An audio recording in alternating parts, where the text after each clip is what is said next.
In this tutorial, we are building a quiz AI application where users can upload a document of their study materials and automatically generate a quiz, which they can afterwards take, see which answers they got right, and get the score in the end. They can also navigate in between questions and exit the quiz and get back to it at any time.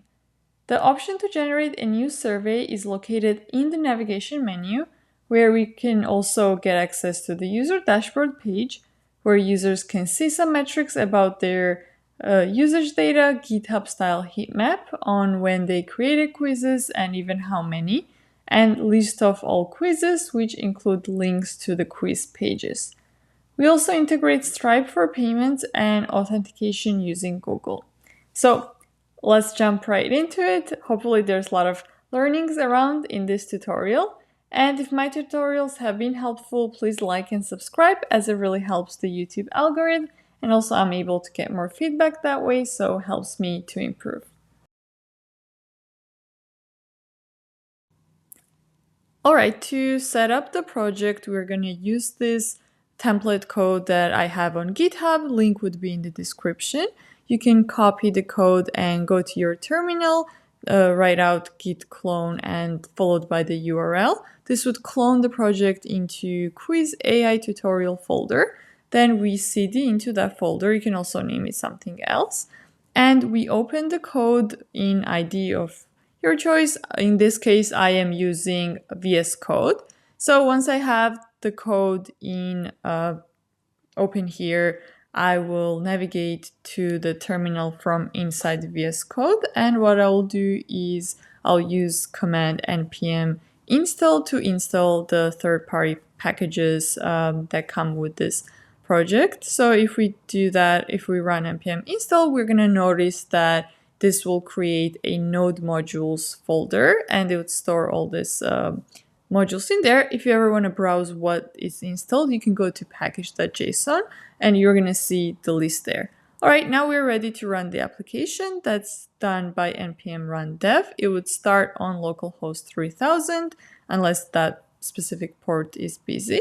And we can see on the application in my browser, it's just a simple text on the page. And this is coming from our main page. That is located inside source folder and app folder. So let's examine that. And the reason we have app folder is because we will be using app router with Next.js 14. So that's page.tsx because we're also using TypeScript. As for all the classes and styling you're seeing, those are Tailwind classes. So Tailwind applies the CSS. For example, we have a flex container for the main, and we have item centered, which is just the header. If you want to change the text, we can just replace the text, and once we save the file, we should be able to see the changes, which for some reason didn't automatically reload. So I'm going to reload the page. And if you're ever not seeing changes or application is not showing up, you can always go back to terminal and check if you are still running the application. Which is the case for now. Okay, so for next changes, let's add a footer below the main, and in the footer we're gonna add a start button for starting the quiz. So first I'm gonna wrap main into another div, which after the main then I can add a footer section, and as I mentioned, we're gonna add button here. The button would be coming from the components UI folder.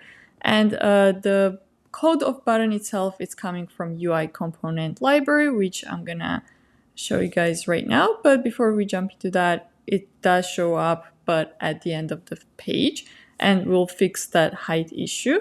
So as for the component library, we're using shadcn UI. This is the documentation. That's how you install button component. It's already installed in the code provided in the setup.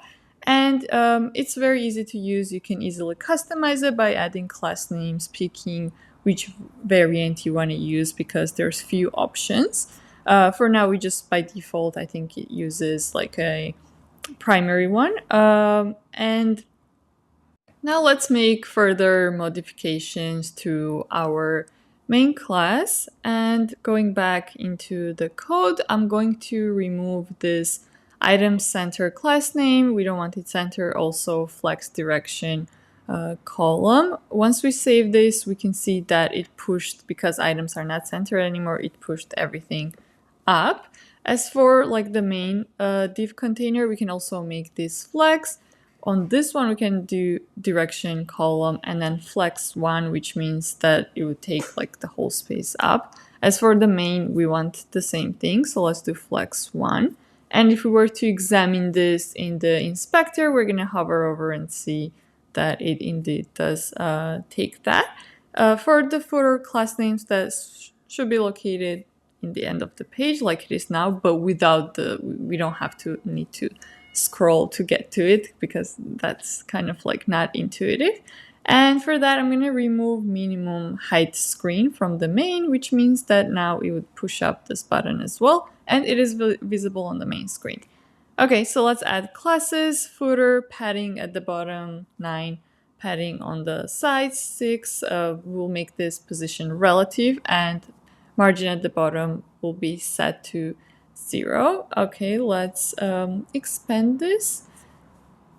And now I would like to show a layout. If we think in terms of components, layout in Next.js always sits as like a parent of page.js. Here we have HTML body tag and also class name dark, which automatically sets dark mode for the whole project. That's why all the components show up in that color theme that's for the dark mode.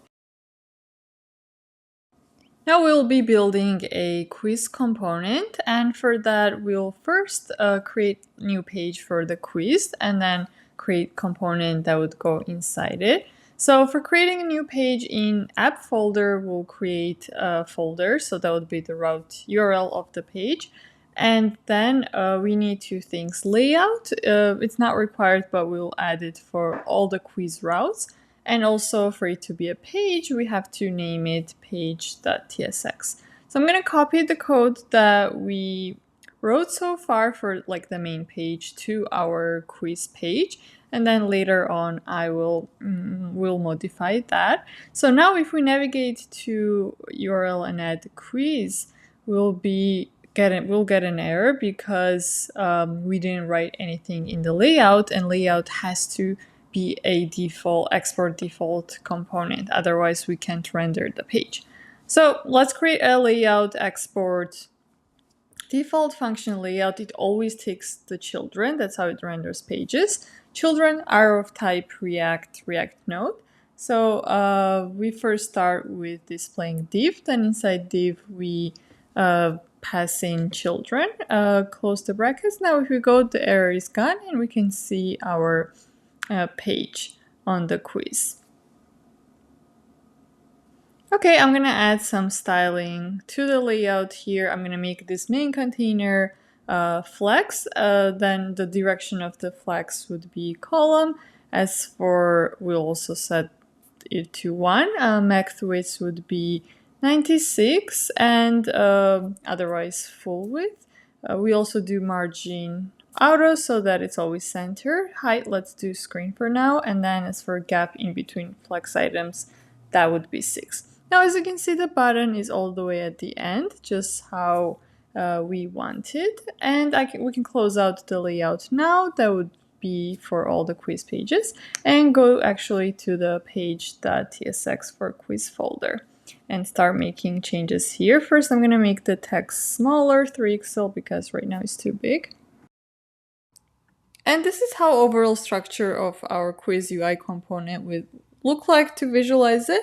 And it will take in questions as props and display a quiz that users can start. They can answer the questions, view if their answer is correct. We're going to check that using isCorrect field that is included with the data coming from the props. They can also view how far along in the quiz they are by looking at the progress bar and navigate in between questions or exit the quiz. Let's make this page also a client component. By default, every component in the app folder is a server one, but we want to have a state here. So for that, we need to make a client, and that could be done using this use client keyword at the top of the file. While we're here, let's also import useState hook in React, and finally create a new state where we're going to store if the user has started filling out the survey or not after using the useState, and by default it would be false. Then let's create a function that would mark this set started to true, and we can pass that function using onClick to the button on handle next, so that when we click this button, it would mark it started. And let's also conditionally change the text on the button. So if it's not started, it would be start. It would show that, and if not, then it would show next. So if we click on the button now, we can see that the text of the button did get updated. And let's also make the changes to the text above it, which is welcome to the quiz page. That should only get displayed if the user hasn't started the quiz. So here again, we're going to wrap it in curly brackets. Then we're going to check if not started, show that. If that's not the case, then we're going to display another div that contains, we can just put our first question there. Let's create the div. The question for now would be hard-coded. I'm going to use h2, and I will copy the styling of the class name that we had for the welcome text. So in similar format, not on the div, but yeah, on the header. And I'll just come up with the first question. For example, what is your level of understanding of React? And above the question, we can add buttons that user can click to select their answer. And I'll create a separate div for the buttons. And then here we can use Shadsin buttons once again. So make sure to import them at the top and just have 4 of them. Change the text. We can have beginner, then intermediate, advanced, and expert. So if we now save the changes on our page TSX, go to our application, we should see the buttons all showing up in the same row. Let's change that and let's give each button its own row. So to do that, we're going to the div that contains the buttons. We're going to make this div grid, and grid columns 1 is the one that sets 1 item per row. Gap would be 6 between items, and margin top. Okay, and then we can see that if we hover over, the button changes color a little bit. So there's more ways we can customize the button. For example, the component takes in different kinds of sizes, and if we set a large here, that's the start page. So if we do start again, we see the first question, and I don't see much changes in size, but if we do a different variant, for example, secondary, by default it uses primary, we can see that it's a different color. And also maybe I'll try to show you guys another variant, which is ghost. I'll add that on second button, but later on we're going to have all buttons are going to have same consistent styling. We're not going to leave it like that. Okay, so ghost only has color on hover. Now you may be wondering where these color definitions for secondary, ghost, or primary come from, and they're part of the Tailwind configuration. I'll show you guys in a minute where that's located in case you want to change the colors. But the way it works is that, for example, Tailwind classes, you set a background by BG followed with the color name. So the color name is secondary foreground, which you can see on the screen. It's almost similar to white. And in the same way, you can change the text color if you have that set color background secondary foreground in your theming configurations. Then it would show what the color is. So we can see on the screen that it turned text into white and then background into this grayish color. Okay, I'm gonna remove this class name that was just for this display, and let's take a peek in the Tailwind configuration where those are defined. So Tailwind config file, that's in the root of the project. And if we go to the theme part, we see the colors object. It has background, foreground, also like the primary foreground, color set, and they have this var, which it's like a variable, takes in the value that's stored in that variable. The place that it gets variables from is globals.css file. And then you can see here that those are defined and they have these values for the colors. So any color you want to change, you can update that. And since we're using the dark mode here, you'd change in the like a dark object, so to say. Yep. So that's it for the customization. Let's go back to our page component, and I'm gonna make all the buttons secondary for now for consistency. Okay, now we want to add more questions, but since we can have a lot of questions as a part of the quiz, it would not make sense to type out all the divs and buttons because that would be like a repeated code. Instead, we can store the values of the text and answers and create an array and then map that array out. So for the array, I'm going to name it questions. That would store the question object. The way we would construct this object would be question text is what's going to store the text. For example, what is React? And then it would have another field, answers, which will contain an array of answer objects. Answer object also in a similar format, it has an answer text that contains the text question itself, and we also need to know if this is the correct answer or not. So that way we're going to have a Boolean field is correct and also followed with like a unique ID. So those are all the answers, and I'm going to create like a few more question objects. So in total, maybe we have 3 questions that we can map them out. Actually, instead of mapping them out and displaying all the questions at once, let's have one question per displayed on the screen per page. So track that we're going to have current question that will store the index on which question position we're at. And with that, we can replace now this hard-coded first question that we have, and instead take our questions array and pass this current question index, which is set to 0. And that would return the first element of the array of questions. And we are going to grab the text of that. If we save this, we see, let's start the survey. What is React was our first question.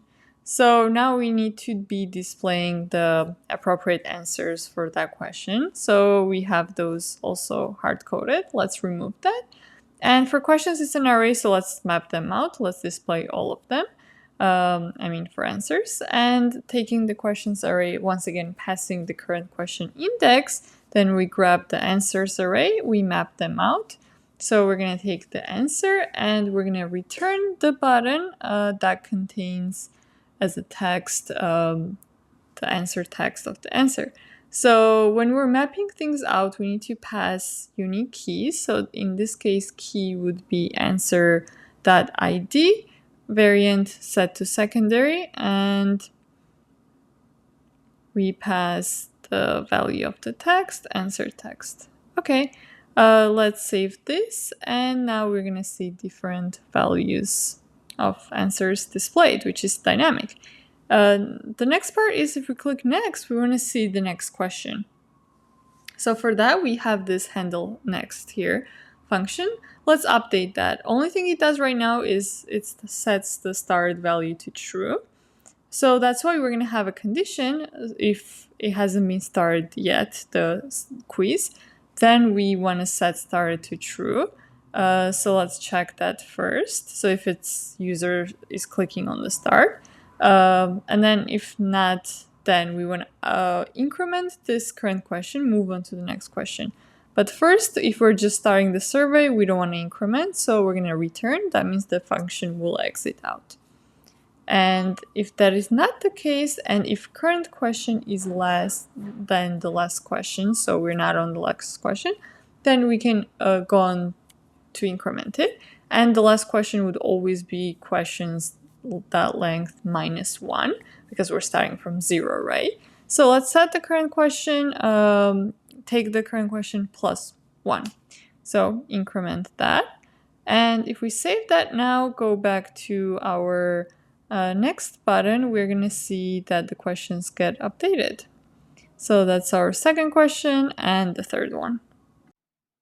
As we go through the quiz, let's also add a progress bar at the top of the quiz so users can see their progress as they're filling it out.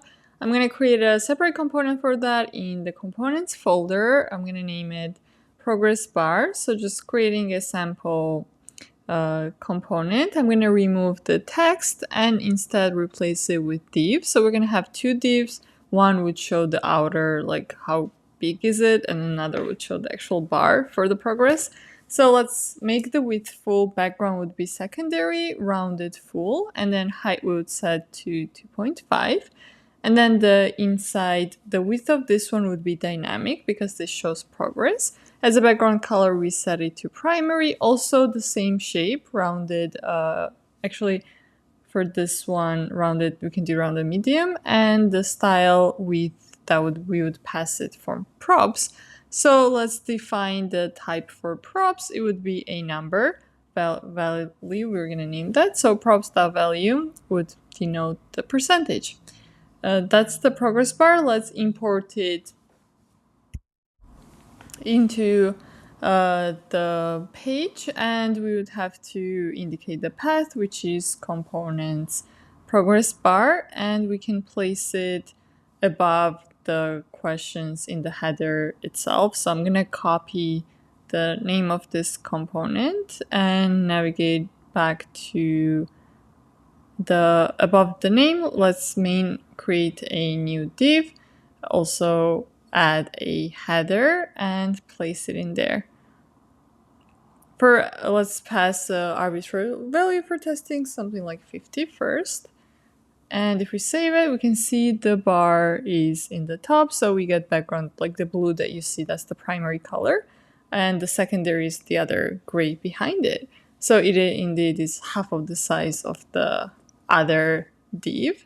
Okay, that's great. So let's update the settings and add some paddings in this header so it does have more space. And we also want it to always stay at the top. So for that, we're going to make the position sticky. So as for distance from top, it would be 0. Z index would set it to 10. We want it to be visible. Let's add some shadow medium, padding Y at the 4, and width would be full. Okay, so now that looks way better. And as for the value, let's update that and actually calculate the value, which would be pretty simple. We already have current question index. So we would have to take that and divide upon against questions that length, so the total number of questions, and then multiply by 100 just to get the percentage. So that's like almost the last question. And then in the beginning, it's completely empty. As for the next changes for the header, we'll be adding two buttons. One would be a back button for navigating to the previous question of the quiz, and another one would be an exit button. And instead of just using text, we can add these icons from lucid.dev, which library is already installed in the project. So we would be picking this chevron left and also one for the exit, which this X is the perfect fit for it. And to add the icons, we would have to import them. So let's add them here. We already know the names, chevron left and X, and name of the library is lucid-react. And now we are ready to create the buttons in the header. So before the progress bar, I'm going to add button. For the size, we're going to use the icon. And as for the variant, it would be outline. Then inside here, just like any React component, it would be displayed like that. We pass the icon name, and let's do the same thing for the exit icon. And once we have the button, we're also doing the same size and a same variant. Now, if we make those changes, we're gonna see them over here on hover. The background color changes a little bit, but instead of this order, let's have progress bar show in between.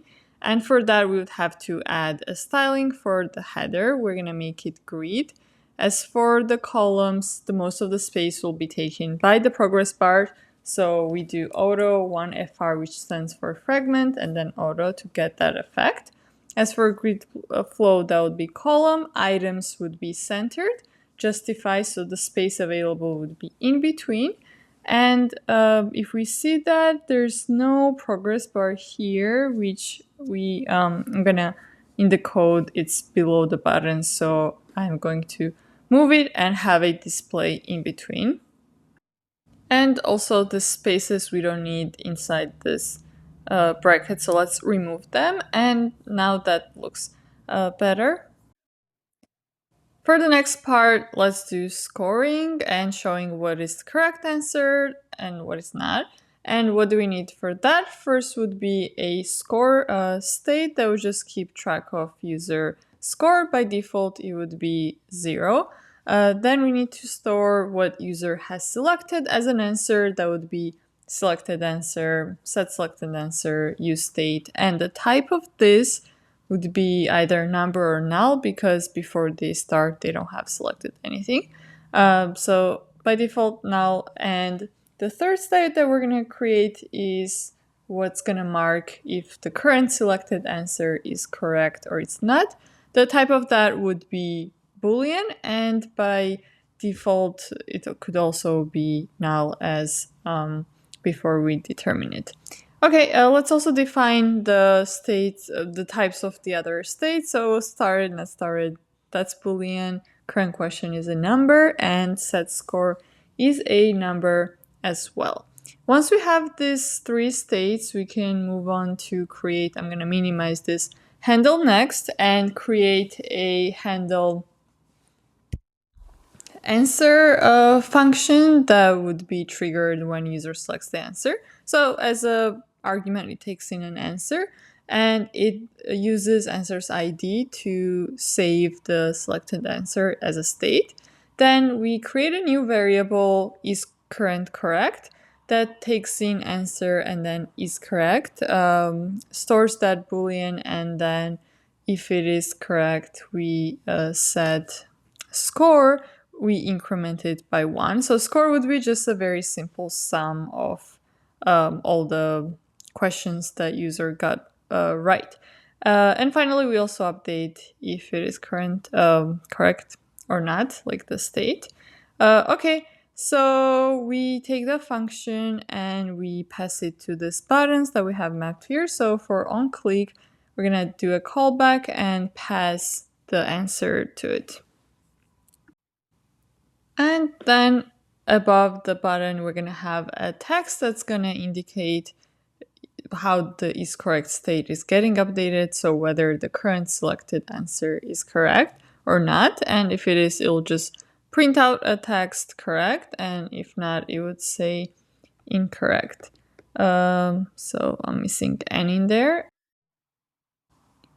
And if we start the quiz and select an correct answer, then the text should get updated. For example, this is not correct, the first one is, and we do see the correct, but the problem is when we navigate to the next question, this doesn't get cleared.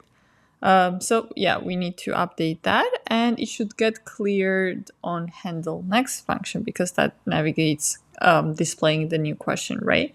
So below the logic that handle next currently has, we're gonna take the set selected answer, set to its default state, which is null, and we're gonna do the same to set is correct null. Okay, if we do save that, the state gets updated properly now, but we still are going to see the text because this logic does contain only 2 options, so it would either display correct or incorrect. But instead of just having this text, we're gonna create a new component that will show also what the correct answer is. And then after that, we're going to update the styling so user can see visually which answer they have selected. Okay, so let's create a new component. We're going to store this component inside the quiz folder, new file, let's name it result card. And let's create like a sample component also with the same name. We're going to define props now. So we need two things. First, to know if the current is correct or not, or if it's not set, then it will be null. And also what the correct answer is. And let's just take in string. So we're going to pass in the text, and let's access the is correct value from the prop. So if it's null, then it means that we don't have anything selected. So let's just return null. So the results would not show up or any value. So if that is not the case, then let's create a new variable, give it a name text, and conditional statement where if it is correct, we, again, same thing, display correct. If not, we display that it is incorrect and add correct answer, the followed up. So I'm going to replace this dummy text with the actual text value. And let's take the result card, import it back in the page.tsx and pass in those values and display it. So once we have the import, we're going to go replace this with that one. And the value would be, for is correct, the state that we already have, since we're storing exactly what we need. As for the correct answer, it's a little bit trickier because we have to find which one of the current question answers it is the correct answer. So for that, we take in questions array, current question index, that answers, then we add find function to it, and only it will return the one that is correct is set to true, and we want the answer text from it. So if we're gonna start now, we're gonna see that once we select incorrect, we get the text for the correct one, and the other way around. Okay, now let's work on the styling for result cards. For example, update a background color and the border color. And to do that, we're going to go back to the component, and here we're going to create a new variable. We're going to name it border classes, and this is where the class names would be stored. And the reason we're making it conditional is because on the correct, the border color would be green. And if the answer is incorrect, then border red. And then these colors we're picking from just the Tailwind color list. And so let's apply. We can just pass this class name, border classes. It just returns a string. So if we take a look at the component now, we can see the classes is not applied, the border styling, because we're missing the word border itself. So we have to add that in both scenarios so that the border shows up. And that's weird. Let's try again. Okay, so now we can see the border. But that's the annoying thing, like we want to add here more classes, and because we have conditional statement, we don't want to have to add it twice. And that's why we're going to use this utility classes library. It's called CLSX, and it makes it easier for Tailwind to write conditional class names. And another one, CN, that comes from library folder inside the utils file. And this one was actually defined when I installed Shetsin UI library.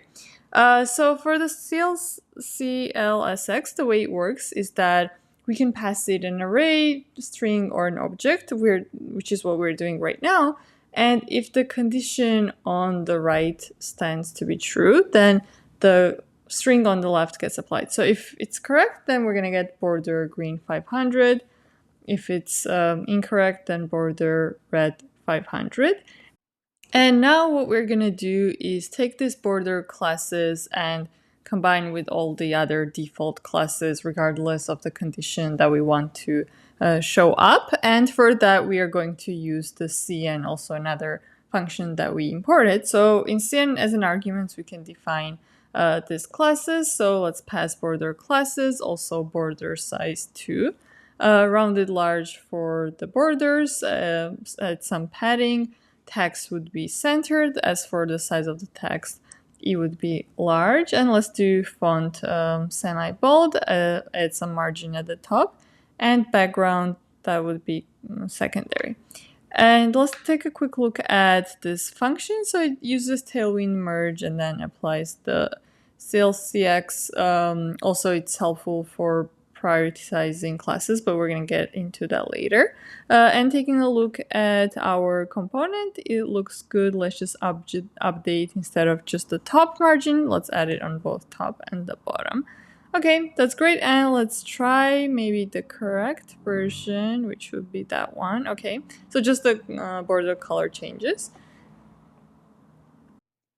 And now let's take a look at the button component, how it's built and how we can customize it. As we can see in the button variants, that's where the variants are defined. So when we pass variant secondary, also the sizes are part of this. And then there's default variants. Finally, there's like props. If you pass any props to a button, it would be passed to it. And also another thing that we have is, you notice this, we're using once again the cn function. And what I mentioned about the priorities, when you're trying to customize a button, you pass a class name.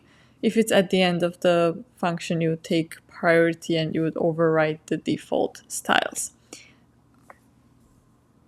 And that's what enables these components to be easily customizable. And this cn function helps us define the order, because if you have two Tailwind classes with same names, you never know which one is going to be used. So if you have border red and border green, you don't know which one Tailwind is going to take. And I have a video about this Tailwind utility classes where I go over them into more details, and if you're interested, it's going to show up on the top right corner of the video. You can check it out. And now let's give the button a unique look, and we'll keep all the variants that are already defined here. We're just going to add a new one, actually a few of them, because we're going to have separate ones for when the answer is correct, then the button color would change, incorrect, and then the default. So 3 of them. And let's start by defining default classes for all these 3. And we'll do that we'll create a new constant that would be neo classes. And we can do that at the beginning of the file. So add a string inside here, we define classes, which would be full, rounded, also full. We add some paddings on the side and also in the top and the bottom. Border would be set to 2, position relative, the index would be set to 10. Text, we're going to have large, font bold. On hover, we're going to set transform, and also on hover, translate y minus 2 pixel, which means that it's going to go down by 2 pixels. And also the transition transform duration, so in how long, it's like 200 milliseconds. So inspired by neo-brutalism design trend. And if we want to add this variant, we just define as a field like the name, which is neo, and then we take the neo classes, combine them with the specific ones we want for this variant. And what would be different in between is going to be the background color.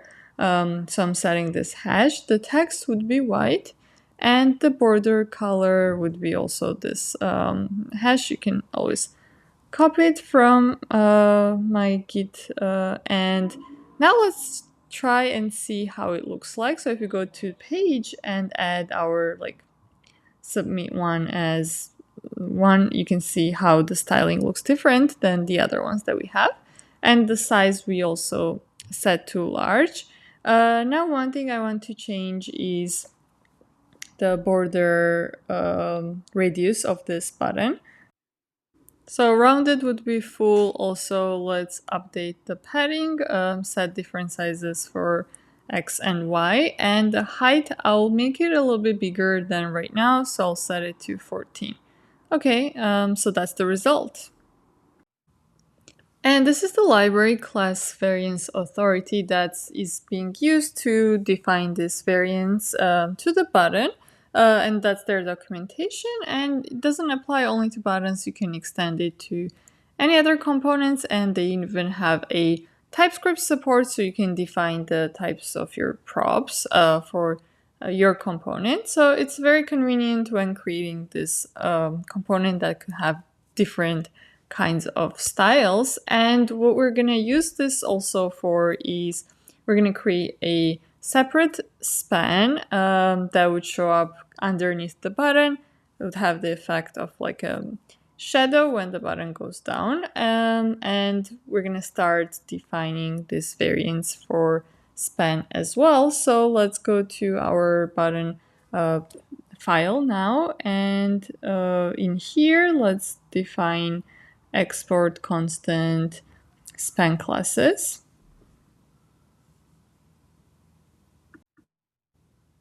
Actually, we can do variance instead, and we'll take this CVA function from the package. And first, we pass the default class name. So it would be position would be absolute because it would be absolute. The button is relative. Height would set the same height as we set to our buttons, which is 14. From the bottom, the space would be -7 pixels, so 7 pixels down than the button. As for the width, it would also have a full width. And yeah, let's fix the strings here.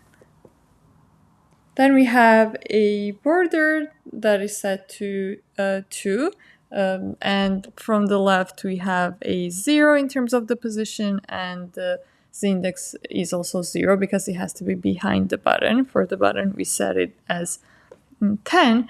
And for the variance, we would need to, because button could be all these variations, we would have to define variance for all of them.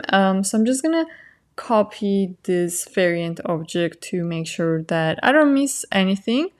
And once we have that, we can paste it and start updating the class names. So for all of them besides the Neo right now, it would be hidden because we don't want it to show up. So let's quickly change that.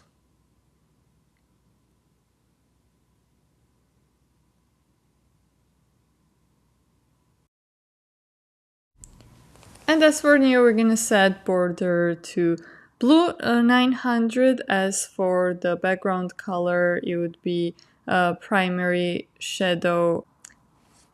And adding a default variant, we're going to set that to default as well.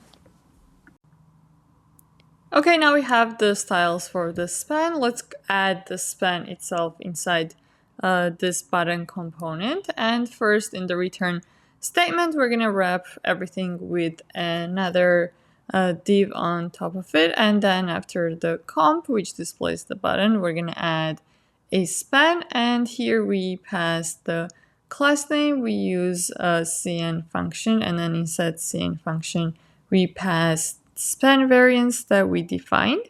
And to remember, the variance is also a function because it needs to know like which variant we're passing, and the variant comes from the prop. So same one as for the other button. Okay, so now we see there's this rectangle, something showing up, not quite exactly what we want, but we are going to get there. What we want to change next is that this component that shows up is relative and its position, right? So it should look a little bit further up. That's because it's not relative to it's not absolute position. Has to be one of the parents' relatives. So we have to make the container classes relative. So let's create like a conditional class name, and that would only happen, we would only care about it being relative in case of Neo. So here we are using CLSX for the conditional statement. One more time, we set relative only if variant equals to Neo, and we have to, I guess, import this. It's not imported, it's this file. So let's do that. Import CLSX from the package. Okay. And we take this container classes variable and pass it to the div.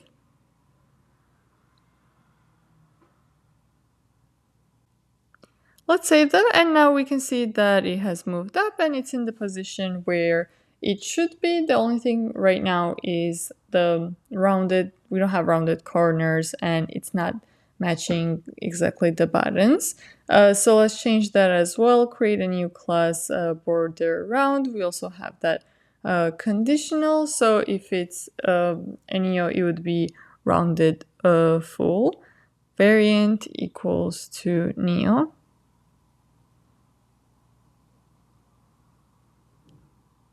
And let's grab that border round and pass it to the span. Now we want to combine different variants. For that, we use function from class variance authority. It's called CX. So let's make sure that we are importing that from the top as well. And here as a second argument, we pass that, I guess not variant, but like conditional statement. Okay, so that's almost like we want it to be.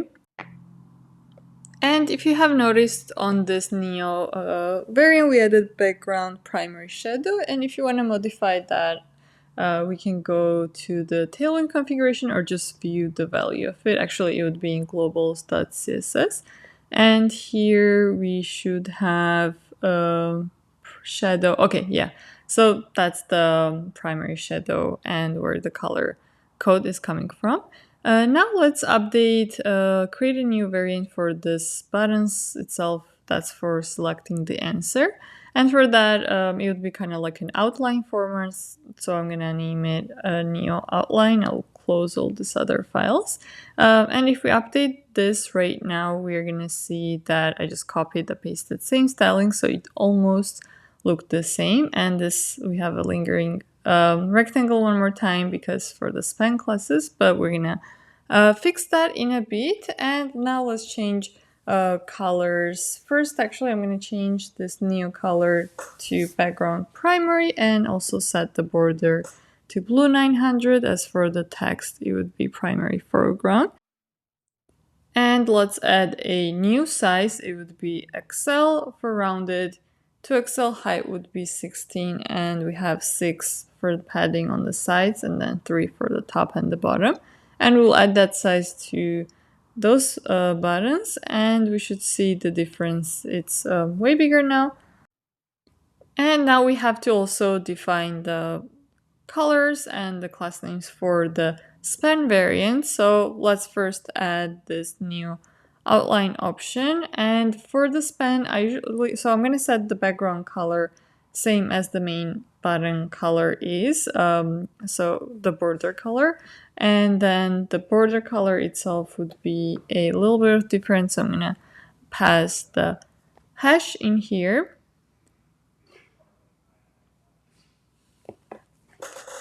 As for the container classes, to make sure that we can see that the class color has changed for the rectangle and it shows in the right place, we're going to add another condition that it should be relative also if we have a new outline variant. So now that's better, and we are missing the correct rounded border so that it matches that of the button. Same thing for the border round. This one in this case is 2XL because we set it to size to the XL. So let's add the condition variant equals new outline. So now it should be matching. And yes, that looks about right. Okay, now let's add 2 more variants. As I mentioned, one would be for the incorrect and one for the correct. And so we can just copy the new outline, change some of the styles, and then the default classes would remain the same. We're not going to be changing that. And so for the correct one, let's do background green 500. Text would be primary foreground. As for the border, it would be a little bit darker, so let's do green 600. And the name, let's update that to success.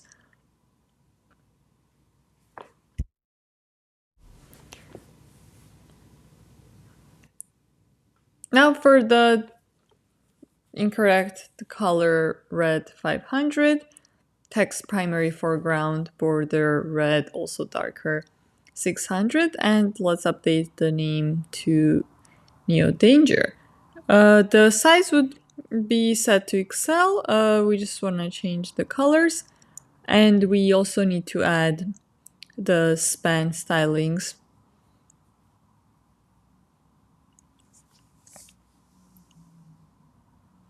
Which for the success, it would be border green 500, so like the main color of the button, and then for the background color, it would be color of the border, so like other way around. And Neo Danger border red 500, background red 600.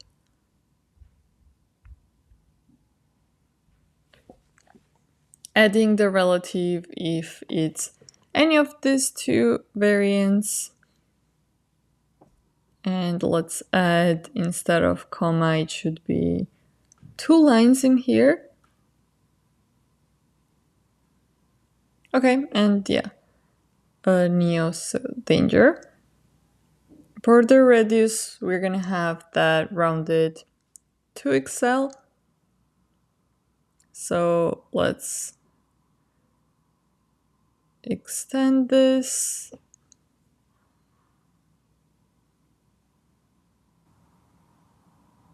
If we change to different variants on our page, we can see how it looks like. So that's for success.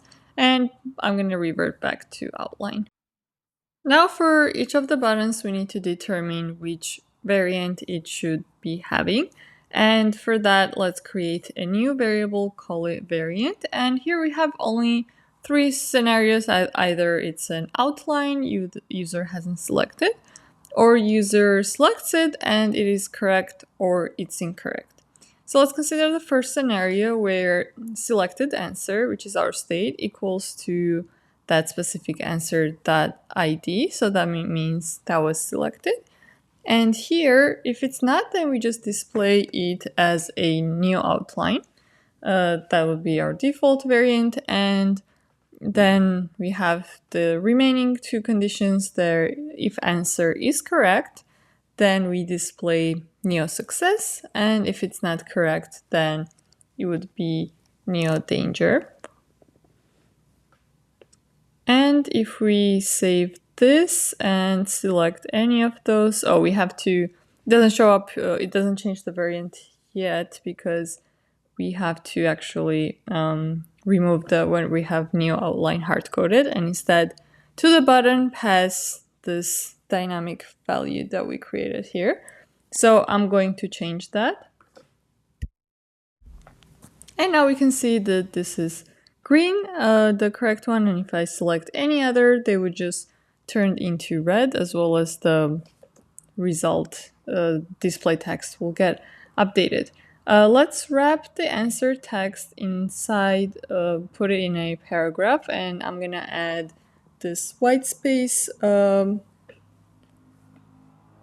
class name white space normal, so the white space at the end of the line doesn't get hanging reps on the new line.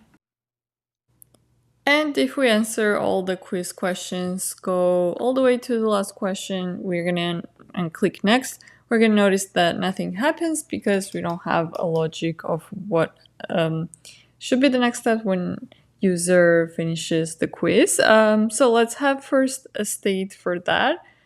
Going back to our page, we're gonna create a new state. It's gonna be called submitted, and it will be of type Boolean.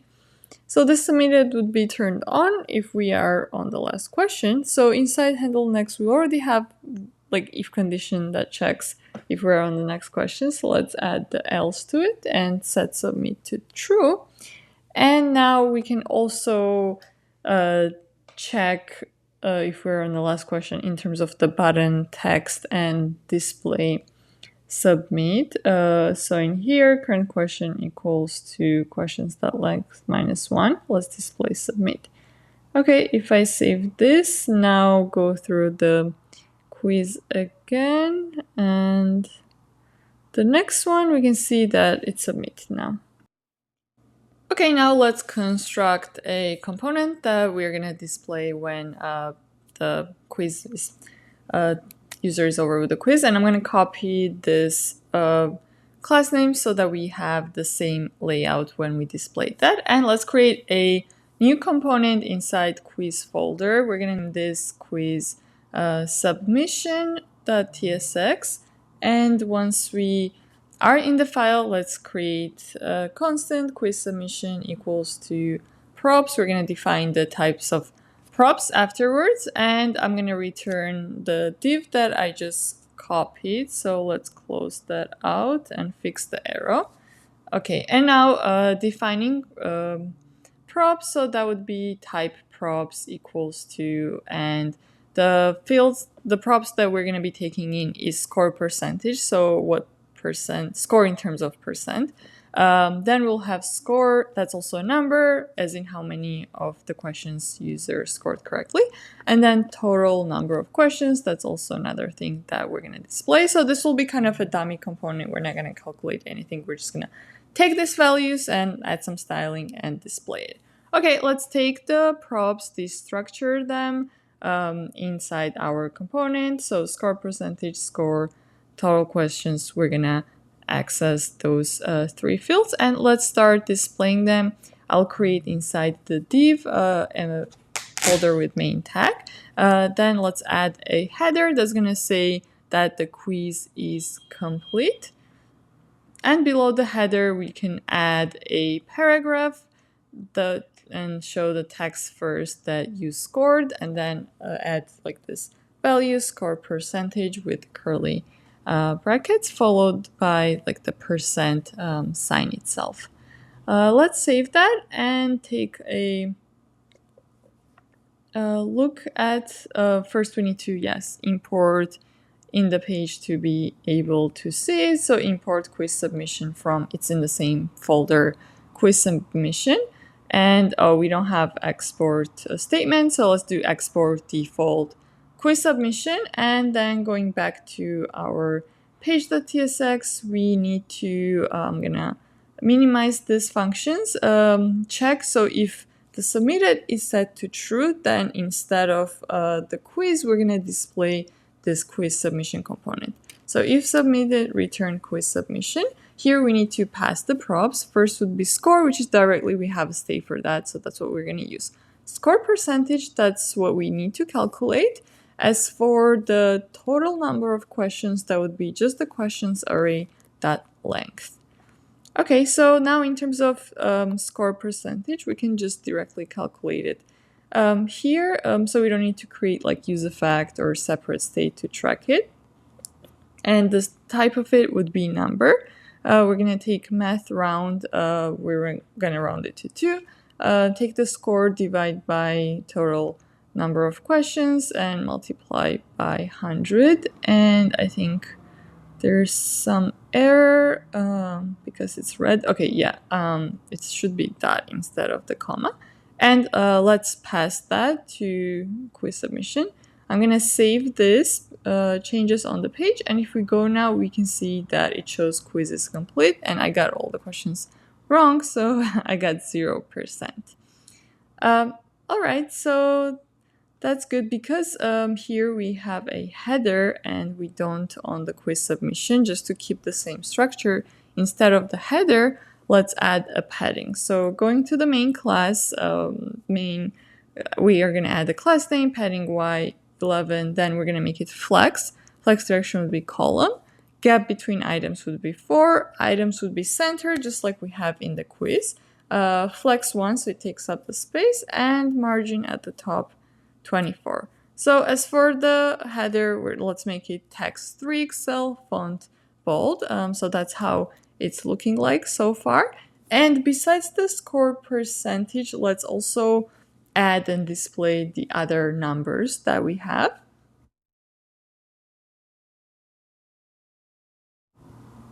And let's create a separate fragment for that. I will add a div, and in the first paragraph, we're going to be showing score. So that's the number of questions that user got correct.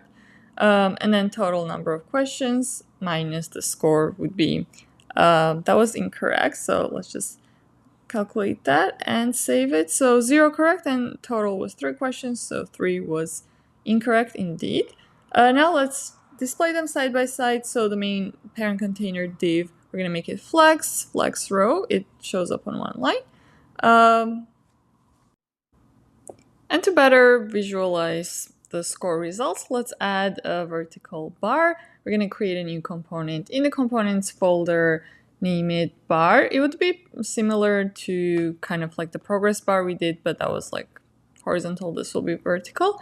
Let's add props and define type bar props and like what kind of props we want to take. So it would be two things. First, percentage. So that would be the number. And then we have a color that comes in string. And also let's import CLSX that would help us to define conditions for different colors as a background. Okay, so I'm going to change the name to bar props here for the props. And let's take the percentage and the color and coming from the props. After that, we're going to create a bar style, because the height is dynamic, so we're gonna pass a percentage to it, and then we're gonna use that in CLSX function to combine it with other classes. So for our background classes, let's create a new constant for that. The type of it would be record string. String basically means that it's an object with a key having string and then the value also being string. So what we're gonna have here is green option, which is gonna return background green 500. Then we have a red option, which is gonna return background red 500. And let's also do blue for default, background blue 500. So yeah, we're gonna use green for correct and red for incorrect. Okay, let's create two divs. Outside would be height 40, so that's the full height. Flex items towards the end and also justify end. And then we're gonna have this one that's gonna be like colored. So let's do CLSX, combine it with bar background classes. Then we have we need to pass the color, so it returns the correct corresponding string. And we can pass the default class names here with 14, also rounded borders. It would be Excel border 2, and let's add border color black. As for style, we pass it that way, style equals to bar style. Okay, now let's export default this component, and we're gonna import it back to quiz submission. So import bar from components folder, bar file, and we need to display two of them. So in here, let's create a separate div, also show them in like side by side. And the first one would be bar percentage, score percentage. So that would be for the correct. Color, we passed it green. And then let's do the second one, percentage that equals to 100 minus the score percentage, since we're working with percentages, and color equals to red. Okay, let's save that. So now all of them are red and we don't see the other bar, but let's make them be like side by side so they match the word below. And for that, we're gonna also do here flex direction. Row gap would be 8 and margin top 6. So now this matches the correct label, and I'm gonna try do correct one so we get a different result this time, like a mix of both of them. Okay, so now we can see the height is twice as big as the other one, 2 versus 1. Now let's show something else in case user got all the questions right. So like maybe an image, so like reward showing up, and also like congratulations, you scored 100%. And for that, let's import the image from Next image. And what we're gonna use for an image is I generated like a smiling owl image from ChatGPT, so I put that in the public folder. And we need a conditional statement for that one, so it would only show up if score percentage equals to 100. So below where we have you scored, let's add that condition. And here inside the div, I am going to create a paragraph that says congratulations. And below that, we can now add another div that would contain an image. Source of the image would be the path. So it would be public path is available, so we don't need to indicate that. Just a folder images inside that, and the name of it is all smiling.png. But if you have a different image, you're just gonna change like the source file, and that would be it. So add a alt text, it's required, smiling all image, like a description of the image. Width equals 400, height equals 400, and I'm going to show you guys the image real quick. So yeah, it's this one.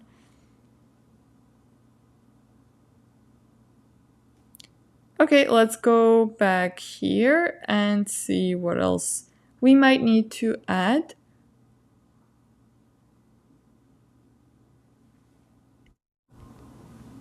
I'll do a class name flex for the image parent div, justify center, so image is centered, and I'm gonna try restart. We can see the quiz, what it looks like when we get all the answers correctly. So that's the image. Let's just score center the congratulations text, and that would be class name. We'll also make that one flex, and flex column items center. Yep, there it is. And I'll add like this party emoji here, and now let's, as an animation, add also like throwing confettis from the image. And for that, we're gonna use this use reward package, and it comes with like a hook. You can call the hook has a function, and then we call that, and it just creates that effect. It's like React rewards is the name of the package, and also this is already a client component, but we need to import useEffect to determine when there's changes and when to throw, like on component mount, to throw that effect or animation. And then here we call the function that I mentioned. So let's create the use effect and the dependencies as like we pass in as a second argument in an array would be score. So percentage, if it changes, we determine whether or not to throw, and also like the reward function when it becomes available. And let's access the reward function. So constant reward equals to use reward hook, not from but equals. And inside the use reward, we pass two things. So reward ID and then the type of the emoji we want to throw in. So we're going to be doing confetti. And then using the reward ID, we're going to create a span so it knows where to do that, like where to be the epicenter of this confettis coming. So let's check the conditional statement that we have, which would be if score percentage equals to 100, then we're going to call this function. So we just need to say reward, and then it doesn't take in any arguments. And let's also add a span below the image. So it would be somewhere here. This span would not be visible. It's just for us to locate the ID. As an ID, we pass the first argument of the use reward. And now we can see that animation showing up on the screen on quiz complete.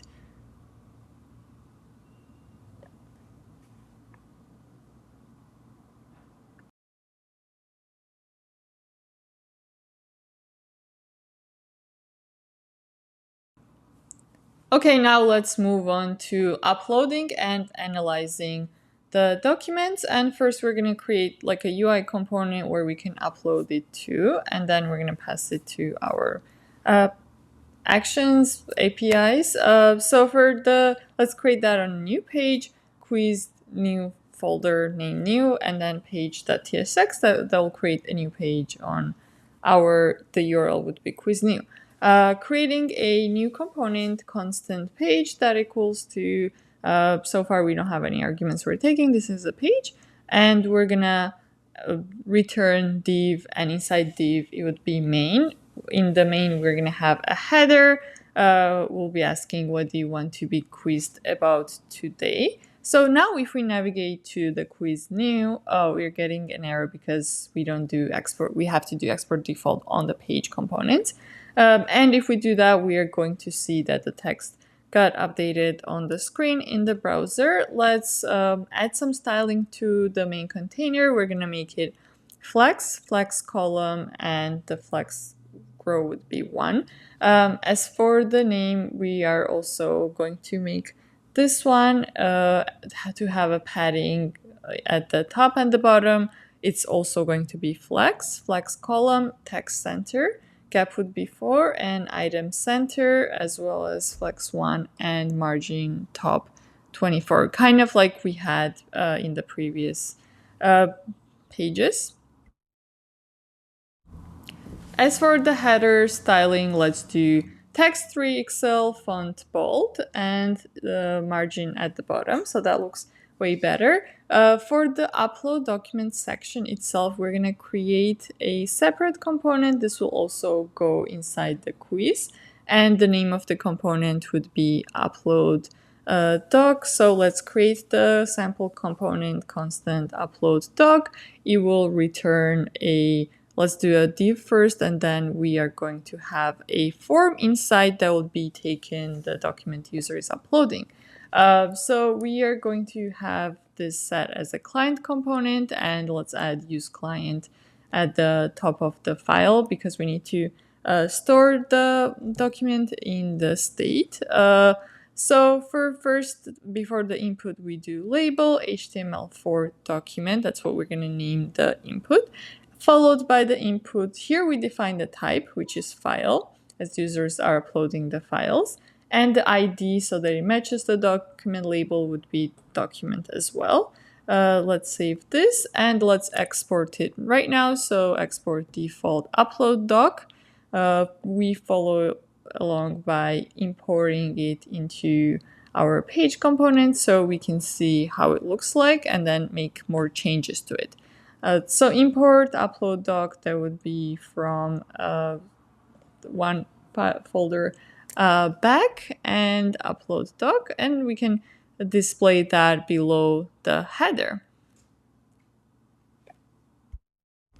Okay, we can see the choose file. That's like the default how HTML inputs show up, and it usually once you upload shows the file name. But we're going to change the styling. We're going to display it a little bit differently. But first, let's start with parent styling. Let's set width to the full. As for the form, we're also going to set width to the full.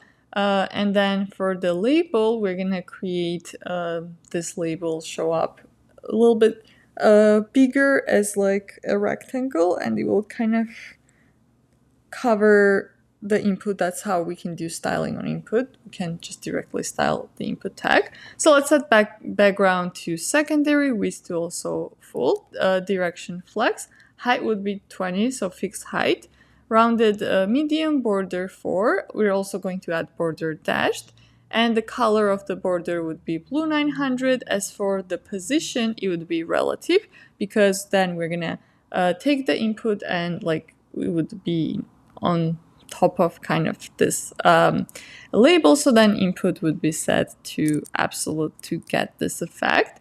And now inside the label, let's add another div that would display like this text. So before we add the text, like make this absolute, inset 0, margin would be auto, so it's centered, flex, justify center, and items center as well. And then we can add something that says like no file has chosen yet, or drag your document.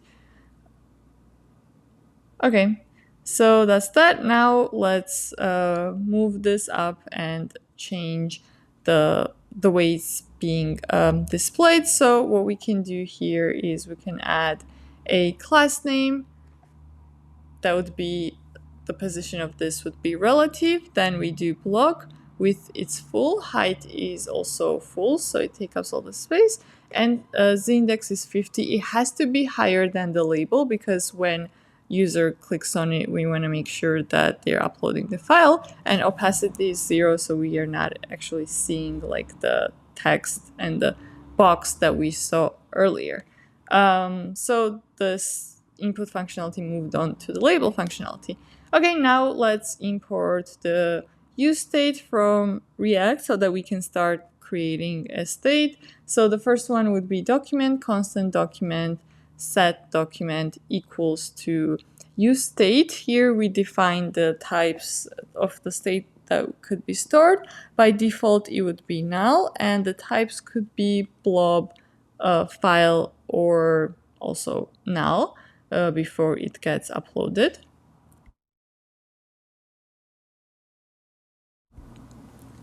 And another state that we are going to add would be isLoading state, which is while file is being uploaded to the server. So let's add that.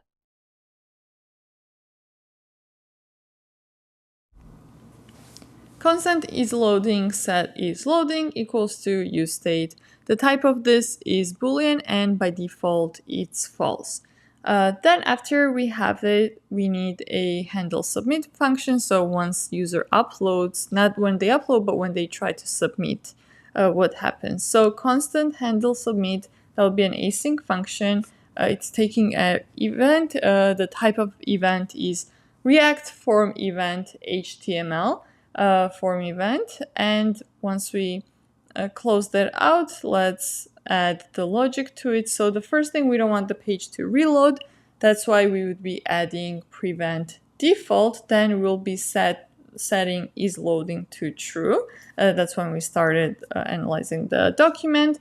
And for now, we're not going to just write the logic of handling what happens afterwards. Let's just see how the document that we're getting is looking like, and if we're getting the document, all the information that we need. Okay, so let's copy the handle submit function, and inside the form we're going to add on submit that equals to handle submit.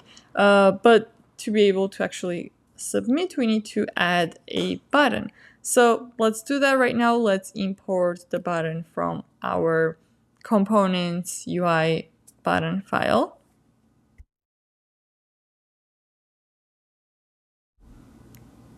And I think it's, we need to, it's not a default export. And inside the form, we need to make sure that it is inside the form. We are going to add a button. So I'm going to move this input actually in the div. And below the label, let's do button. So size, we're going to do large. Class name, we can have a margin at the top so it has space in between the drag file component, and the type of the button would be submit, so that the handle submit function is triggered in lowercase submit. Here we can say generate quiz. And to actually update the state of the document that we have, we need to use onChange function. So that would be the inside input onChange that equals to, here we can create a function that's going to take in the event, and from the event it's going to call set document, so update the state. And for the document, we're going to grab the event, take target, and from target we get the files. And we only upload one file, so it would be a first file inside there. And I think we're getting the error because this could be also undefined, and the file could be undefined, and we can't set the undefined. So let's also update the type of the state so it accommodates the undefined. As for the file, what I'm using is I use this system design primer on GitHub. They have a lot of great resources, so I only used part of it, and that's what we're going to be quizzed about throughout this project, and what I want to generate quiz on. And also, if you guys are interested to check out, I'll link their GitHub down below. So I added that file, and now inside console log, when I click generate quiz, I'm seeing the file information. For example, the name and other details, and we're going to use the name to display so that user knows that they have uploaded file, because right now it still says drag a file, and let's change that. So because we have a state already stored, we're going to check if that document has been updated, if it exists, and also if we have access to the document name, then we are going to display that document name. And then if not, just the default drag a file label that we have. And what's the error? Oh, I have a question mark right next to the column. Okay, let's fix that. So now I'm going to drag file one more time. And if, let's try this. And now we can see that it got updated.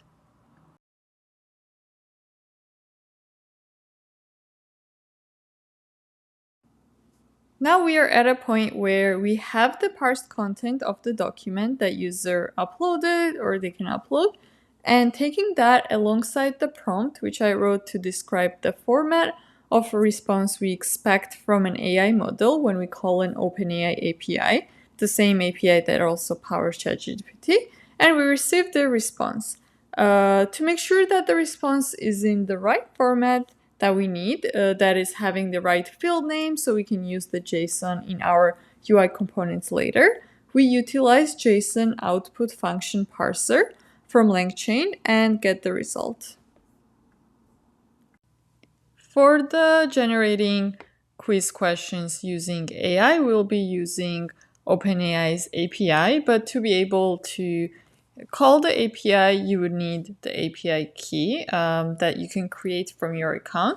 And I do believe they need to, you need to buy credits to be able to have OpenAI API key. They used to have some free credits, but I don't think that's the case anymore. So you need to go ahead to the OpenAI dashboard, create an account, and on the left side, you're going to see the API keys from the menu. Once you click that, you can create a secret key, which then you'll copy and paste it into your .env file. So in the project template on the GitHub, there's a .env.example file that you can copy and paste it into your .env file. And the reason I didn't upload .env is because that's where all your secret information is. So I don't recommend you also upload either that to the GitHub, and in the project we have configured in a way so that .env file would be git ignored. So you don't have to worry about that. And once you paste the contents of .env.example, the first one you see is OpenAI key. So that is where you're going to replace the empty string with the new key that you just got from the OpenAI dashboard. As for interacting with the OpenAI API, we're going to make use of LangChain. It's a framework that basically allows us to create a context-aware AI applications, and it comes with a lot of functions that can also help us with like parsing the PDF and getting the structured output from the OpenAI API response and things like that. And to initiate a model, we call this new chat OpenAI. That's basically like if you've used GPT, it's a similar format. You send messages, but instead to the API, and you get a response back. And you can also like structure it, which is really important because we want to then take that response and analyze it and also create pass it to our UI, so to be able to display to the quiz. And this one is also already installed in the initial project setup. What we need to do is create an API. So it's our first time creating API in this project. That happens in the API folder. Actually, no, we did do auth before. But the URL for the API would be quiz generate. So we create quiz folder, generate folder, and for the APIs, we do need to name the API file route.ts. And API serves kind of like a function. It just calls whatever function you create, and you should also like define what kind of method you're using and the requests. So let's first import next request, next response from next server. That's just types to help us define the request types. The second thing that we'll be importing is chat OpenAI that I just showed on the LangChain documentation. It's coming from LangChain OpenAI package.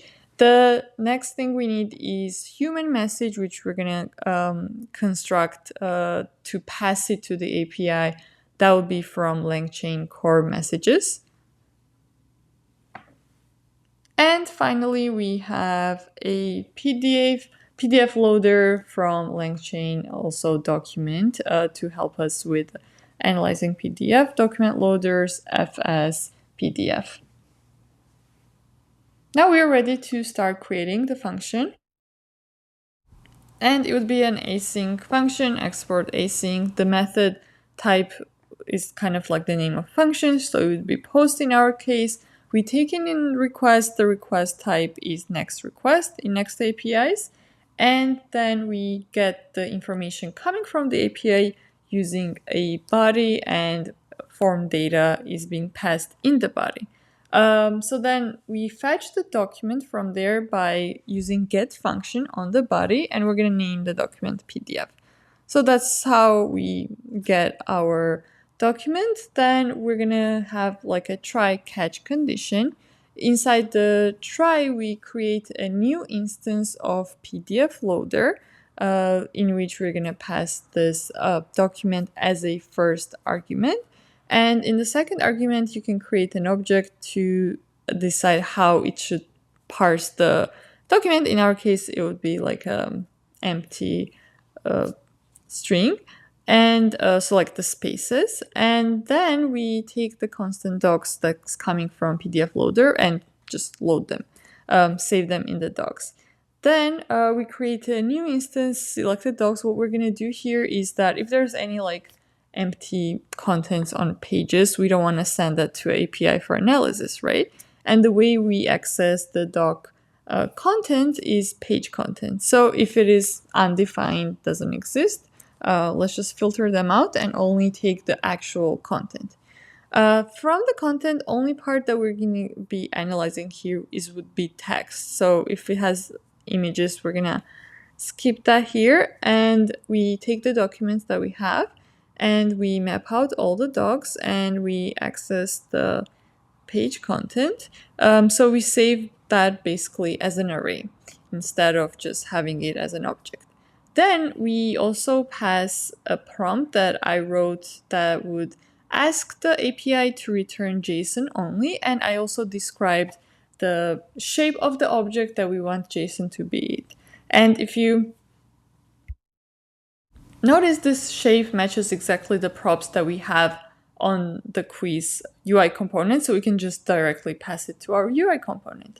So after we have the prompt in place, the next part is we create a model that's chat OpenAI. So for the API key, we pass to be able to access the environment variables we have saved in our .env file. We say process.env and then the name of the variable, in our case OpenAI API key. And then another requirement is for the chat OpenAI is the model name. So we're using GPT-4 previous, so like a new model. Next part, we construct a human message and store it as constant message that equals to new human message. The object here has to have a content field, which is an array of messages. So let's say if you have a long chat, you're gonna send all the chat messages in here. But in our case, we only have a one request that we're making. So type of it would be text, and then inside the text, we take in first the prompt telling it how to analyze, how to create the questions, and then we join the texts that user provided from the document and then pass that in as well, all in one message. So where's the error come from? Okay, that's good. And finally, when we send this message, we get a result back and save it. So to send this message, we call the model, we use function invoke, and we need to pass an array of messages, so we create an array out of it. And let's console log the message, see how it looks like, and finally, this is an API, so we have to have some kind of response. Even if it's an error, we have to indicate that. So what I'm going to do is, if it's the try condition is successful, I'm going to return next response.json. So the message would say it created successfully, and we're also going to indicate like the successful status of 200. Now let's do catch condition. So if there's a error, we're going to catch that error, and we're going to show status 500, which stands for error, and also inside the message we're gonna just display the error we just caught. So that would be e.message. Let's save the changes on here. And also check one more thing. If we don't have OpenAI API key defined in the environment variables, we need to make sure that we also send the error. So like, let's say if you're testing and you forgot to add, or in your production environment you didn't add, so this request would fail. We're not going to try to make a request to OpenAI API. And here the error would be a descriptive, so that you know what it's about. OpenAI API key not provided. Once we save changes to our route.ts file, now we can start testing this specific API endpoint. And for that, we can go back to our code, not in the page TSX, but that would be inside upload document and inside the handle submit, where we submit the document information.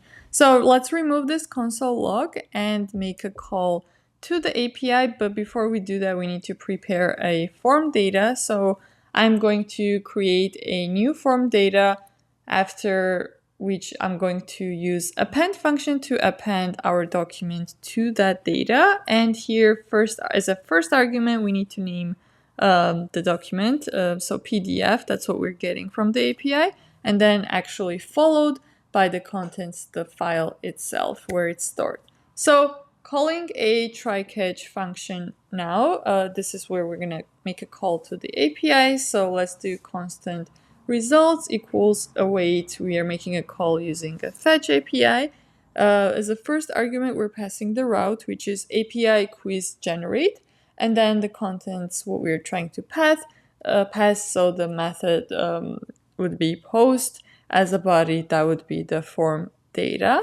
And if there's, let's see, what else we are trying to pass. I think that's it. For the if the result, the status is 200, that means that the API call went through successfully. So let's just check that and console log just the message that quiz generated successfully. And then if that's not the case, we are going to return a error message if we get any error. So here we have a catch block where we console log error while generating the quiz. Okay, the handle submit function is ready. Now we can start to test that. And once this API call is done, we're going to set the is loading to false. So that means that quiz is already ready. Let's save the changes to upload doc, and let's navigate back to the browser so we can test them.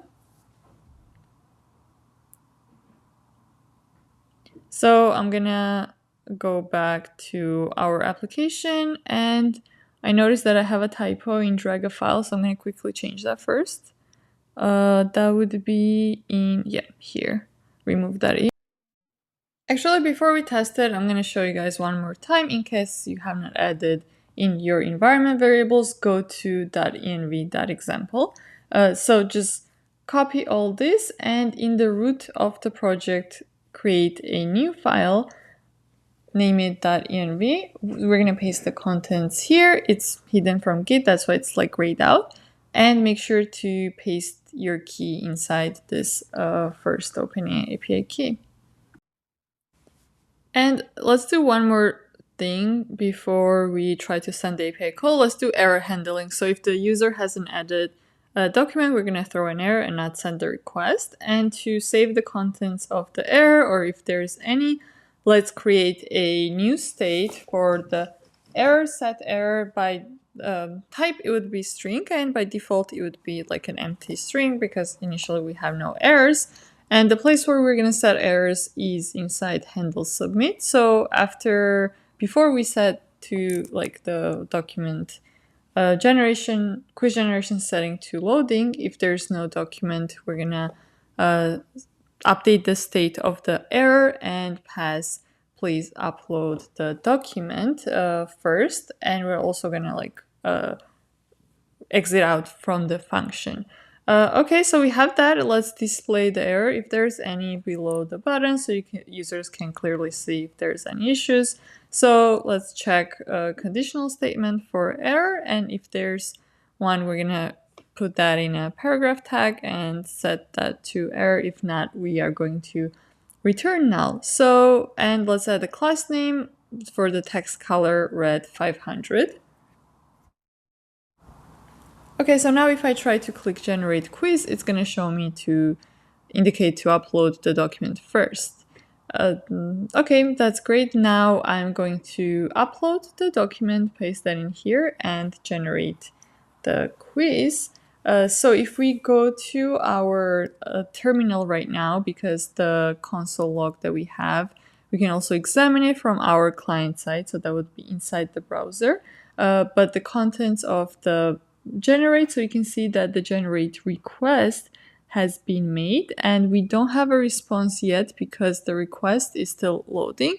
But once it is loaded, we are going to see the result coming from the API inside our VS Code terminal, because that's where we can track like all the server side activities. And you can see that we got back our a huge array of questions and answers with the format just like we indicated.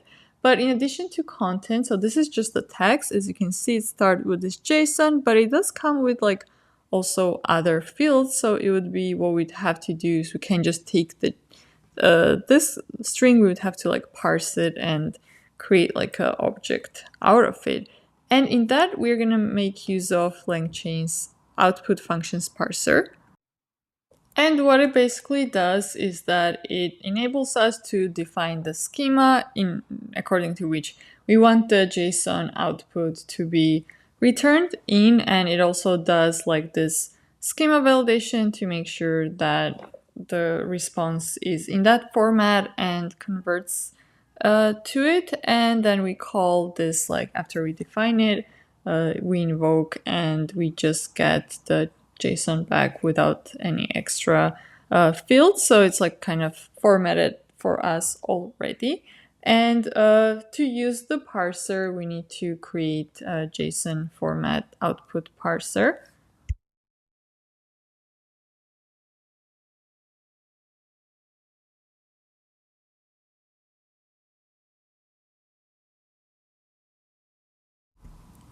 And let's do that below where we create a model reference. So constant parser equals new JSON output function functions parser.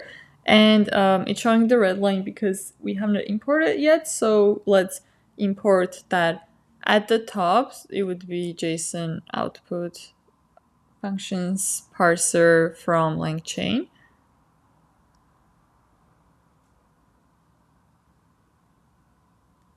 And it's coming from the output parsers package. Okay, so once we have that imported, the next steps would be to define the schema. And the way schema works is we just first give it a name. Let's do extractions function schema. Then that equals to, we create an object. Object needs to have a field. That would be the name for the function. We're going to name it also extractor as they have in the documentation. Then we give description of basically what this function does. So in our case, it extracts the fields from the output. And this is where we start defining how the actual output is supposed to be looking like. And they have this great example that we can use but modify it to our needs. So starting with parameters, the quiz object does come back. So we define type as the object, and then we follow along with the other like properties. So for example, if it's a number, then we define type as a number. Then we have string, arrays, and all these other fields. And I'm going to paste what I have defined so far. So the quiz object type is an object. Then we have the properties, just like we had in our props. So it would be, if we hover over, we can see the TypeScript, like formatted type. Comes with a name, type of name is string. Then we have description. Then questions is an array. So we define type as an array, but then inside an array, we have to indicate the items. Then the type of the item, which is an object. That's the question would be an object. Then follow along with properties of the question, which would be question text, type of which is string. Then we have another array of answers, and that contains items, object with answer text, and is correct field. So that's it for the schema. I think I'm missing one curly bracket. Okay, that's good. Once we have this extraction function schema, we have to call it afterwards, and let's see where we can call it. I think I'm checking here. I don't know. This API key is like showing that there's some error, but okay, we're gonna take a look at that after we call the functions. And then it also provides how we can pass this function to our model invocation. To look at the example, we see they also create a model here, like we already have this part to instantiate the chat OpenAI class. Then we create a new runnable, bind the function to the model, and then pipe out the parser. So let's do that. I'm going to minimize this for now. So instead of model, actually, yeah. So we're going to keep the name is also an extractor, and what we're going to change is where instead of model invoke, we're going to have a runnable invoke. So let's update that and save it. For the OpenAI API key that we're getting error, apparently it's formatted wrong. It's supposed to be OpenAI API key instead. So now the error is gone.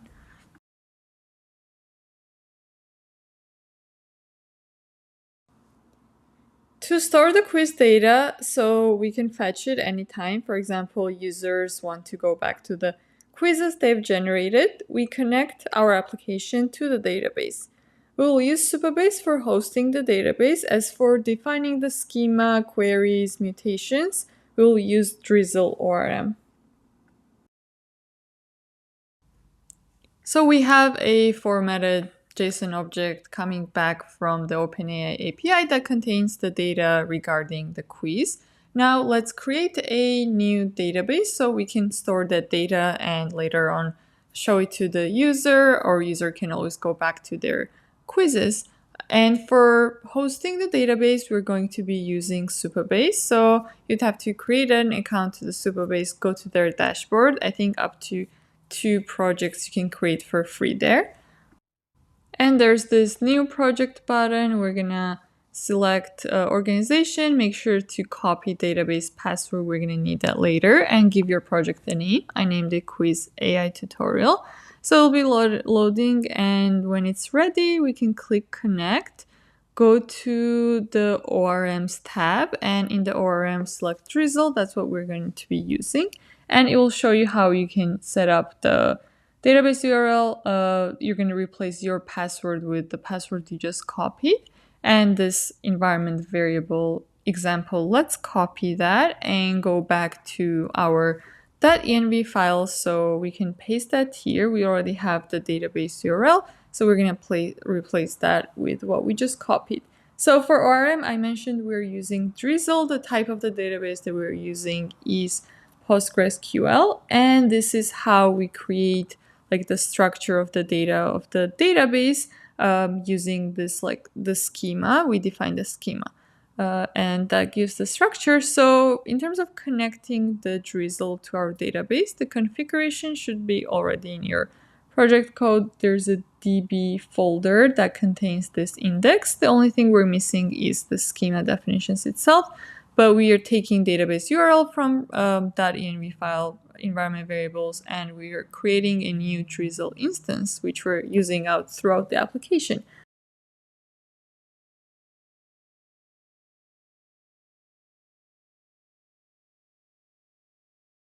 So let's define the schema. In the DB folder, I'm going to create a new schema file. And inside here, let's import all the types that we're going to be needing from the Drizzle. So types and their functions. Then we also have a relation. And now we are ready to start creating the schema itself and the table. So we're going to start with actually the quiz table, since that's the data that we're going to be saving. The table creation is pretty simple. You just export constant, create a new constant, then we call the table function pg table. First we pass the name of the table, which is going to be quizzes, and then we pass the fields that it's going to contain. So first one is ID. We're going to use that unique ID as a primary key. And then we follow up with the fields, which would be a name and the description. Name would be of type text, and we inside the text we pass in the name, and description also type text and description. So that's like the name that we see on the right side is how it's going to show up in the Supabase, like in the tables. We will add user ID even though we don't store user data yet. And that would also be a text like IDs. Later on, we're going to create a user table.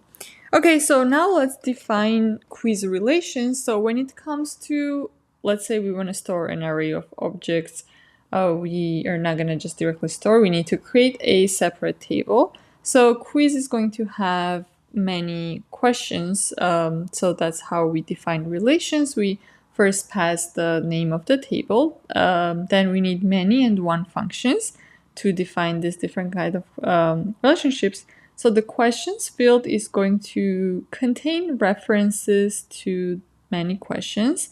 And actually, before we do that, let's first define the questions table. So export constant questions, we use pg table function, we name it questions. ID similar to the quizzes, we're also going to use serial ID and set that as a primary key. Then question has question text as a field, and it would have a quiz ID, which would be integer, and it would reference to the quiz that it belongs to. So now if we say many and we pass questions table into it, that would create a relationship for the in between quizzes and questions. The next table that we're going to define is the answers. PG table answers, and here we add the ID first, set that as a primary key, then followed up with question ID because answer belongs to a question, that would also be an integer, and answer text, which is of type text. And then we have is correct, that is Boolean, and is correct. So that's it. Now we can define the relations for the questions, and there we can add the answers and quizzes. So one and many relations, we have two types. And the first one would be for the quiz. So it belongs to the one quiz. So we pass quizzes table, and then we define which field that reference is stored in. It would be in the quiz ID, and it would reference the ID of the quiz. As for the answers, we're going to have many answers instead. So we pass the function many, followed by inside which we have a table name. Okay, so now that we have questions relations, when we define a relation, both of the tables should have a reference to it. So we have to also define a relation in the answers, creating a new constant question answer relations, calling relations function, passing the answers table, and then we have a one question, so defining new field, and the reference field would be the question ID. You would reference the ID of the question. So yeah, those are the definitions. Now let's try to push these changes into our database. We just defined the schema, but just saving the score doesn't make the changes. And the command is npx drizzle kit push pg, and we're getting an error because there's no file. Oh, I have a command file name. It should be schema.typescript. Let's save that.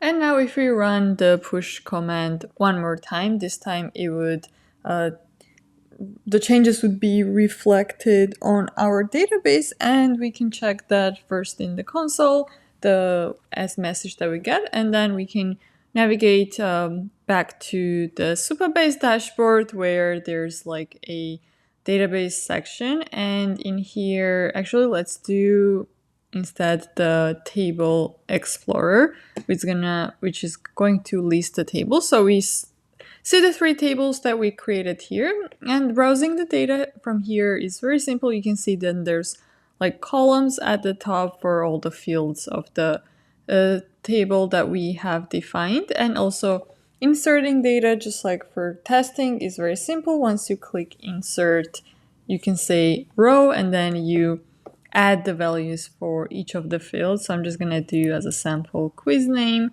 then description. And so for the user ID, I'm just going to set to null since we don't have any users here. So once I click save, then in the table, I'm going to see that one row has been added. Okay, so now that we have a schema, we are going to move on to running mutations in the database. So like saving the data that's coming from the API to the database. So for that, we need, we'll create like a separate function that we're later on going to import into the route. So let's create that function in the generate folder, new file. We were going to name it save to db, tsx, actually ts would be fine. So first, if we want to run queries or mutations on the database, we have to import db from our db folder, and then we import the specific tables that we want to run this on. So in this case, it would be just, first let's start with quizzes, and that would be coming from the schema, export default async function. Then we have function name, save quiz, and quiz data. We'll later on gonna type this data as well. So first constant, we will need a few fields, name, description, and the questions that would be coming from the quiz data as an argument. Once we collect these fields, we're gonna run the mutation as a return. We're gonna save it to new quiz. Await db.insert is the function to insert the data inside table name quizzes, and then we indicate the values. So we have name and description so far. For the relations, for the questions, we would need to first create the questions, so we're not going to include that in the values. Okay, and then we indicate what we want to return. We just need like an ID of the quiz that's been created, so later on we can add that to the questions. Okay, and then constant quiz ID, we'll get that from the new quiz, and usually Drizzle has returns like an array, so the first element would be, and then the inserted ID field of that element, and we're gonna return that quiz ID as a result from the function.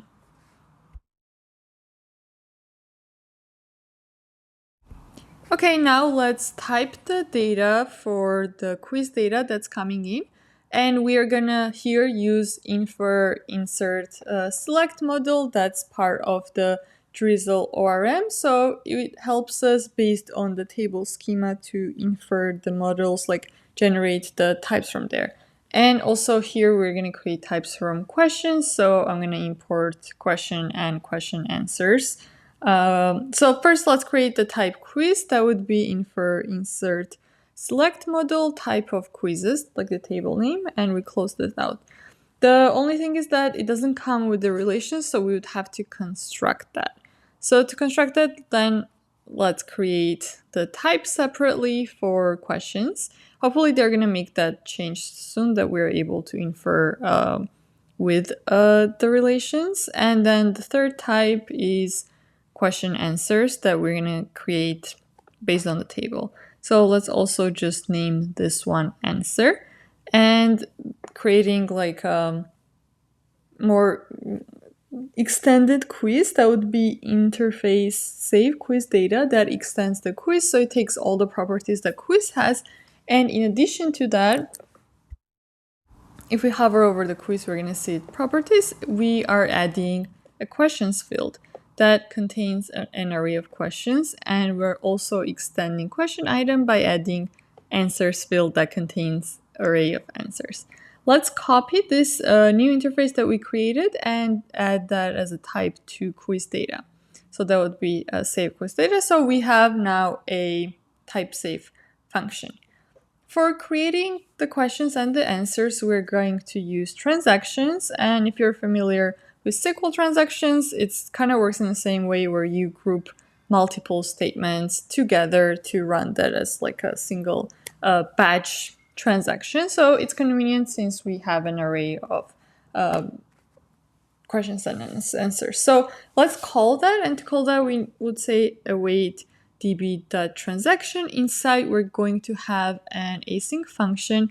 Let's pass tx as an argument, and let's go through the questions. So for constant question of questions, inside here we're going to access the question ID, which we will have to create as it comes back. So await tx is how we can access transaction.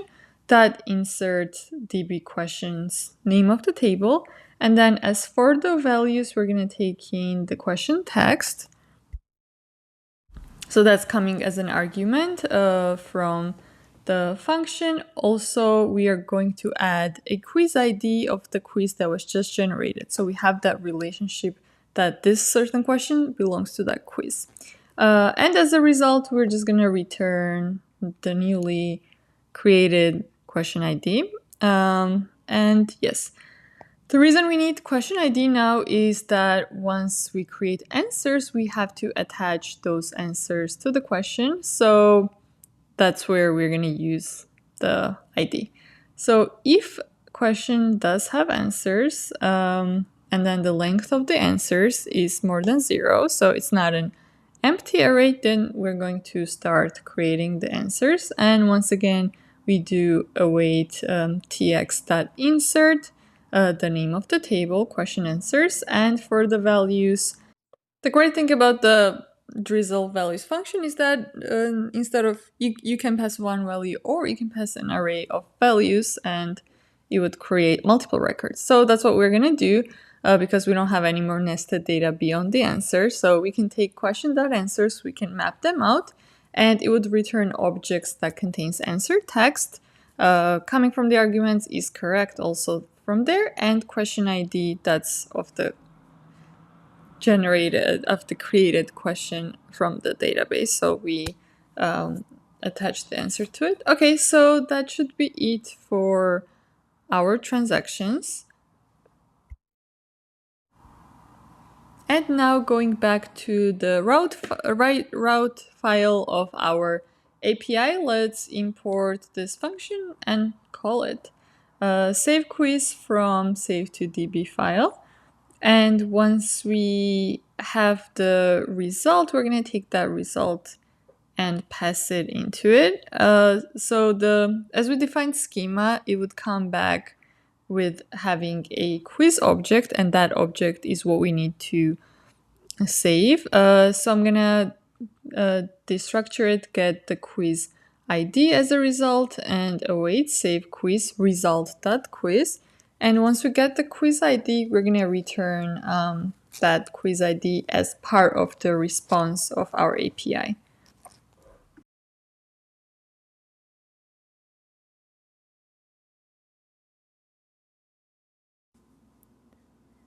Currently, every quiz record in the database in quizzes table has a unique ID, which we use to identify them. And that means that when we are creating a page to display a quiz, there is a segment name that is unknown ahead of the time because we don't want to create a file and hard code the ID of the quiz. We want the part of the route to be dynamic that tells us which quiz it is. So that's why we'll use dynamic routes, Next.js concept, and access that dynamic value on our page by from destructuring the params. Okay, now we can go back to our application. I'm going to close this out. And if we go to the quiz page, we have this hard-coded quiz that we previously created, but we don't have it to be hard-coded now. It can be dynamic, and the URL should take in an ID of the quiz, and we can fetch the data from the API.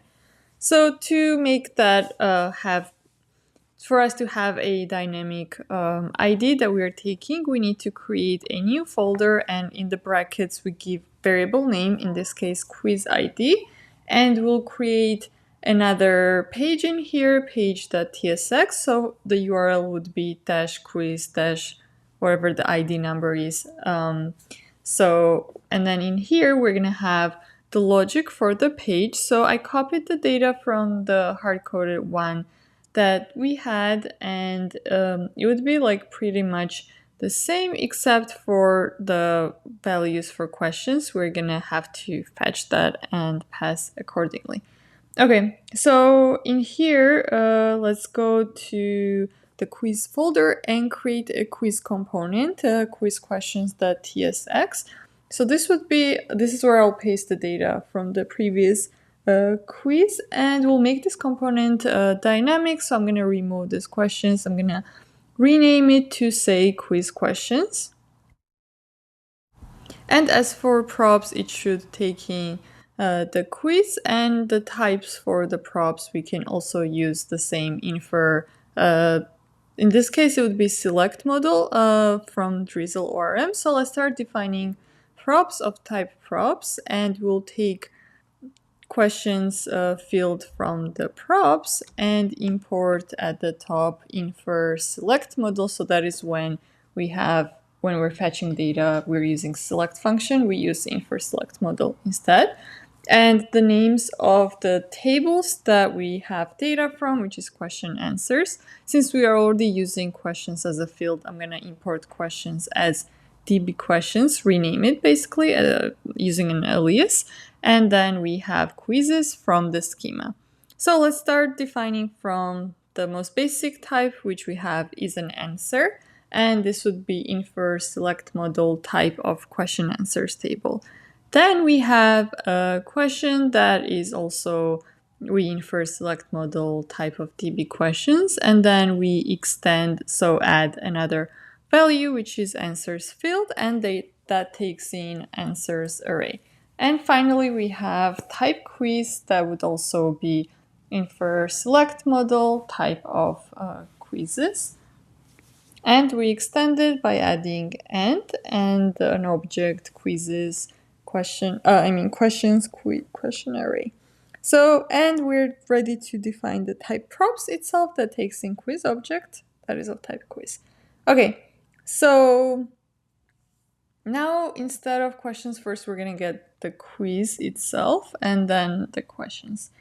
And we already have a type for answer, so type that out in our handle answer function and see if there's anywhere else that we need to change types. I'm seeing something red down here. So for the correct answer, if there's no answer, we just pass an empty string for the result card.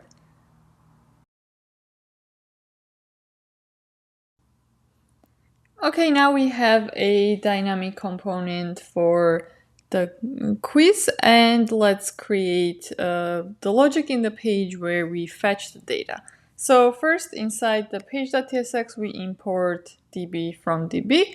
Then we import the tables that we want to get the data from, so that would be quizzes. We will also be needing equals like function eq from Drizzle ORM because we need to find the quiz that matches the ID. And finally, our UI component, that would be quiz questions. So let's create the page. Since the page is created inside as a new route app folder, it would be by default a server component, so we can have async. Then we want to take parameter the quiz ID that would be dynamic coming from the URL. So that would be type string. The URLs are always string. And as a return statement, let's create a paragraph and just display the quiz ID. Make sure we're getting that correctly.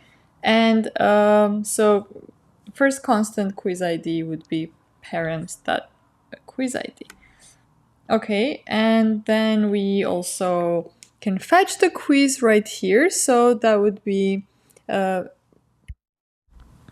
db.query quizzes find first. And once again, reminder that because this is a server component, we can directly interact with the database when it comes to fetching data. And the function we'll be using find first, where we have a where condition. We have equal statement. So if quizzes ID equals to parse integer, because the quiz IDs are integer.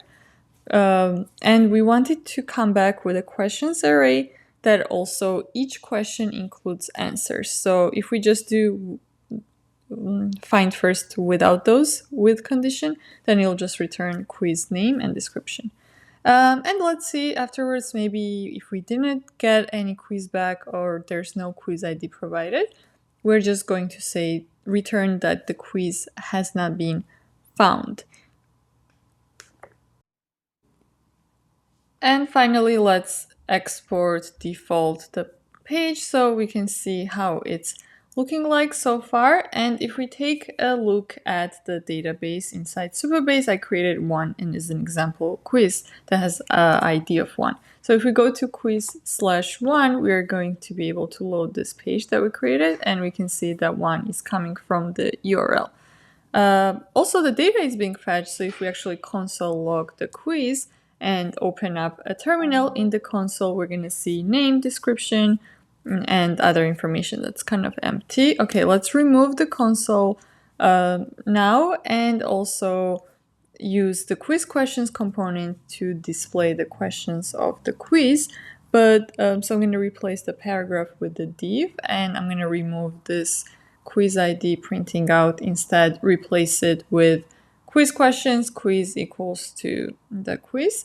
But right now we don't have any questions. I just added name and a description. So let's add that condition as well. So if quiz doesn't contain any questions, then we can just show this default page. So if we go back, we're going to see that the quiz hasn't been found.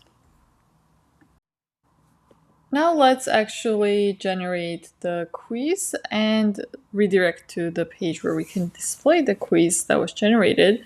And we'll add the logic in upload doc, where we have a handle submit, where we generate the quiz data and store the data. The third step would be just redirect to the page that would have the newly quiz generated ID.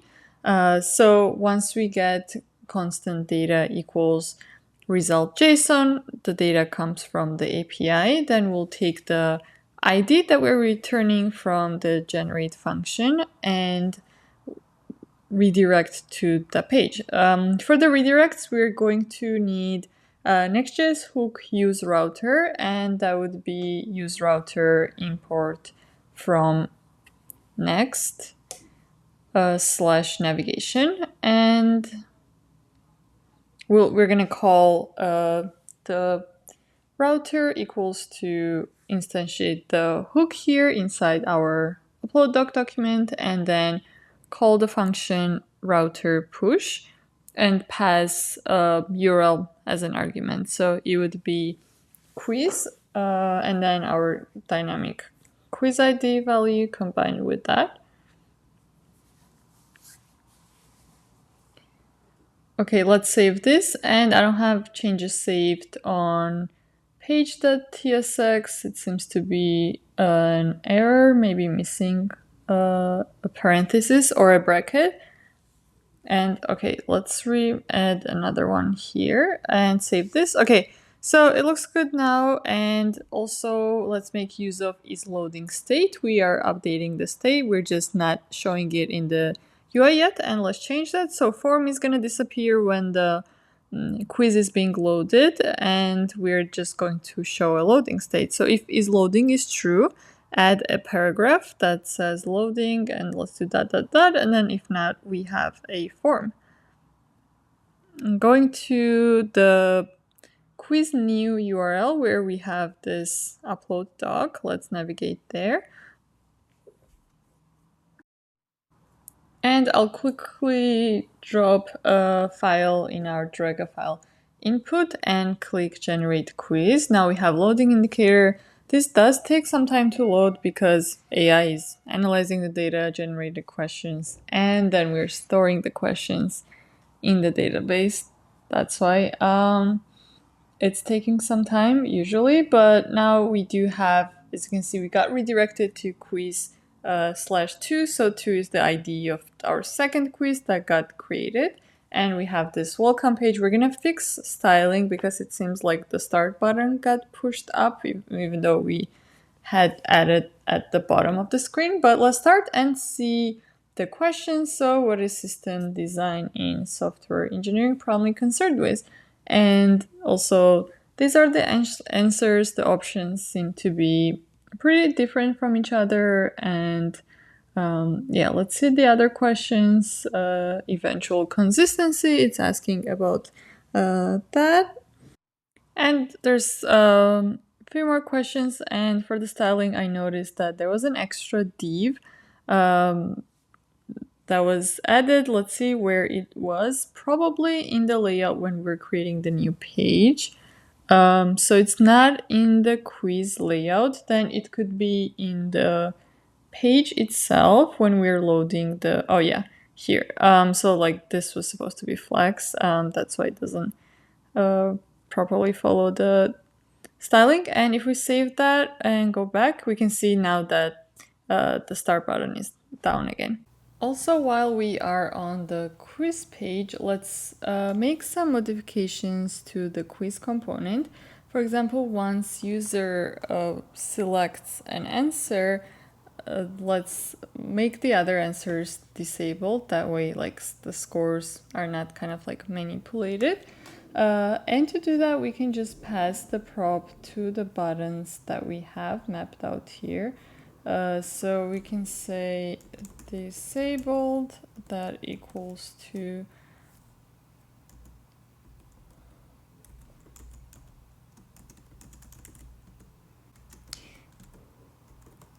so if selected answer is not null, then this would be disabled. In the styling here that by default there's some classes that are applied, for example disabled opacity 50. So we are going to override that condition. So let's do this. So if we pass a class name here, that should fix that. So instead of 50, we're gonna say 100. All right. But if I try to select something else, the function that we have on click is not going to get triggered. Add functionalities on the buttons that we have in the header, so we haven't gotten a chance to update that. So the first one, going to the previous question, this will have to just decrement the current question index unless the index is 0. So let's create a new function.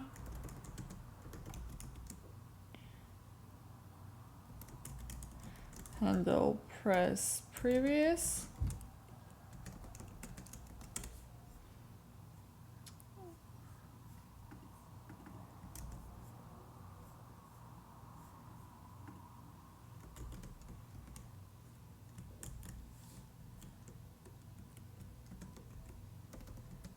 And if current question doesn't equal to 0, then we set current question we take the previous current question and decrement it.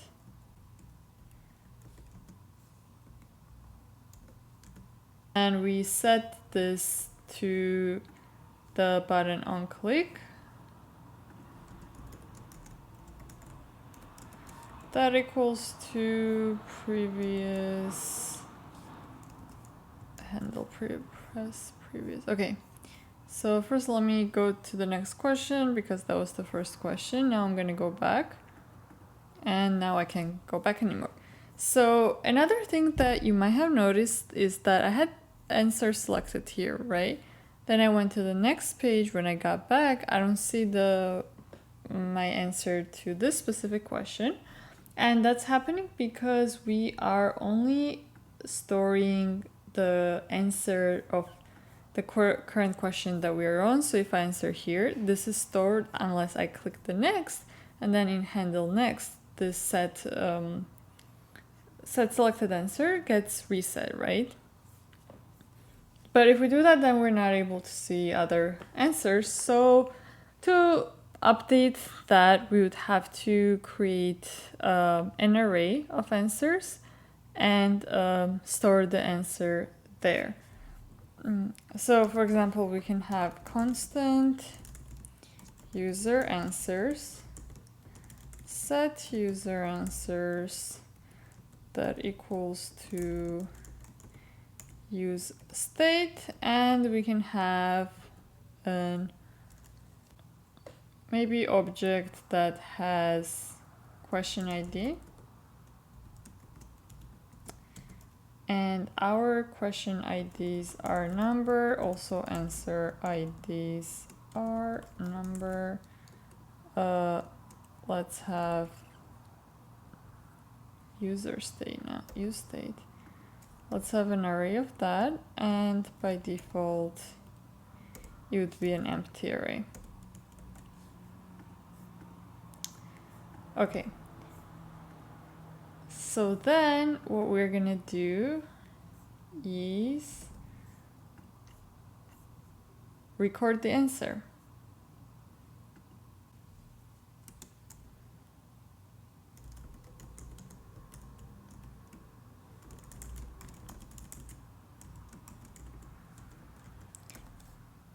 So we take the current user answers, we copy that, and we add a new object where answer ID equals to answer.id, and then we need to have a question too, so we're gonna pass that as well. This would be coming from here. Let's just do questions, current question dot ID.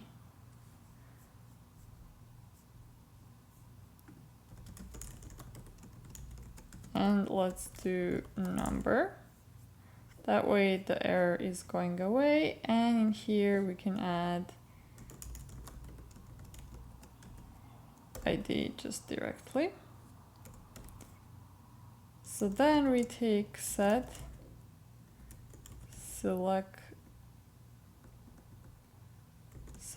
user answers to this new array.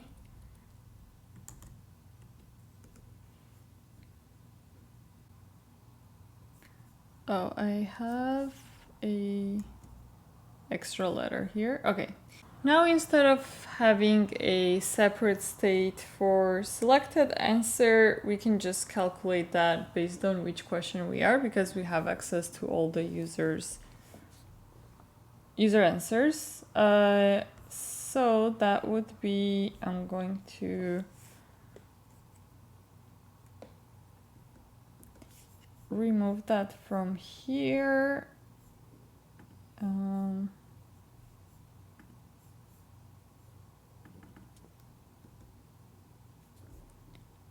Here, and also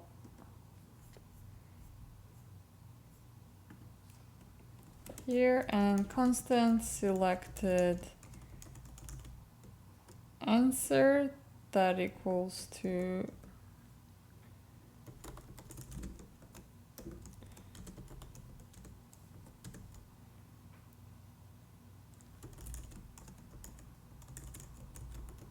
we're gonna find an item where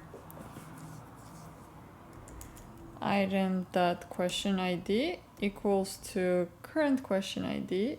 So what is the current question ID that we have here? Questions, current question dot ID. And it could be undefined as well. And once we find the item, we return answer ID. This can be undefined as well. Let's update it to just be like a not null value. So if I go next here, I can select another answer, but if I click on the others, I can't check that. Let's go back, and here I can still see my previous answer. Now the next thing we need to update is this one, because it's still, so same way we updated the set selected answer not to depend on the state anymore. We can do that for is correct. So constant is correct. We're gonna have the same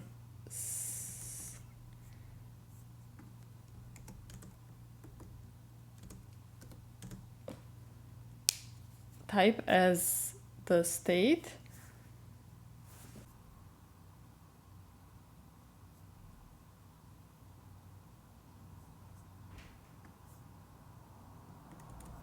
And we take the answers of the current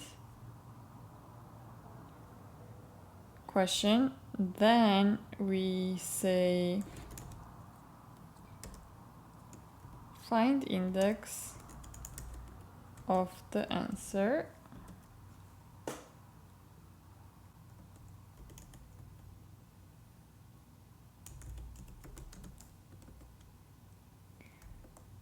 The ID of which matches our selected answer.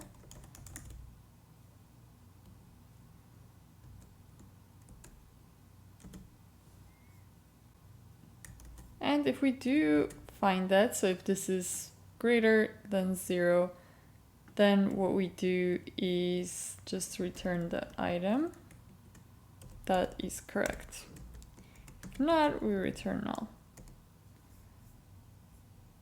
So now anywhere else getting error because we have a state here. We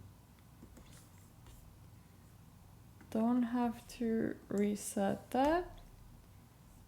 And okay, we also have undefined.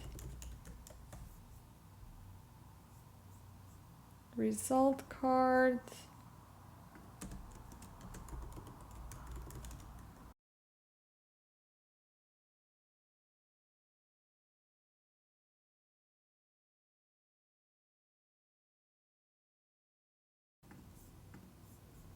Let's start. So this is incorrect. Then this is correct. If I go back, now I see that the result card matches the answer. And finally, the exit would redirect us to a different page. For that, I'm going to use import use router from next navigation. Let's do constant router equals to use router and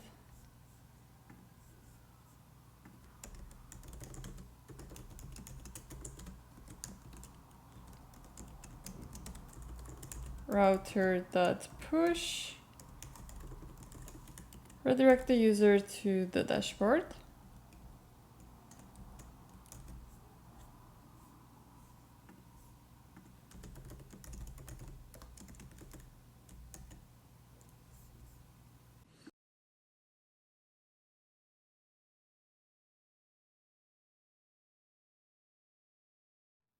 Now, if you wanted to quickly navigate between links so we don't have to type it in, the link for the new quiz and for the sample quiz, let's just add a header on the quiz level that will contain these links so we can just click them. Or if you wanted to like deploy this to showcase your progress so far. So for that, in the components folder, we are going to create a header component. The file name would be header and also the component name. So it would be a very simple component that's going to contain links. So let's do constant header equals to, we are going to return the header HTML tag, and inside header we're going to add a nav tag since it allows us to navigate. And at the top of the file, I'm going to import the link from next link, so we can add, oh, it's not a, it's a default import. So we can add those in, and let's add the first link, which would be for the sample quiz, and href for that is, I believe, just the quiz. Yeah, if we just go to the quiz, we're gonna see that.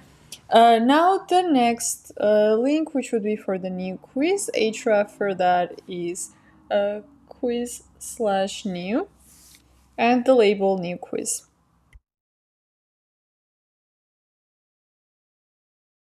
Okay, now let's import this header into our layout so that it's shared among the quiz pages. So let's do, where's that? Okay, so that's the quiz layout.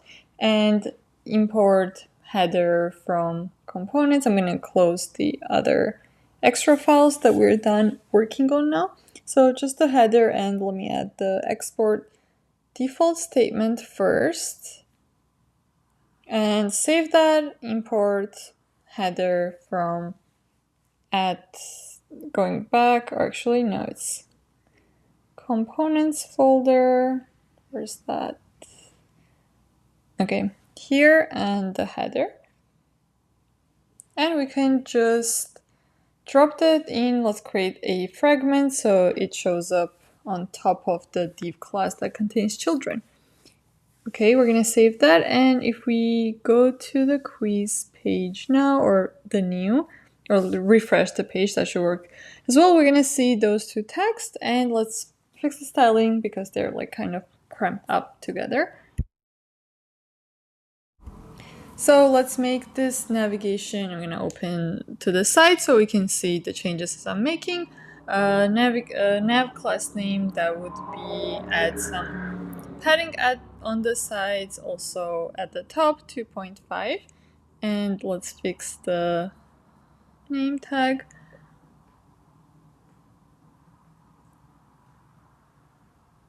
Also the flex and gap in between items, that would be 2. For the links, let's make the text underline so we can tell that it's a link, and I'll add the same class name for the other one. And oh, it just needs underline, not text underline, for the Tailwind classes. And if we save now, we can see the styling changes show up. If we click sample quiz, it's gonna redirect to the quiz page, which we hard-coded data for, and the new quiz.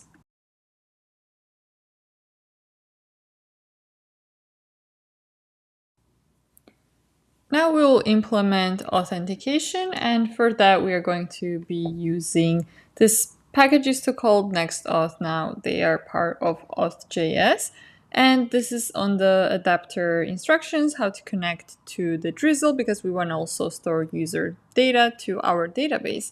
And if you go to the API auth route.ts, you're going to find this two import statements, get and post from auth file. So that's what I added in the initial project setup code.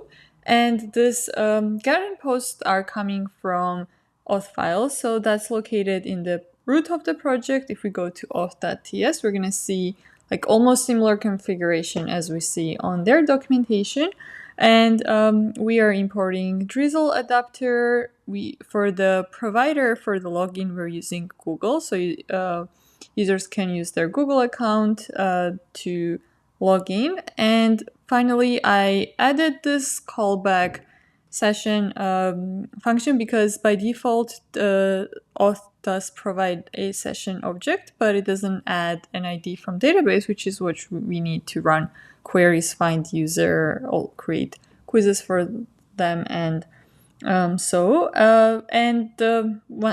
mentioned, the database type is Postgres, and we need to add the tables for user sessions and verification tokens following their instructions so that the library is able to correctly authenticate user.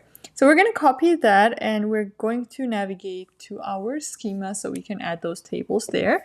And I'll add them in the beginning. So let's paste that in and take a look. We have accounts table, users table.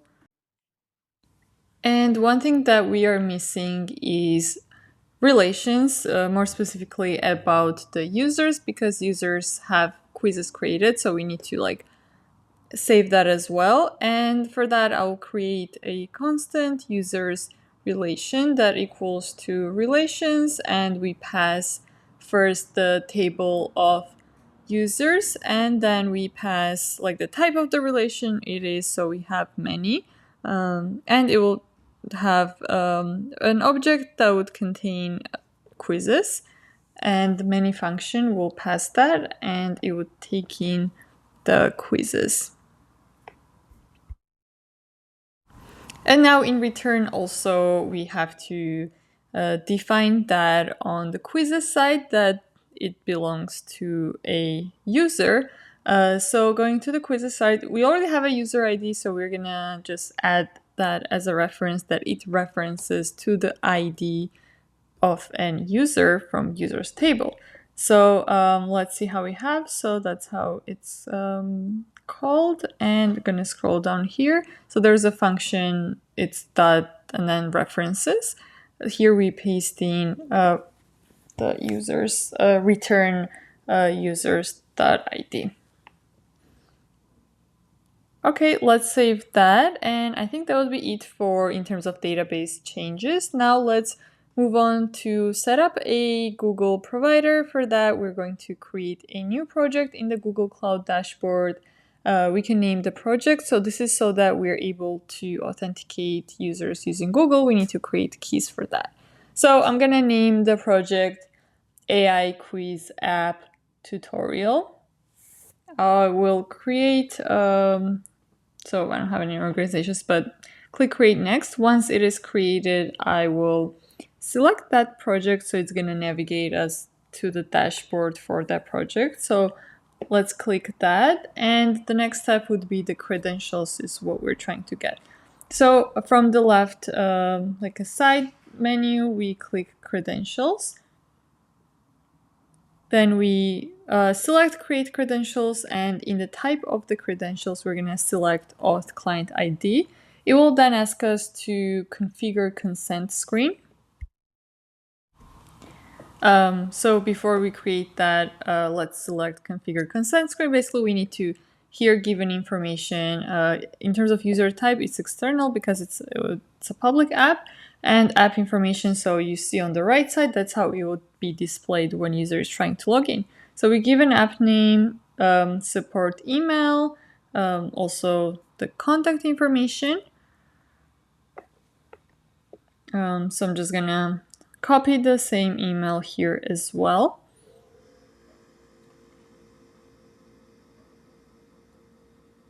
And once we click save and continue, it's going to ask us for the scope. We're not going to add any scope here. Just the only thing would be if it's like, let's click save and continue. Okay, so that's our consent screen. Now, once again, let's try to go back to the credentials. Create credentials, auth client ID, web application as application type. So web client, I'm gonna use this for local because this is only for local testing. And we need to also add authorized JavaScript origin. So where is the request coming from? Or where the successful login should redirect to. So this actually the origin is optional, but we do need to add the redirect URI. So paste the localhost 3000 API auth callback and Google. Let's remove spaces so that way our auth API captures it and logs the user in when it gets the data from the Google. Let's create it and copy the client ID and client secret. Now navigate to your .env file and in Google Client ID, paste the client ID and the client secret. And one more secret that we need is the auth secret. So you can generate that by running this command, openSSL rand base6432. It would generate from your terminal and just copy and paste that in as well.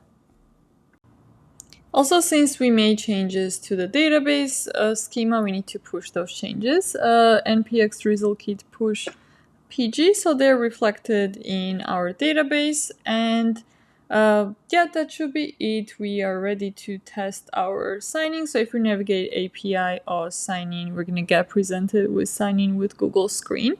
And it will redirect us to the application. There's no indication in the application yet that we are signed in, but let's reload check in our database. So I'm just reloading this. I don't know why is it so slow. Command Superbase, not in general, just in this case.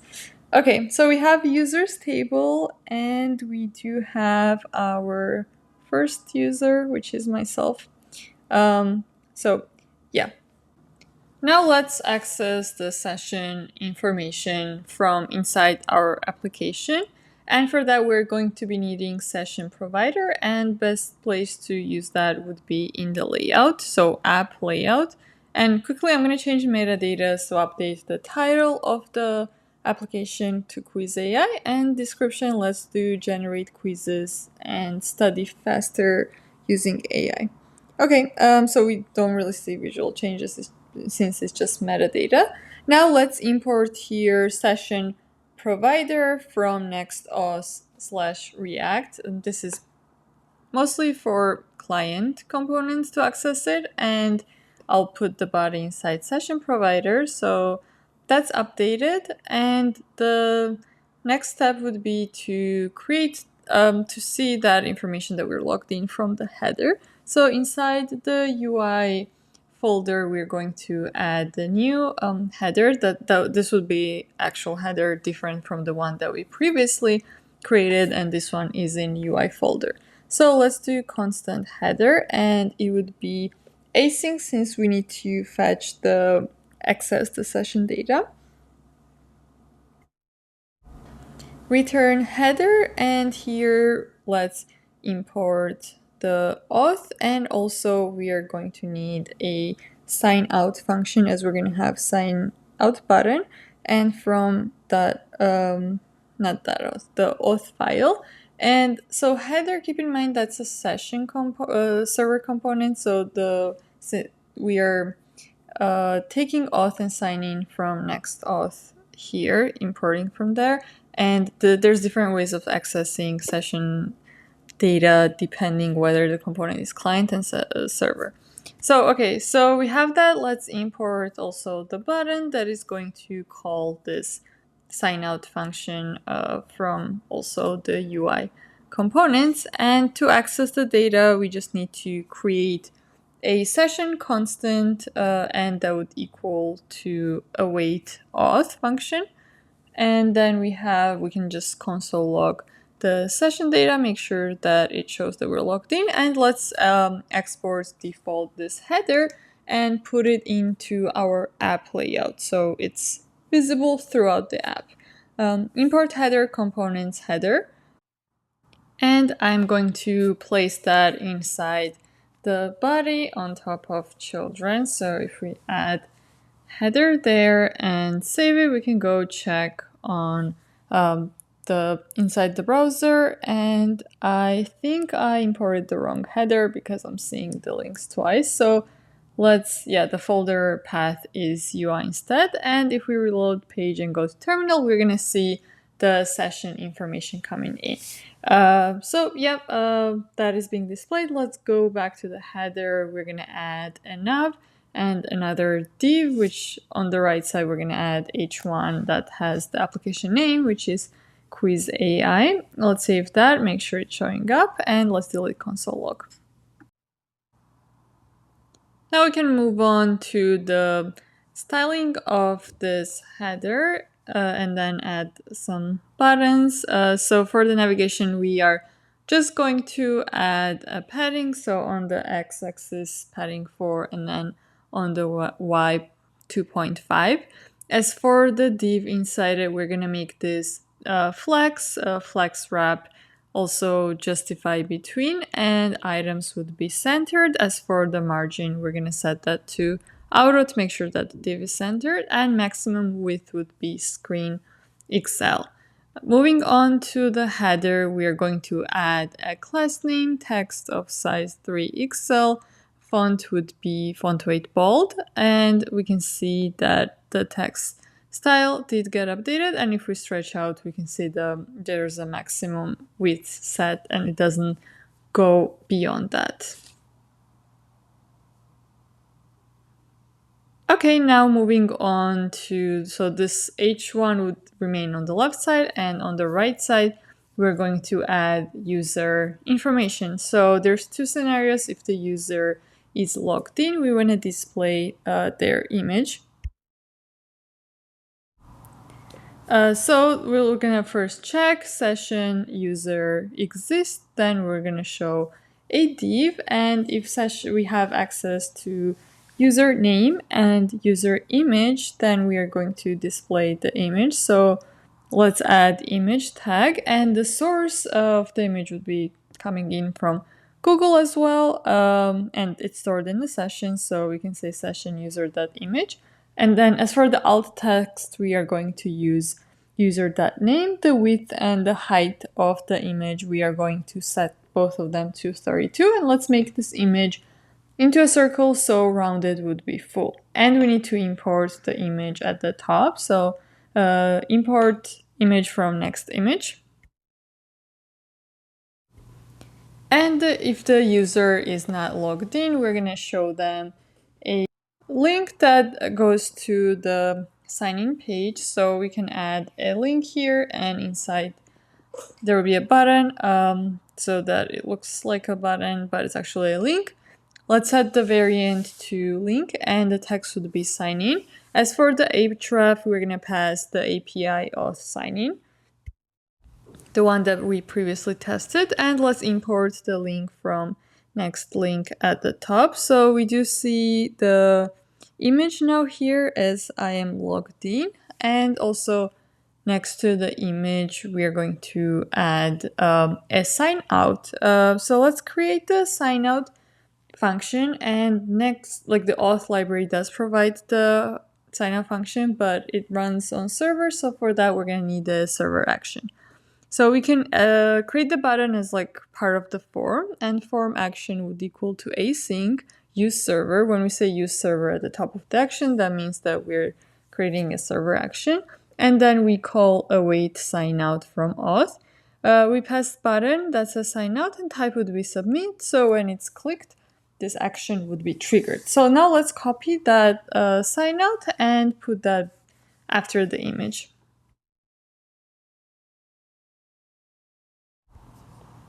Okay, so we have that, and we can see that it is showing up. Now let's add some spacing between the image and the button. The div container, we're gonna make that flex. Items would be centered. The gap between the two would be 4. So yeah, here's some gap in between. And I'm going to wrap this like header and the session that we have, session information, in the same div, so that when we have as their parent justifying between, this button and the image move to the right side, so the space is spread out in between. And yeah, we can see that now sign out button and the image is on the top right corner.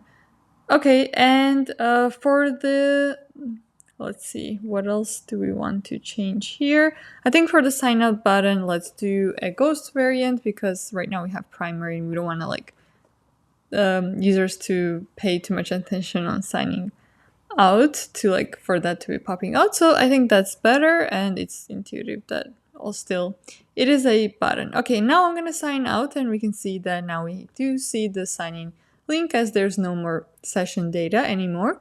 And for the sign-in link, let's also update a little bit of styling. We're gonna add a class name. So let's do rounded XL, and for the border, we're just gonna add like a border. It would default to primary color since that's the color of the text. And I'm gonna remove a variant link. Okay, that should be good. Let's see how it's looking like. Actually, I'll put it back so that we have this outline effect. And all right, that looks better.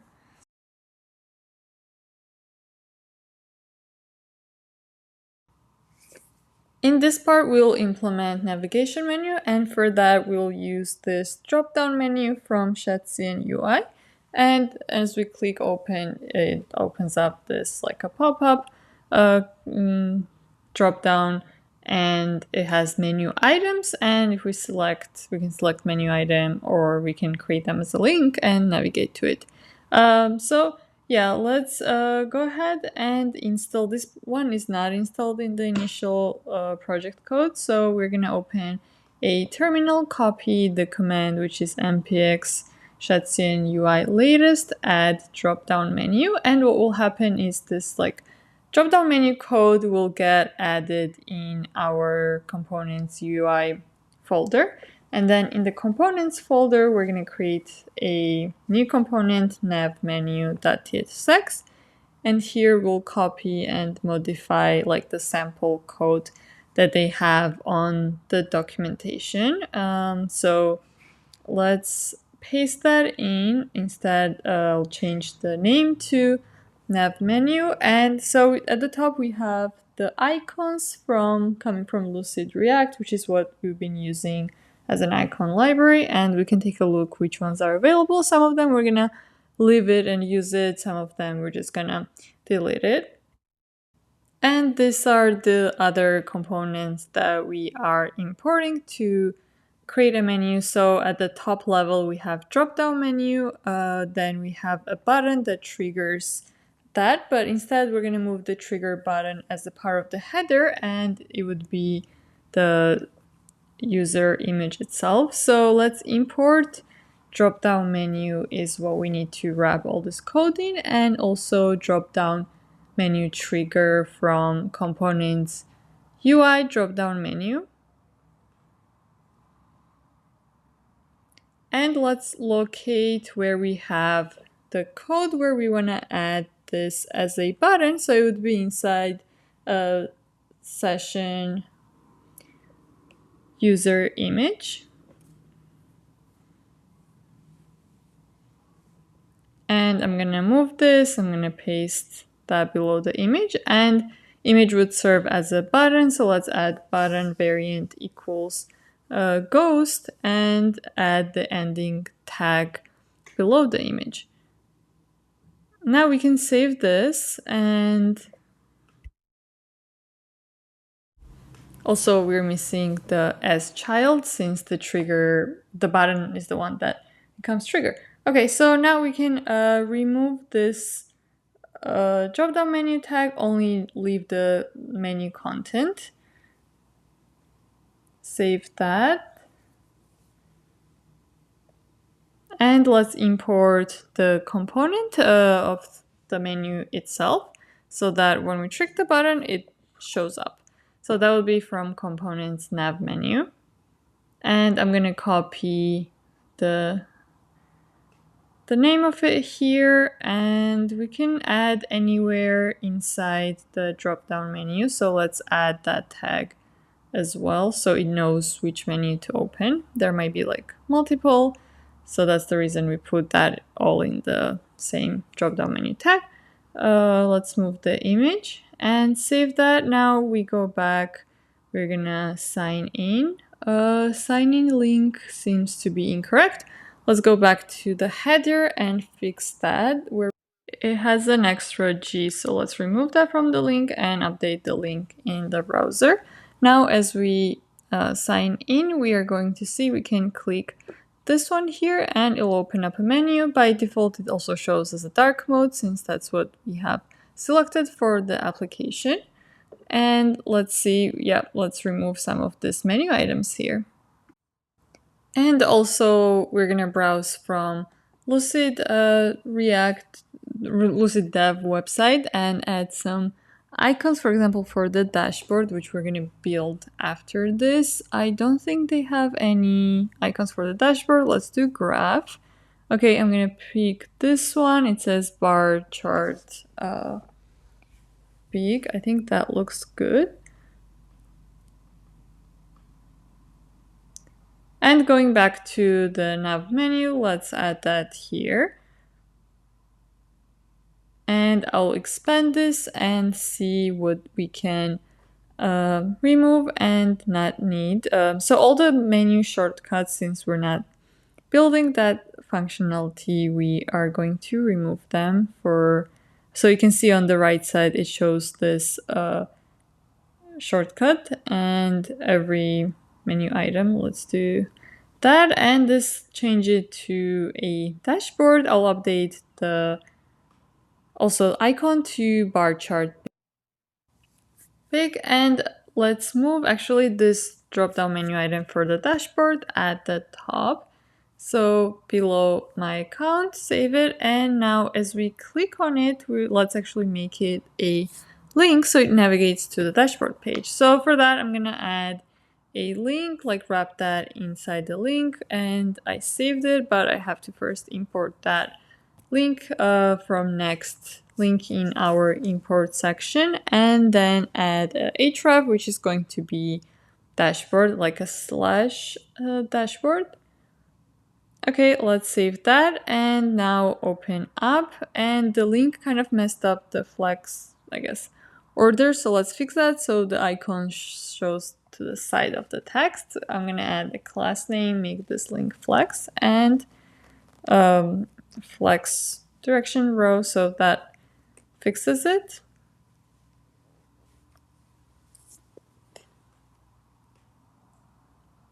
And we can now remove this extra menu items. We don't need logo, we already have that, like the sign out button. Also, let's get rid of the API section.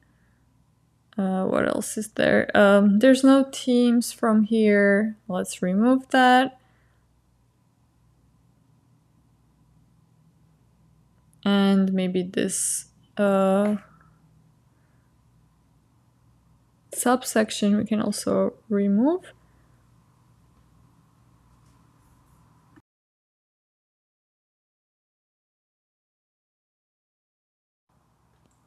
For the dashboard, we are going to create a route group in our project. So what that means is basically when you, inside the app router, when you create a folder that has a name and that's put in parentheses, it means that you can create routes inside, but the name would not show up in the URL. So this user, we can make all the user related pages in there, but the user itself would not show up. So in the user, let's create page folder dashboard. So it would be our application URL dashboard, and create like a sample page. For now, let's just print out dashboard and export default. So when we click from the menu, we are going to land on the dashboard page and see the dashboard text here.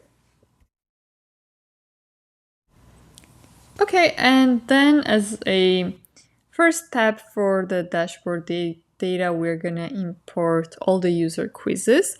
And for that, let's import database first from our DB. Then we're gonna use the equal function from Drizzle ORM, because we have to user ID by that should equal to the quiz that has user ID. And next, import quizzes from quiz table from the schema.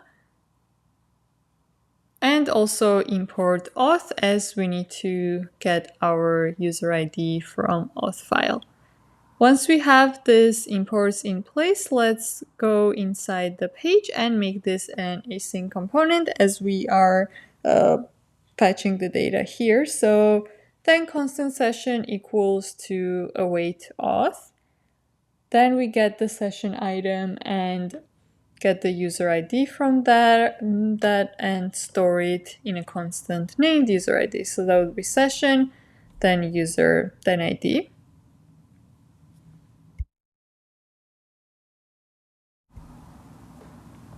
And here we check if the user ID is not available, then we return that the user is not found.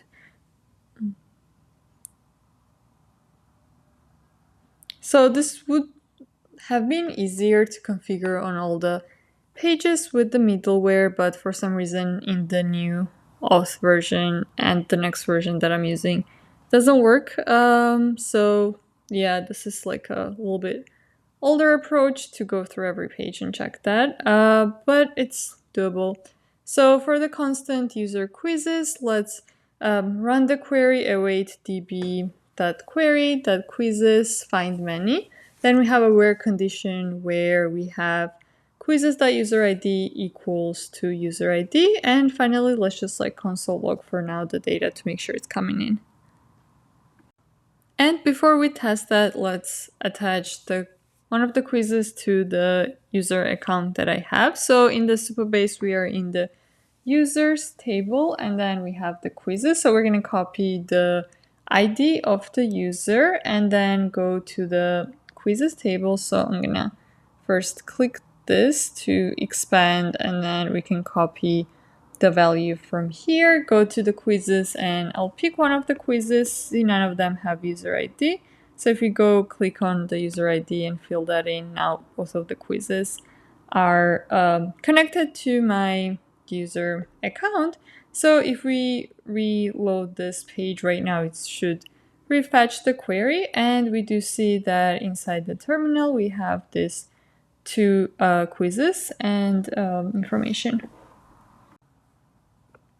And let's create a layout for all the pages that are this inside user route group. So for that, we're going to go to the user folder, new file, and layout.tsx. Once we create that, since it's not an export default component yet, that's why you see the error on the browser. But let's create a component. So I'm going to name it user pages layout, and as props as usual for the layout, it takes in a children, and children is of type react.node. Then we return a component, so let's do a div, and for the we need to pass the children for pages to show up. As for the class name, we're gonna set this to max with 3XL and do export default user pages layout. Okay, now if we save this, we're gonna see the dashboard page one more time. Let's set also margin to auto to make sure that it is centered. So now if we expand, we can see that it sets the max width and does not go beyond that. Okay, that would be it for the layout. And for the quizzes, we're going to display that in the table component. So let's create a quizzes table, separate component. It would be on the dashboard page. So that's why I'm creating it in the dashboard folder. And let's name it constant quizzes table. Let's just return fragment for now and do an export default quizzes table. And let's define the props now. So for the props, this data is coming from the database, so we can directly infer the types from the schema and the Drizzle. So import quizzes table from DB schema, then we import infer select model from Drizzle ORM.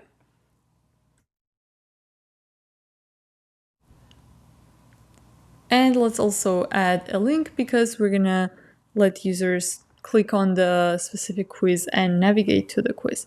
So creating the quiz type would be type quiz infer select model type of quizzes.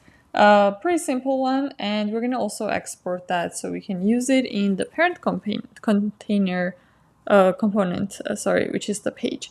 So type props, that would be quizzes, and that is quiz array. So now in this, we pass props and the type as well. Going back to the page, we're going to import the quizzes table, and so it's an export default from the same folder, quizzes table, and we're going to take our user quizzes and pass it to it. So I'm just going to copy the name and also add the quiz type, because user quizzes, we can just type it here, and that would be also a quiz array. Okay, so let's remove this dashboard and replace it with quizzes table. Quizzes equals to user quizzes. Close that out, save it. And let's start creating the table. We're just gonna use HTML tags to create the table and then style it. So table, let's add class name table auto, and then we're going to have a table head which will contain the names of the columns. So let's create the first row, and inside the tr we have th with the name would be name of the quiz, and then another one would be the description of the quiz that we are going to display. So then we're done with the head part. Now moving on to the body, we create that using tBody tag, and then we take props. We get the quizzes, and it's an array, so we map them out, and every element is quiz of type. We're gonna name quiz, and it is of type also quiz, and each one is going to have its own row. We need to add the key, has to be unique when we're mapping out things. So quiz ID is definitely unique. So let's add that as a key. As for the data, first, we are going to have the name, and second, we're going to use the description field. So now we can see that our two quizzes are being displayed on the app. And we'll turn the name part into a link and add our href. We already have like a page that displays the quiz, so that's dash quiz and then followed by the quiz ID. So we would get users can click on it and redirect to fill out the quiz. Okay, and then inside, let's put back the name. Yeah, that looks good, but it doesn't look like it's link. So let's change the styling for that so it's intuitive that you can click on it. So I'm going to wrap the name inside the paragraph tag. So let's do that, and let's also add the class name with coloring like the text. Text, let's do primary foreground. No, actually that's darker. Let's do blue 600 instead, and add some underline. Okay, that's better. And we'll update the styling of the header. So here in the th, let's do text, and this I'll paste this hash. Same thing for description, so it's the color is more like gray, and let's do text align on the left side for both of them so they're consistent.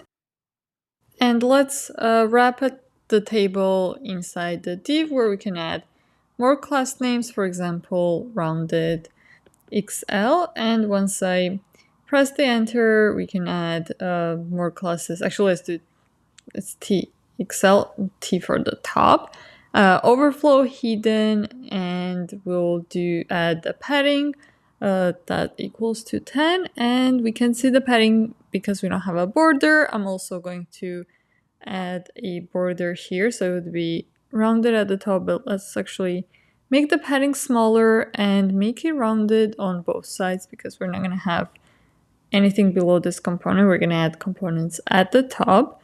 So that's how it looks like. This is what our tables and their relations will look like. We mostly have one-to-many relations still. For example, one quiz can have many questions, and many submissions, while each question is related to only one quiz. And every quiz has an user ID, that way we know which users created which quizzes. In order to show users more metrics, for example, regarding their scores, we need to save their quiz results. And for that, when they submit a quiz, we are going to create a submission and inside submissions table. So let's go back to the schema file, and in the end of our other table, start creating submissions one. So it will be export constant quiz submissions that equals to PG table quiz submissions passing as a name, and then defining fields. We are going to have an ID, primary key, set this primary key. Then we need to store quiz ID itself to know which quiz we're submitting the results against. Also the score that user received during the quiz, that would be just an integer score. And then let's create quiz submissions relations. That would be using relations function. We pass in the table we just created, and we are going to have only actually one. We can pass one too many, but we're going to have a one quiz that we are referring to. So, and then the fields for the reference, we're going to use quiz submissions, quiz ID, and then references would be quizzes.id. Now we save this relation, and we also need to indicate on the quiz that it can have many submissions. So let's go up to the quiz table, which is somewhere up here. Yeah, quizzes relations. And here we can add another field for the submissions. And that would be submissions, many quiz submissions table. Now we are going to create, first push the changes to the database with the command Drizzle git push, so that we have the submissions table and its relations stored. And after we get the message that changes have been applied, we can double check and see that in Supabase there's a table for quiz submissions that appeared, and the data is empty. So we'll create an action, server action, that will be basically a function that it's going to run on server and store this data, save submissions to the database, and then we'll call it from the quiz UI component. So let's mark that as use server at the top. Then we import database DB to interact with it. We also import quiz submissions from DB schema, and then auth to get user ID from auth. Also the insert select model and equals from Drizzle ORM. We defined the type for the submission, and it would just simply be insert model type of, and then the quiz submissions. And then let's minimize the file browser and create the function. So it's going to be export. It's an async function. We're going to name it save submissions. And as an argument, we're going to take in submission that will be of type submission, and we'll insert it. So let's access the score field from submission. As for the user ID, we are getting that from the session, that user.id, and let's call the session object that would equal to await auth. And let's create a new submission. We await DB, then we call insert function. Inside here, first argument is the table name, and then we call the values where we pass the score, also user ID. Actually, we don't have user ID, we just have quiz ID, so we don't need that. And let's see how the quiz ID is stored. Okay, so with the Pascal case. And let's add another argument here. So we're going to pass that from wherever we're calling the function. Okay, so then let's return a submission ID from new submission, first element of the array, and that we need the returning function to be able to return that ID. So let's add that. That would be returning inserted ID, and we'll return quiz submissions.id. So then we get inserted ID that we return from save submission function.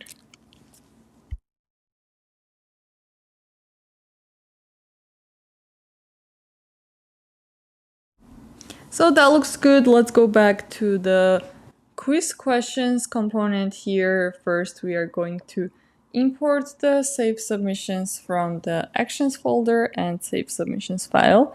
And we did save submission. That's what we named it.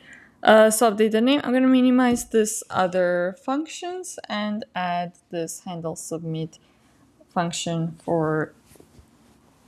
to call and get the data. This would also be an async function. We're going to do await save submission, then we pass in the score. And the quiz ID that's coming from props, we have quiz and .id. Let's also call this function inside a try catch, and in case there's any errors, we're going to catch them and console log. So now the handle submit function is ready. We're just gonna, the save submission returns ID, so we're just gonna store it in sub ID. And one more change inside here, we're gonna move set submitted to true on this handle submit function. So when user is on the last question, we're gonna use this function. And yeah, let's put that after this, and now we can call this function on the button, but for this we're gonna conditionally display a different button in the end. So if it's the last question, then we're gonna show a button that has handle submit as a function. So let's check that condition first. So it would be same as we have here, current question equals to questions length -1. That's the last question. So if that's the case, have this one. If not, I'm just going to copy it would be the same variant and the size. Just on the onClick, we are going to call a different function. So let's pass that. Let's update the function. Also, the text would be submit for this one. And if that's not the condition, then we're going to pass what we had before. But then this one, we don't need the submit here anymore. So I'm going to remove that. So we just need to have start and next. Okay, and update this.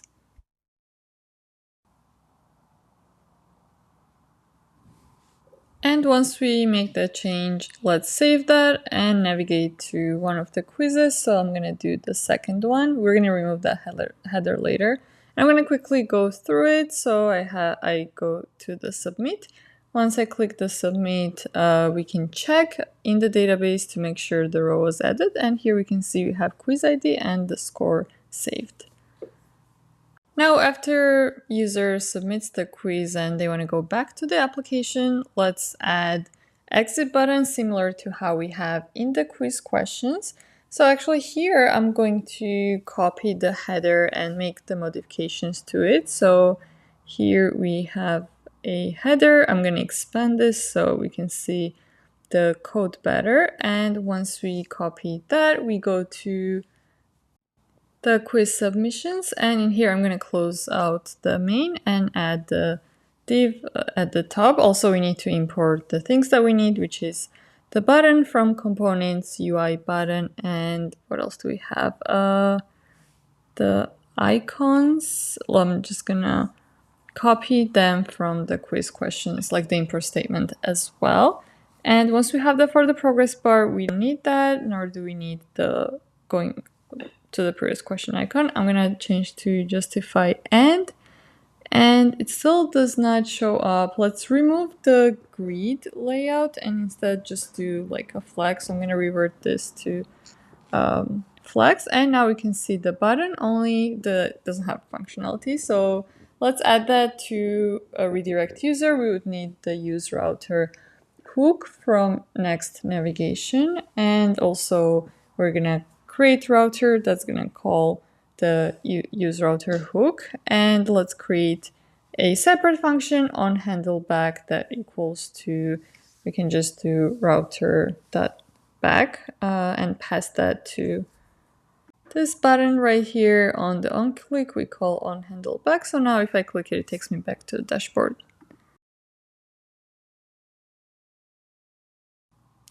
In this part, while building out user metrics, we'll also learn how to create aggregate functions and join tables, so we can write like complex queries in Drizzle for your database. And if you need a refresher on how SQL joins work, let's go over a scenario. Let's say we want to get all the questions generated by users' quizzes, and since there's no direct link between questions and users table, we have to use quizzes table. But does that mean we have to fetch every quiz and then include questions field and then parse through the results and get questions separately? No, here comes the SQL joins, a method used to combine rows from two or more tables based on a related column between them. So basically it allows us to create a new table by combining rows that have matching values in both tables. In this case, it could be the quiz ID. So that is particularly useful when the data is spread across different tables but linked by a common attribute or identifier. And there's several types of SQL joins, but the one shown on the diagram here is an inner join, which only returns results that match from both tables. So if we do an inner join on quizzes and questions table on a condition where quizzes.id equals questions.id, then we'll get questions with quiz ID, and the ones that don't have a quiz ID won't be returned. Now, if we do a second join on the users table, then we can also return questions that are part of quizzes, and those quizzes have matching user ID that matches ID field in the user record. On top of that, we can filter the results on one or several users and apply functions like count if we're just interested in the number of questions. So that's how we get all the questions generated by a user.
And we'll do that by creating functions. So let's go ahead to the actions folder, create a new file, which will have get user metrics. Here we're going to create few functions, and for that we're going to import the tables that we're going to need from the schema, which is quizzes, the questions, and submissions. So that would be from DB schema. And I think I spelled quiz questions wrong. Let's see how it is in our schema, and yeah, it would be just questions. So after that, we also need auth, as the metrics is related to the user, from auth file, and creating a function get constant get user metrics. It would be an async function, and before we forget, export defaulted.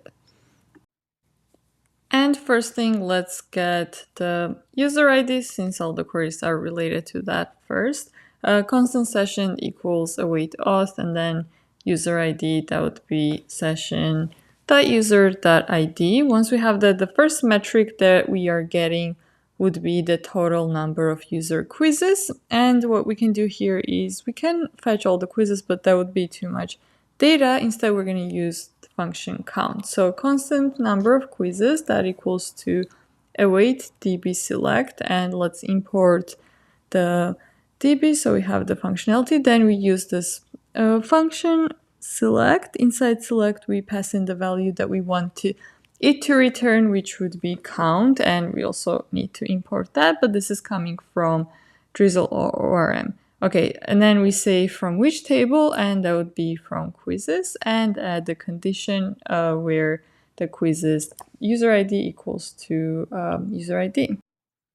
And after the where, we do need to have equals function. So with the count, let's import that and add that in. So the equal will take the quizzes user ID and user ID. And if it is empty, we have to also check. If there is no user ID, we just return nothing. And yeah. Now we are going to test this action and call it from the dashboard page. So let's go to the user dashboard folder, and inside the page, we are going to import get user metrics from actions and get user metrics. And we're going to make a call to it where we fetch data and store it inside user data. So constant user data equals to get user metrics. Actually, let's do that after we make sure that we have access to user ID, and then console log the data. And we have to return also the number that we got. So I'm going to do number of quizzes, put that in an object. And if we reload the page, we're going to see in the console log that we get number of quizzes back, and it contains an array which has an object with the value of 2 inside it. And let's go back to the code in the page. I'm going to remove this console log of the other data and add more metrics to it. So for our next metric, that is going to be getting the total number of questions generated by the user. So constant number of questions, that equals to await db. And because questions don't have directly user ID, we would have to do joins here. So select value, once again, we're selecting the count, and count comes from the questions. But we're joining that table to the quizzes table. And the way we're joining is that the questions quiz ID equals to quizzes ID. So that would create a bridge for another join that we need, that would be on the users table. So the quizzes user ID, we're going to fetch, we're going to import the users table. It would show the questions from the quizzes that belong to the user. So basically they have the same user ID as the ID of our user. And finally, let's return an object that also contains number of questions and the first value of the array from the result in Drizzle. So I'm going to reload the page, and I'll put back the console log for user data. And that would be here. Number of questions value equals to 8. Okay, that's great. Now next part would be getting the total number of submissions. So how many times users submitted the quiz. So number of submissions, that equals to await db. Once again, we do select count, that comes from submissions table, and we need to do inner join. We need to use the quizzes that submission belongs to. So submissions quiz ID equals to quizzes ID, and then inner join on the users table. So users equals, we can basically copy this here. And that would be our number of submissions. Let's return, again, first element in the array. All right, let's take a look, and that's 2. So I submitted the quiz 2 times. And one final metric that we're going to do is get the average of the score. So constant average score await db select. In here we need as a value, average function is what we're going to call. Let's import that from Drizzle ORM, call that, and indicate which field we're getting that average from, which is the score field. So this would be coming from submissions table. And once again, we need a inner join on the quizzes table. So that equals quiz submissions quiz ID equals to ID of those quizzes. Once we have those quizzes, we join that to the users table. Same thing, the ones that have user ID as the ID. And let's return that as. And we do have filter on the number of quizzes where it would filter the user results to only the ones for our user. And we have to add that for all the other queries as well to make sure that we only get user results. So right now the numbers that we checked, they were returned correctly because we only have one user that I created. So all the questions belong to that user, but yeah, when we're displaying to different users, we want to be able to filter by that. AVG score. And we have the score of 5. We're going to round that. Now that we have all these metrics, let's go ahead and display them. And inside the dashboard folder, let's create a new just UI component, call it metric card, and each card will display each metric. So creating the component constant metric card equals, let's return just the fragment, and let's make this export default. Once we have that, let's define the props. So type props equals to, so we're going to take in the value, which would be the number, and the label that explains what the metric is about. Then we'll take in, let's turn this into a div and show those two values. So it would be label, and let's accept the props here and type them, and the structure, so access the value and the label from the props. And the same way the label we display in paragraph, let's add the value as well in there. Okay, so we can save that. We can go back to page.tsx, import here.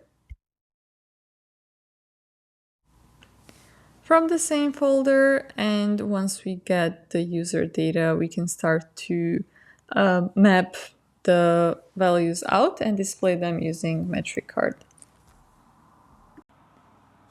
But if we once again take a look at the function, what it's returning, it's an object and we don't have labels in here.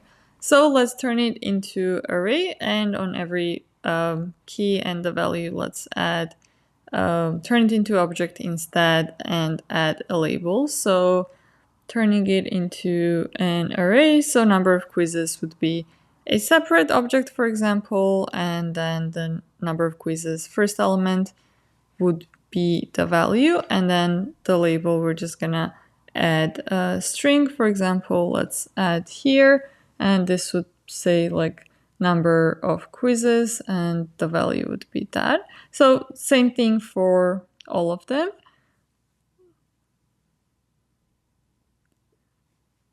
And once we have those changes, let's save that and go back to the page. Now we can map out those values. So let's take user data, first check if it exists and the length of the array is greater than 0. It's not an empty array. So if that's the case, then we're going to return, take the user data and map it out. So user data dot map, let's call each element of the array. We'll do metric, and we're gonna add an arrow here. We take the metric card component, and for the label, we do metric.label. As for the value, we do metric.value. So this is missing, like if that's not the case, then we just return null, and let's add the closing tag. So there we're getting is that the type of this could be undefined. So let's update the types of the metric cards and say that so I guess the query returns string. So we do have that, and if we take a look, we can see that the data, it got printed out now. And let's round the number for average score, and we're gonna create a function we can apply to any of the values, and let's define that function since it's more generic in the utils file in the library folder. So function round if number, it will take in value. Value could be string or number or null since we are passing the values for metric. And then check if type of the value equals to number, then we're going to apply parse float to the value and add to fixed. So it returns like a string representation of number with 2 digits after the decimal point. So let's import round if number in the metric card, lib utils, and then we can apply it to the value. Round if number value, let's save that, and it didn't apply on the average score, but if we check the type of the average score, it's string. So then we have to add another condition that if it is string, then we kind of have to convert, I guess, to integer and then also do this like to fixed. So else if type of value equals to string, constant number equals to parse float, and we pass the value. And after that, we can do the rounded one, constant rounded equals parse float and the number dot to fixed and to 2. So then finally we return the rounded value. So if we save this and try to see it again, let's remove the console log and go to the application. Yep, now it's rounded. Okay, let's add some styling to the metric cards. First, in the page.tsx in the parent container, where we're mapping out, we're going to create a div and we'll add styling to the div. So it would be like display, let's make it grid, and also on the one column, one row, let's have 4 columns, but on the smaller screen by default, let's have 1 metric per row. So medium grid columns 3, gap 4. We actually have 4 values, so let's update columns to 4. Alright, so now if we extend it, we're gonna see them all line up on the same line. Let's add some margin at the bottom, so we have space, that would be 6 in between the table. And going to the metric card, to each card, let's add a padding, some border. We're gonna make the border radius rounded medium, and update the styling of the value. Let's make it bigger, so text 3XL, font bold, so it really like pops out, and also some margin at the top.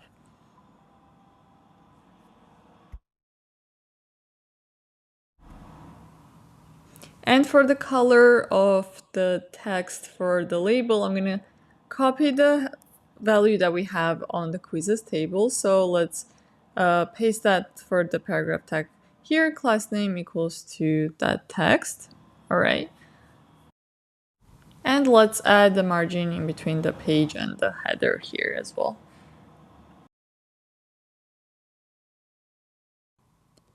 In this part of the tutorial, we'll display like a GitHub style heat map and also mark how many times user submitted the quiz for that specific dates.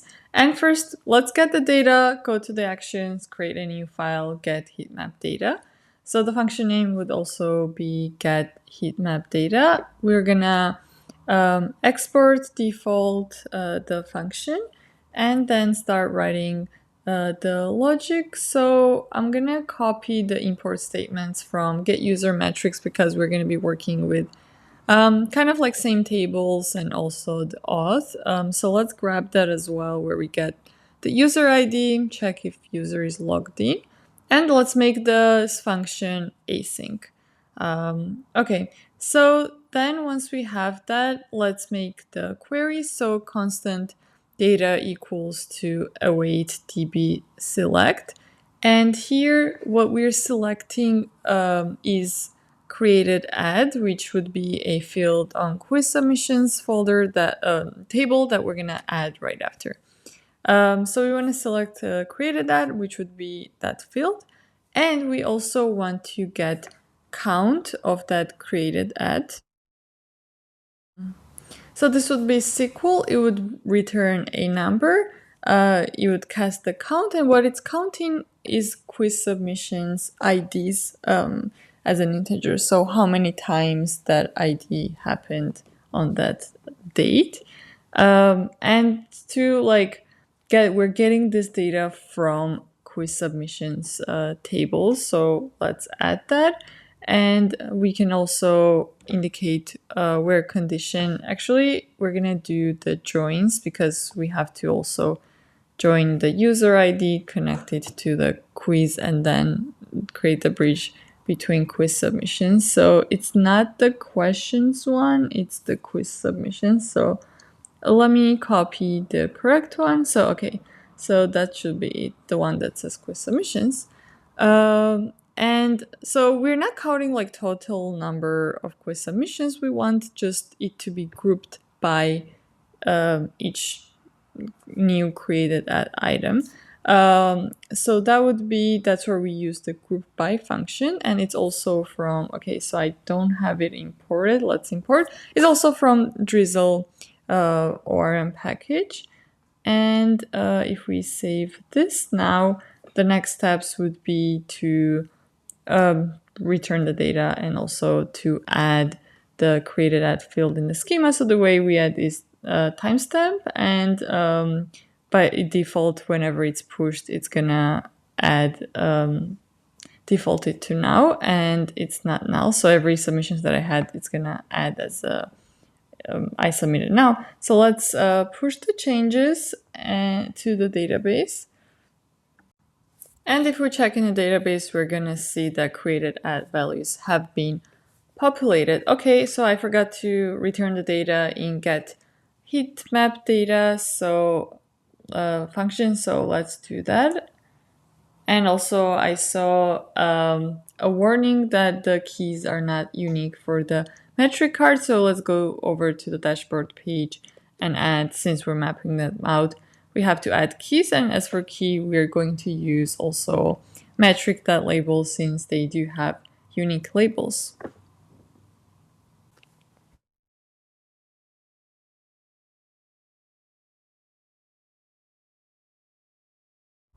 And let's import the function and call it inside page dashboard. Actions, get heat map data. And I'm going to remove the console log for user data and instead just create a new variable heat map data, and we're going to call the await and the function, and let's just console log it before we display it and take a look at it. So it would be console.log heat map data. Okay, so if we open a terminal now and reload the page, it's gonna call that function and show us the data. So let's go back to our application,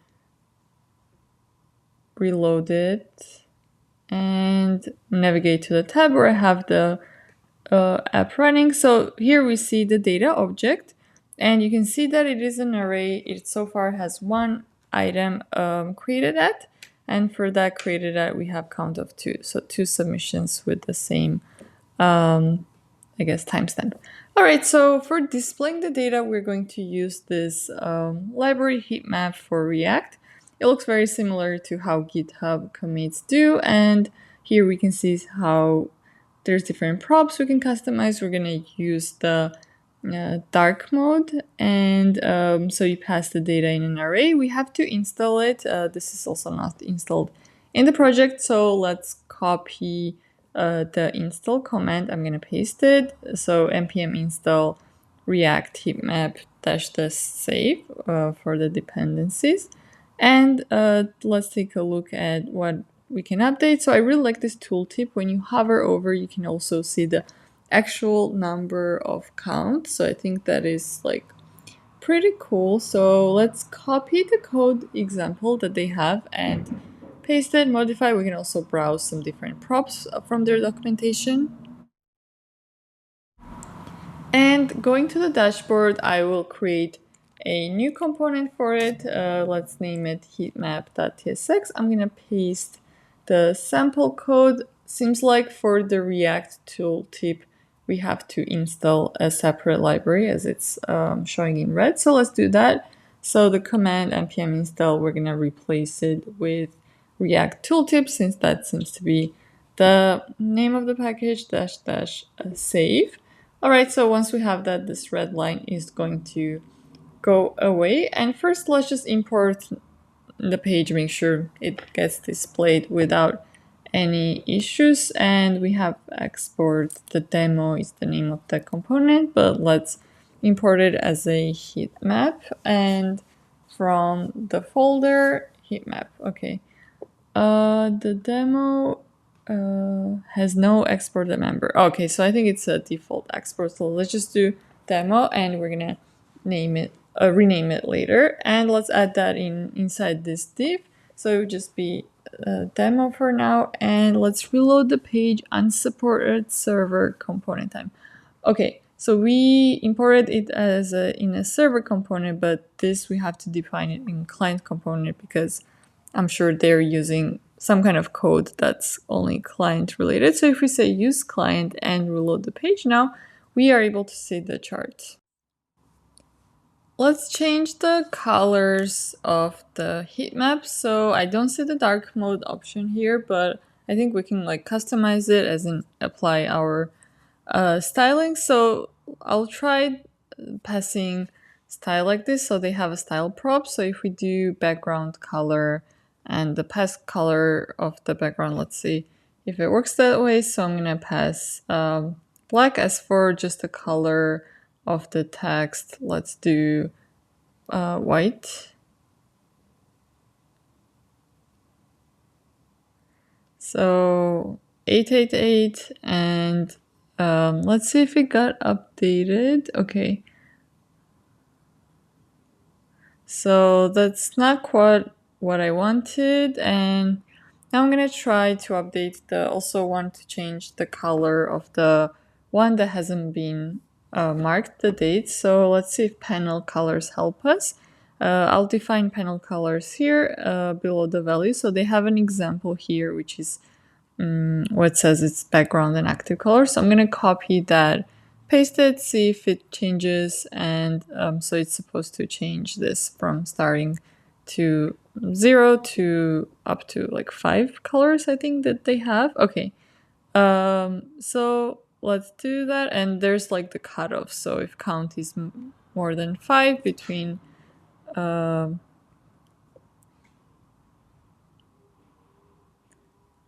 8, and let's change the first color. So the background is white, it becomes a little bit darker, and I don't see any changes yet. So for the 0, when there's like no, not commits, but like no submissions added in our case.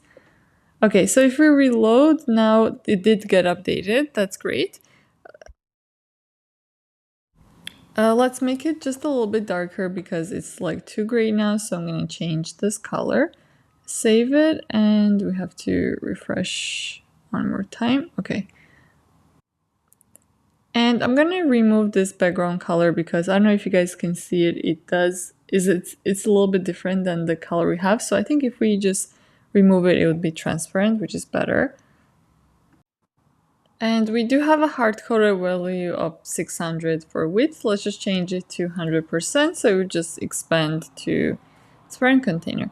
Okay, so next thing is we have to update this hard-coded data. Instead, replace it with the data coming in from our database. So that's like the format of the data. We can take a look at it one more time. And if we want to see the type, I can just maybe hover over and follow the type that it's showing us that it's returning.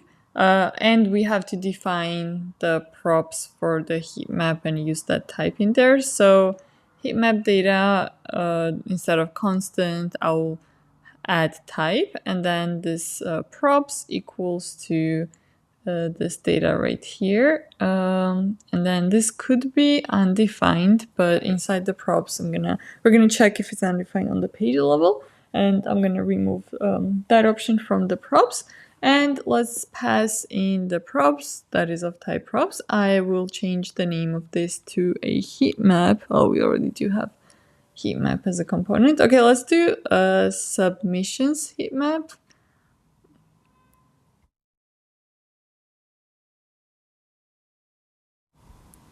And I'll copy that, paste that as for the export. And same thing here inside the page. And now it's showing error because we need to pass it to props. So let's here, as we mentioned, check if we have access to the heat map data. Then we're gonna display this component and pass the data to it. So add the closing deck. If not, we're gonna show null, and let's delete this other one. So it seems like the type is wrong. So the heat map data contains the data that we're looking for inside that data. So let's pass that instead. And oh yeah, I'm gonna remove the extra curly brackets. Okay, so if we save that now, the error is gone. Type looks correct. And if we take a look at the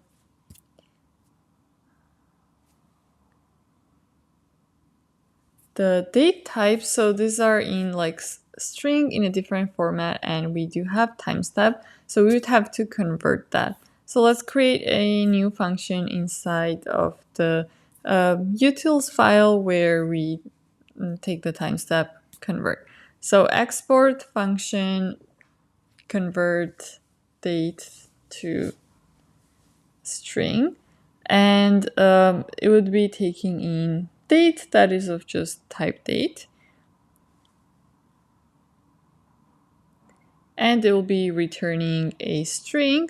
So first let's take constant timestamp date. Let's create a new date, and then we'll get so we're gonna kind of get year first. So that would be, we're gonna call function get full year. After the month, it would be get month and +1 because it starts from 0 index by default. And finally, let's get the date. So timestamp date get date. Then we're going to kind of combine it. So formatted date that equals to starting with the year, then slash month and the value of the day. Finally, we return the formatted date and save the changes. Go back to the heat map, import this convert date to string function from lib, from utils folder. And yeah, it's not an export default, so let's wrap that in the curly braces, and constant formatted date. So now we have to go through the array. So let's do props that data that map each item and apply this function to every single item.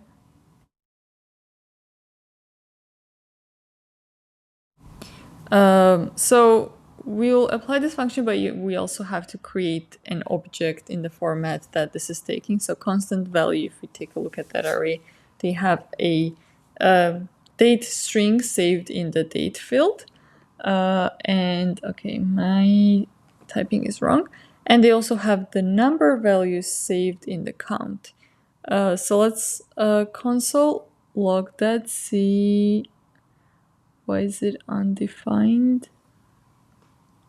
Oh, because I'm not returning it. All right. Now we should be able to see it. Okay, so we do get the value for the date. Great. Now let's add the count as well. So that would be coming from the item.count. Cool. So now we have the correct format. We're ready to take this and replace the hard-coded value. So it doesn't show up because we're supposed to have 1 day with submissions that show up because the start date is very long ago. So let's set it today on. Okay, so here we have it. I'm going to remove this console logs and the hard-coded values. Before we jump into Stripe integration, we have to prepare our database to store some of the data we need in regards to Stripe.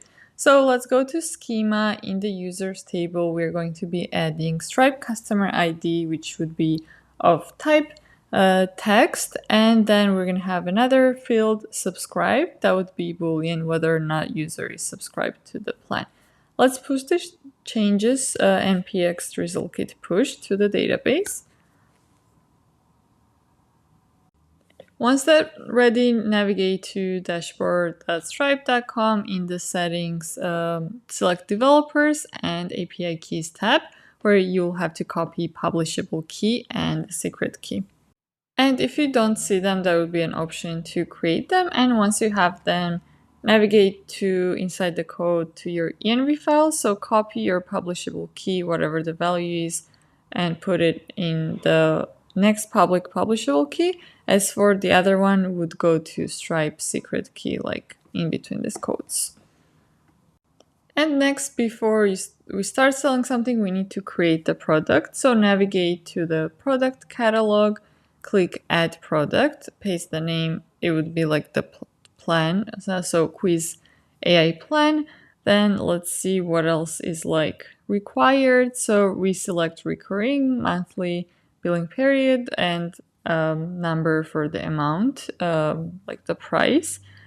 And that should be it. So once we click add product, we're gonna navigate to it because we need to copy the ID of the product.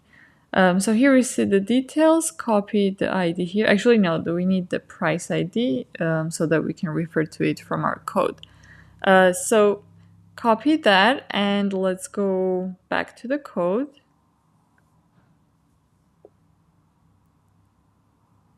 And let's save this inside utils file. So this is not sensitive data, so I'll just do export constant Stripe. Let's do price ID and paste that would be TypeScript, paste the value in there.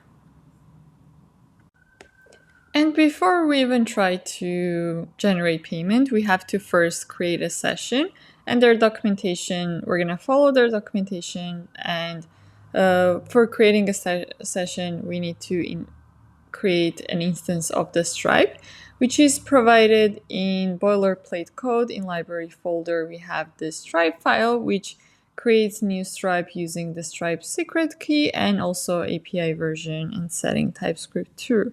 So for the client side, we need get Stripe, and this using also load Stripe from Stripe React client package. We're using our publishable key and also creating the function that returns Stripe. Okay, so in terms of creating like the session, we're gonna create an API route that does that for us. So in the API folder, let's create a new folder so for all the Stripe related APIs, and then towards in the Stripe folder, we're gonna create a route for checkout session. So name of the folder, checkout session, and new file route.ts.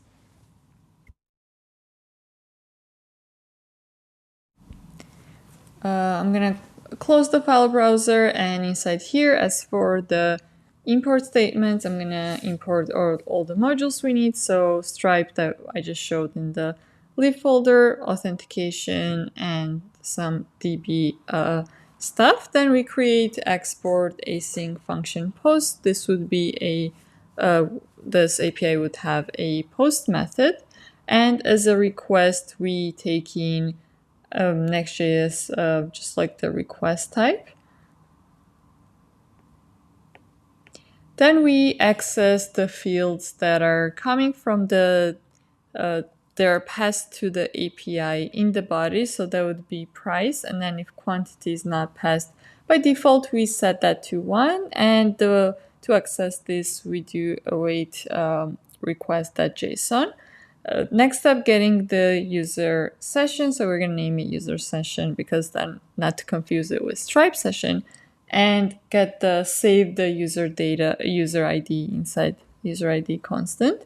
So if there's no user ID, then we return a response that would be in just like that it's unauthorized. So let's do JSON.stringify, and the error message would be unauthorized. And the status code for that we can pass 401. Okay, once we do have the user, we can also fetch the user from the database to get more data and see if we have a Stripe customer ID. So await db.query.users find first, then we have where condition where users.id equals to user ID. So if not, because we have to create a new one. So let's create an empty object for now. Let's do let customer and check if user ID Stripe customer ID exists, then our customer object would just have that ID. That's all it needs, and that's it. Else, let's create one and capture that. So constant customer data. So we're gonna take metadata, which would contain the ID from the database and pass it to the Stripe, because when it performs actions, we want to also save database ID of the user so we can look up easily. So that's the type, and that's our actual value, passing user ID in the DB ID.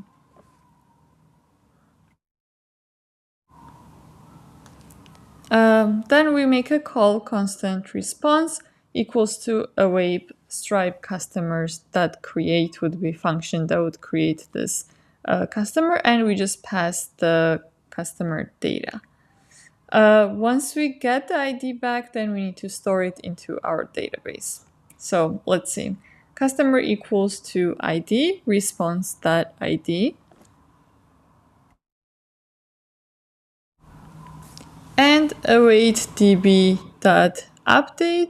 users table, and we are going to set just the Stripe customer value to the customer.id. And we need where condition where users table ID field matches our user ID. So that equals function.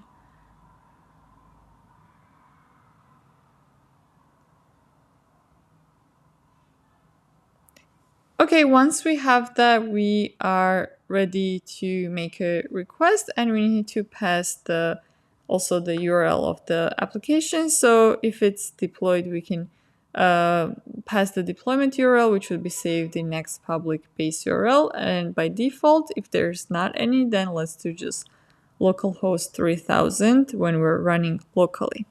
So try catch, and creating the statement session is done using await stripe.checkout.sessions create, and then as a success URL. So if it is successful, where should it navigate to? We need to pass that. So it would be base URL / payment / success. Success page for the payment, we're gonna create that in our app.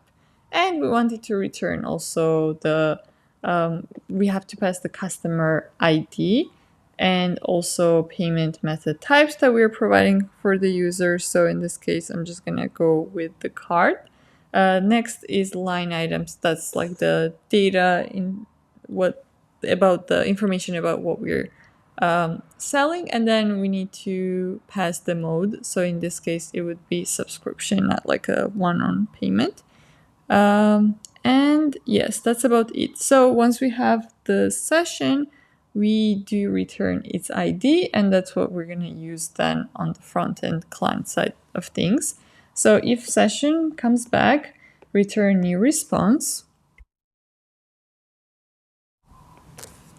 That will be JSON.stringify session ID. We return an object with a field of session ID that would contain the ID that we were looking for, and the status successful of successful request would be 200. Response is misspelled. Okay.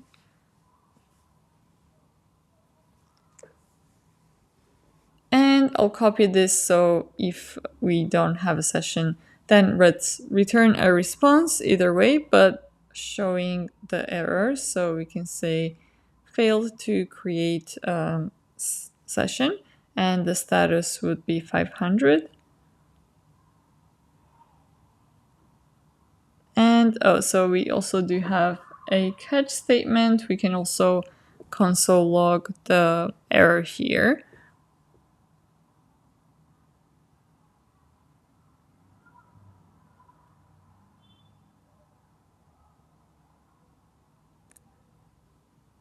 So add that error message and return also response, but instead of session ID or information, we're just gonna show the error. Okay, let's save that. And the API is ready. Now let's create a button that would redirect us to the Stripe like checkout page. And we're gonna do that. So Stripe will itself create that page. We just need to set up proper session. And inside the user, let's have a new folder for the billing. And in here, we're going to create a subscribe button. Let's return fragment for now. As for export, let's do export default. And to be able to call the session, we also need to call the client side Stripe. And let's mark this button component as use client. Otherwise, we won't be able to call this client side library. And then import get Stripe from library folder, Stripe client. And also let's import use router from next navigation, as we're going to use to navigate to a different page for the Stripe. Okay, so as for the type of the props, we need a user ID, and we also need the price ID that we saved previously. And both of them would be a string. So let's destructure those props in here, and type would be props. And create a router instance, constant router equals to use router hook. Then we create a handle checkout function. It would be async since we're calling the API, and we're going to take in the price as an argument. So if we don't have a user ID, then we are going to redirect them to log in. We need to make sure there's no one trying to check out without being logged in. And then we have a try and a catch statement. In the when we call the API, we return a session ID. So that equals to fetch. Then we call our API Stripe checkout session route, and we pass some headers. Method equals to post. Also in the headers, we describe like content type is application JSON, and we also need to pass the body. That would be, we are gonna take the JSON, stringify it, and we're gonna pass the price in there. So once that returns, we can take the result, return JSON of it, and that would come and be saved in session ID. Once we have the session ID, we call the client component. So first we create the instance of the Stripe, and then we call the function that would redirect to the checkout with the session ID. So if then again, if there's any errors, we catch those errors, and let's console log them, where it's coming from, and yeah. So creating a button here and then passing on click, we're going to pass this function that we just created. So first let's import the button from components UI button file. And I keep forgetting this is not a default export. So creating the button, we're gonna label it upgrade your plan, and on click equals to handle checkout. And we need to call it because we're trying to pass the price. So let's do that. And for now, let's just dump this button in the, we're gonna move it later, but to see it on the dashboard page. And it's from the billing folder, subscribe button. And it would be just above the quizzes table. And so we have this here, but we also need a to pass the props to it. So first one would be the price ID that's coming from, we saved it in the utils file in the lib folder.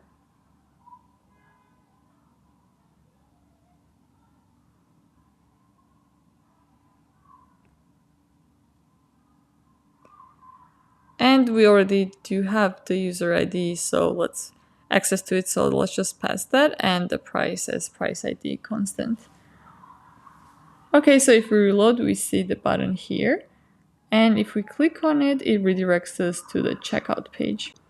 And if you notice, it takes some time to actually redirect to the checkout page because we need that session information. So let's add the loader. I'm using the example of a loading button from Shetsin UI documentation. So going back to the subscribe button, I'm going to paste this icon for the loader from Lucid React.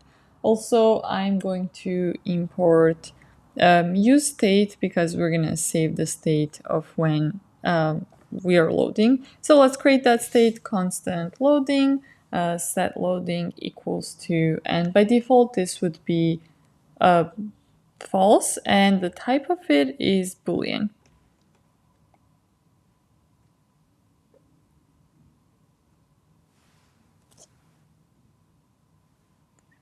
So once we start the checkout, once the button is clicked, even before we try to make an API call, we're going to set the set loading to true.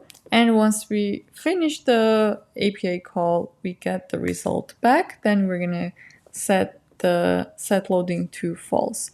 So let's save that and also update the how it shows up on the button. So let's disable the button so that user can't click on it multiple times. It would be disabled while this is all loading, and also the text will change and the icon of the loading will show up. So if we have loading, let's add like a new fragment. So similar to how it's on the example. I'm just gonna copy this because it already comes with animate spin, so that's gonna rotate, and some styling for the sizing and the margin on the right. And yeah, let's do please wait as well. So I'm gonna go back and try to click on it again. So if I do this, we can see that it starts flipping and then goes back, but then please wait shows up one more time. So before the redirect, so let's also maybe move this one inside here so that doesn't happen. So if there's an error, we set it to false, but if there's not, then we just keep loading until it actually gets redirected. All right. Let's create the payment success page, which Stripe is going to redirect us after the checkout. And since we already have a billing folder, let's update the route, like the success URL, instead of just saying payment success, we're gonna do billing/payment success. So in the billing now, we are going to create a new folder for the payment, and then another folder for the success, since that is the route. And finally, in the success folder, we're going to create a new file that would be page.tsx. So let's create like a sample. This will be a very, I guess, simple component. And we're going to use Shetsin's alert components to display the alert that the payment has been successfully processed. And let's import them. So this would be alert, alert description, and alert title.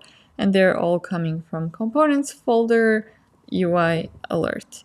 So then let's import a link. We're going to add a link so that users can go back to the dashboard. And that would be from next link. Constant page equals to no probes and returning parentheses. Alert is what we're going to wrap everything in. It comes with different variants. Let's pick the default one. And here, start with the title. You'll just say success. And then we have a description. Your payment or your account has been upgraded. And link, go to the dashboard. So href here would be just the dashboard link URL that we have. So go to dashboard. Let's save that and add a class name for underline so we can tell that it's a link.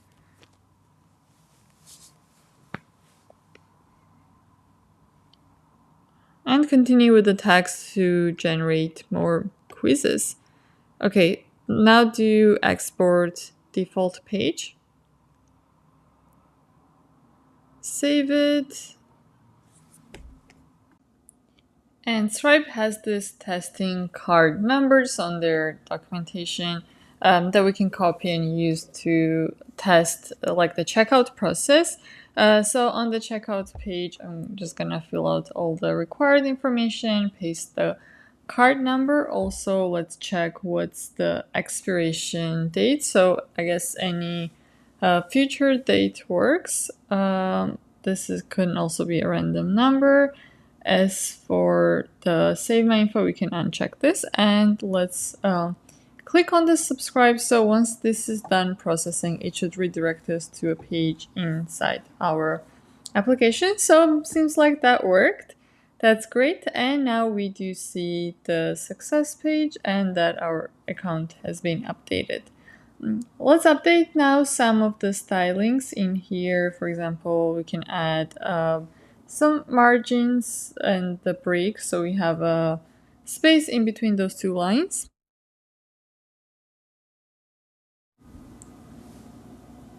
And for the title, let's do class name, margin bottom 3, text would be XL. Okay, and then we can also change the color. Let's do, since this is success, text green 400.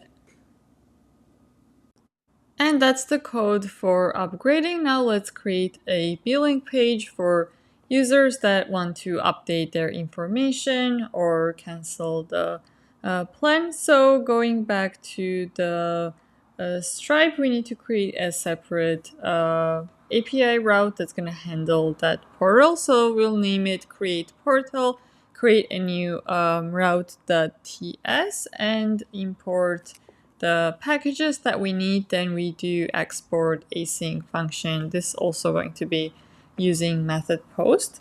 We take in the request, and just like we did with the other API, we get the user information. So session coming from auth, then we get the user ID, session user.id. We check if the user ID is not available, then we need to return an unauthorized response and an error.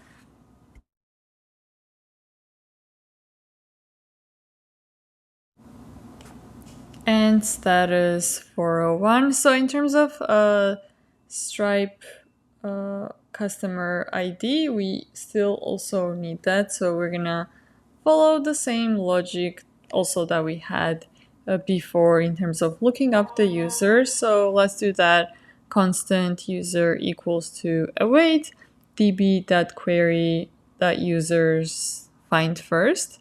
We have a where condition, then equals function users.id and user ID. So once we get that, we check if user exists. So if not, we also return any response, which should not be the case because when users log in, we do create user in the database. But let's check just in case. And create a new object for the customer. After that, we try to access and check Stripe customer ID. And we can also, in terms of creating the Stripe customer, paste the code that we had in our other route for creating session. So I'm just going to remove that and paste this code, replace it with this one. So it's exactly the same as before. The difference then would be the function from the Stripe that we are going to be calling. So let's do that.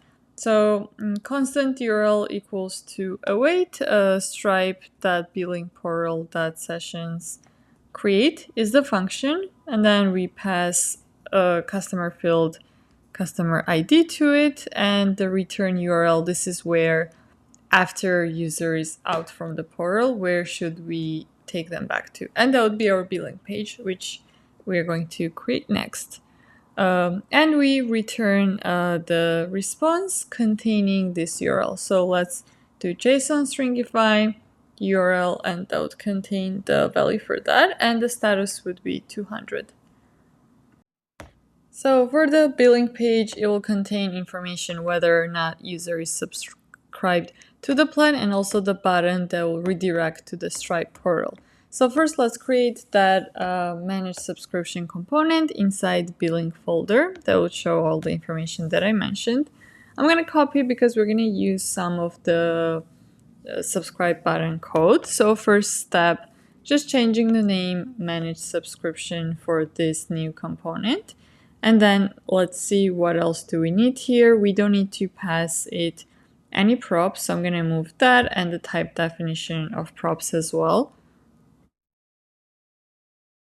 Next would be the function itself. Instead of handle checkout, we are going to have a redirect to customer portal, and it will not take any arguments. So let's remove that. We're going to set loading to true while that is loading, and we need to return URL from the API route that we just created. So that one was create portal. So method remains the same, so is headers.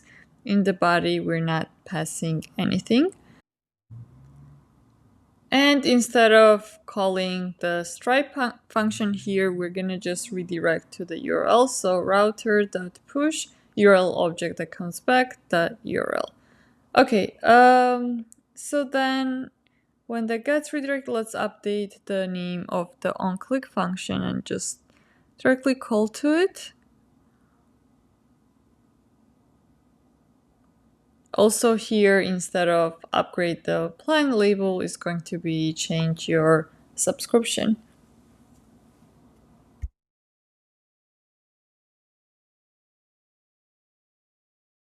And we're going to create a page for the billing. So page.tsx, that's what creates the page. We import our component manage subscription. Then we create constant page that equals to, let's add a return statement, return manage subscription, and export default the page.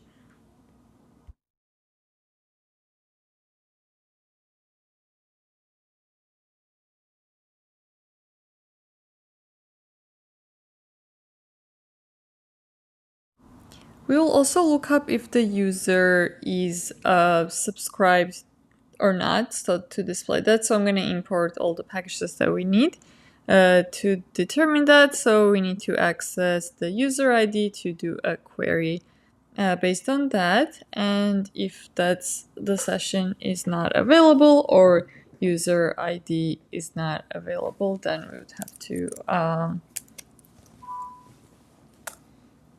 redirect them to the sign-in function, and otherwise return null. Okay, so let's fetch the user. Constant user equals to await.db.query users find first. And since we use this query a few times, maybe we should have just extracted that as a separate function. That would be a good idea, and just call the function, for example, like is user subscribed, something like that. Okay. So, but then if we want to access it directly here, we check user.subscribed. Then if that's true, then we display word premium. If not, then it's free. And we're going to take this variable plan and use it to display as part of like a text here on our component. So let's first wrap the managed subscription into a div with some padding, border, and rounded medium. Then we have a header with subscription details. Let's add a class name to our header, and that would be text for Excel margin bottom 3, followed by a paragraph tag, and you are currently on. Then we plug in the plan here, the dynamic value, and then plan. So either premium plan will show up or free. So yeah, the export default. And if I navigate to the billing page here from the menu, oh, it doesn't update because in the menu, maybe we didn't indicate the URL. So let's go to the navigation menu and see what we have here for the billing. Okay, yes, so it's missing the link. And I'm going to copy the stylings, the one from the dashboard, and just update the URL.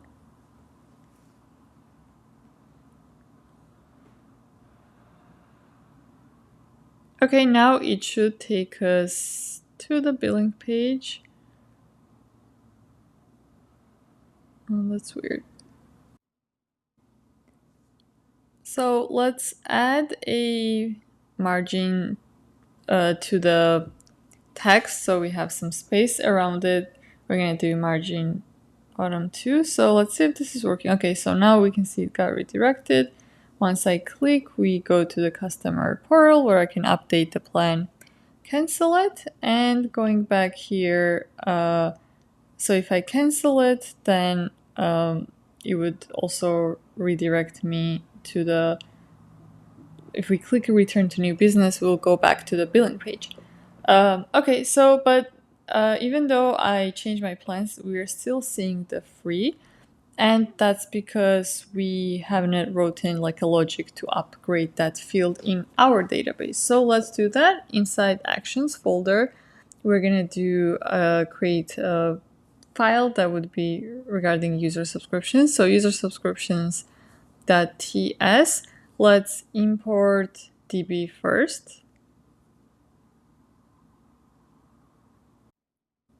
Then we need a users table also from our schema, the equal function from Drizzle ORM, and start creating the function export async function, create subscription. So this would be one that would mark user as subscribed. And it would take in Stripe customer ID, which is of type string. And inside here, we get the database to update. So db.update users table, we set the subscribe to true, and we add the where condition where users.stripe customer ID equals to the argument that was passed in our function. And let's also create equivalent function, but for deleting subscription. So I'm just gonna change the name delete subscription, and instead of true, let's set that to false. Okay, so then these functions are going to be used by Stripe webhooks, and we're going to create API for that. So basically Stripe would be calling our API when they confirm the payment, and then we'll throw this function. So let's create the webhook folder and the route.ts. So the initial confirmation that we get is just payment intent, but when actually payment has been processed, that's why we need to, we're not just going to be pulling the API all the time. We're just going to let the Stripe call our API. So for that, let's import Stripe from the Stripe module because we're going to need to run some functions and also Stripe instance that we have created. Then the two functions that we just added, create subscription and delete subscription, that would be from the actions folder.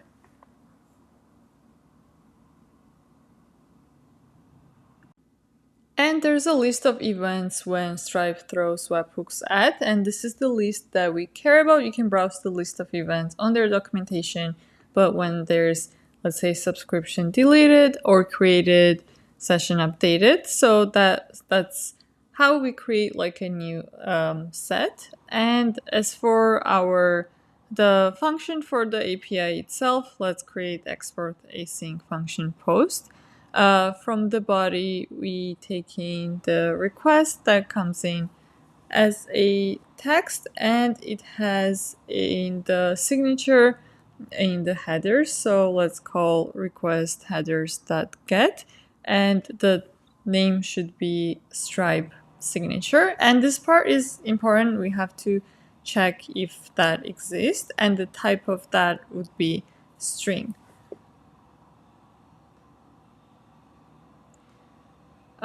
So we check that here if we don't have set environment variables, because in these functions, this is where we need Stripe webhook secret, which we haven't set up in the Stripe yet, but we'll do that after.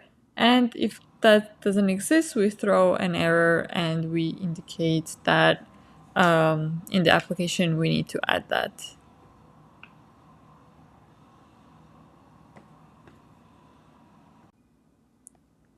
And here we are checking if the signature exists. If not, we exit out of the function. And next would be we get the event from the Stripe. So the constant event equals to Stripe.webhooks construct event. So it's going to provide us, we just pass the body, the signature, and the third argument would be our Stripe webhook secret in our environment variables. And after that, we get the data regarding the event, and the type for that would be coming from Stripe, that subscription. Once we have the data, then we can add the logic of what we want to happen depending on what kind of data it is. So that's the relevant events are the events that we care about. So if we do have, it has event.type, if it matches different cases. So we write the switch statement. The first case would be customer.subscription created. This is where we call our database function await create subscription and pass the Stripe customer ID. That's coming from the data as well as part of customer.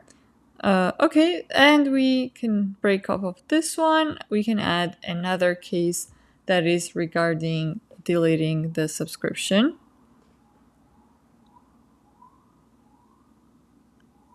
And that would be await delete subscription, also taking in Stripe customer ID.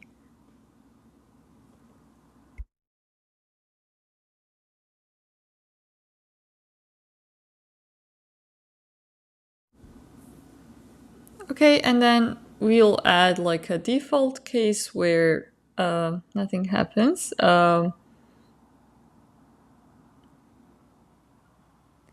And once we're done with this logic, let's return a new response. This is an API Stripe isn't going to do, it's gonna record the status of the response.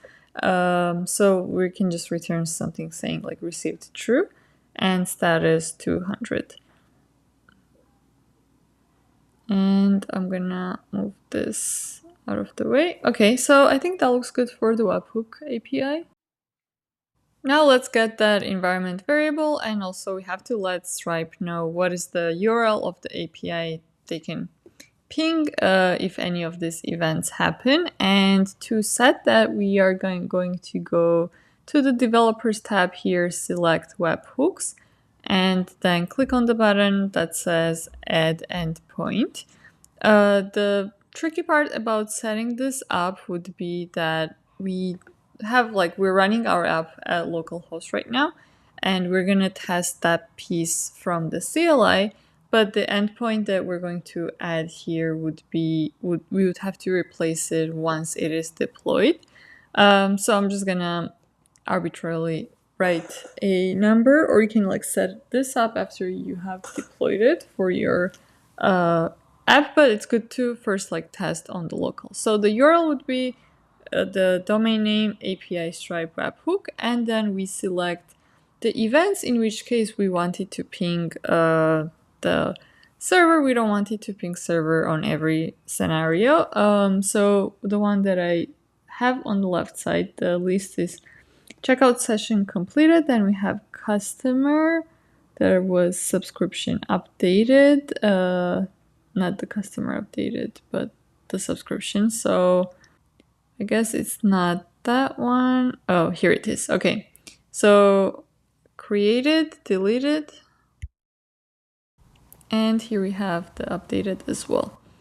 Okay, let's add those events. And on the right side, we do see that they have the sample code, also kind of similar of what we did.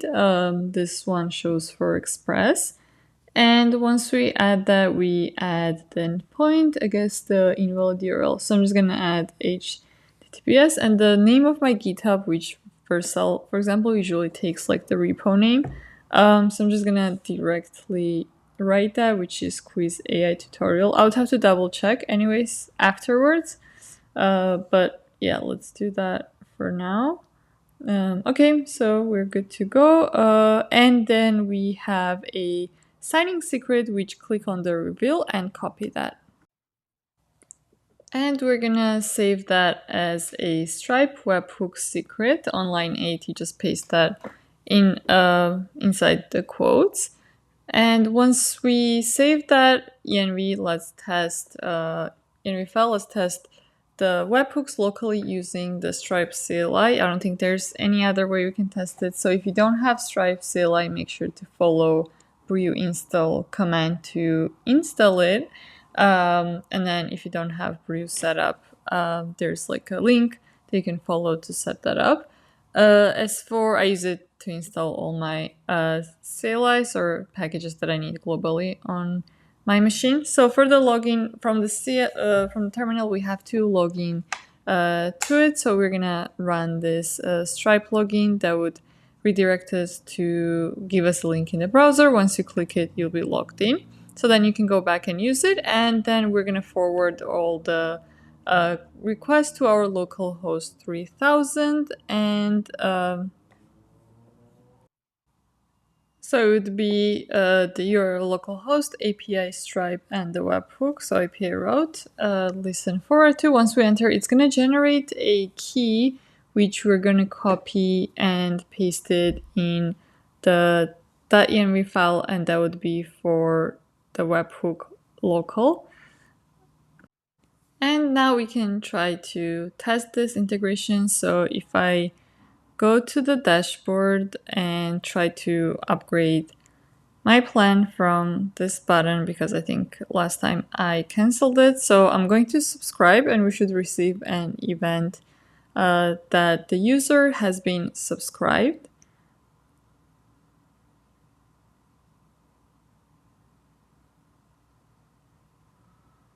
So it's processing, but before it's done, we can take a look at the terminal, and we got 500, which means that there was an error in the API, and we can scroll up and find where we are running the server, see if there's an error message, which is we have this big object, and let's see, what does it say? No signatures found matching expected signature. if it's being forwarded by a third-party tool. Okay, so the issue is that we're not using the secret that you just generated. We were using like the production kind of secret. So let's do that. Let's add the logic here. So create a webhook, and based on if we're like local or node environment, it's gonna return different environment variables. So to check what environment we're on, we can use process.env node.env. And if that equals to production, like when we deploy it, it would be set to production. And then we'll show the productions, we'll return production secret. If not, we'll do the one that we just generated. So process.env stripe webhook local secret. And then let's replace, take this variable, and wherever we're using this webhook secret, replace in all places. So it would be here, and I think it's also inside construct event. Okay. And that's it. I have a type. Let's remove that extra L at the end of the environment variable. And okay, so now we're good. We can test it out. Let's change our subscription. Oh, I'm still not subscribed, so I guess I have to subscribe again. Going from the dashboard, that would be upgrade your plan. And then let's do subscribe. Okay, so let's scroll down. Now we get status 200. That means that it was successful. And let's double check if our database function kicked in and updated the user. And we can do that by going to the Supabase, but we can see what events came in. So it should have been already updated. And I'm going to reload the page. Let's see, subscribed, it's set to true, great. Now let's create a function that is going to return if user is subscribed or not, so we can easily determine, and let's say if we wanted to restrict creating new quizzes, generating them only to the subscribed users, we can do that. So back to the actions user subscriptions file, I'm going to export async yet another function, get user subscription. So basically, if user has one, we're going to return true, if not false. And the argument that we are taking is user ID. So based on that user ID, we are going to look up the user, constant user equals await db.query.users find first. Then we add a where condition, then equal function, user's ID equals to user ID. And we return user.id subscribed value. Okay, let's copy that one. And actually first let's add plus new quiz menu item from the menu so users can easily navigate to that. And we're going to use like a plus sign, which we already have in the nav menu. So, okay, and let's add it maybe below. No, it's pretty important. So in the beginning, it's better. We already have a billing statement, so maybe before the billing. Generate quiz and updating let's do new quiz. Updating the URL that was quiz/new.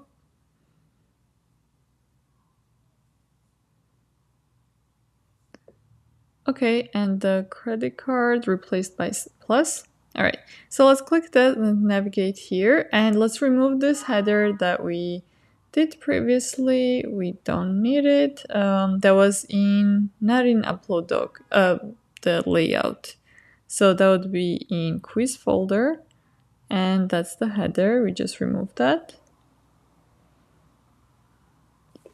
Okay, so in here we can have a logic where if the user is not subscribed, this functionality is hidden, and we show them upgrade plan button instead. And let's check first if they're subscribed or not on this page. So for that, import auth from the auth file. Then we have get user subscription is the name of the function from actions folder, and then user subscriptions file. And that would be it. Then we get a user ID. We're going to make this async since we're calling asynchronous functions. And after first get a session, then get the user ID.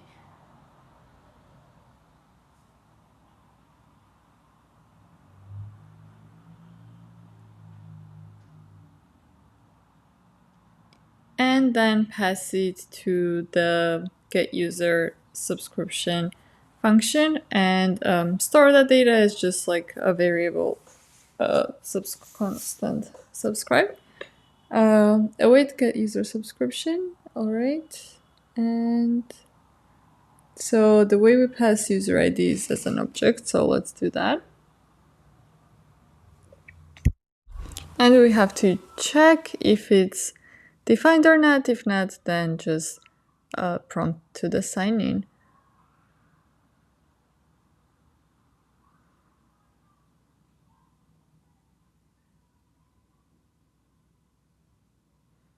All right. Oh, and yeah, let's add a return so we exit out and we don't get to the check part.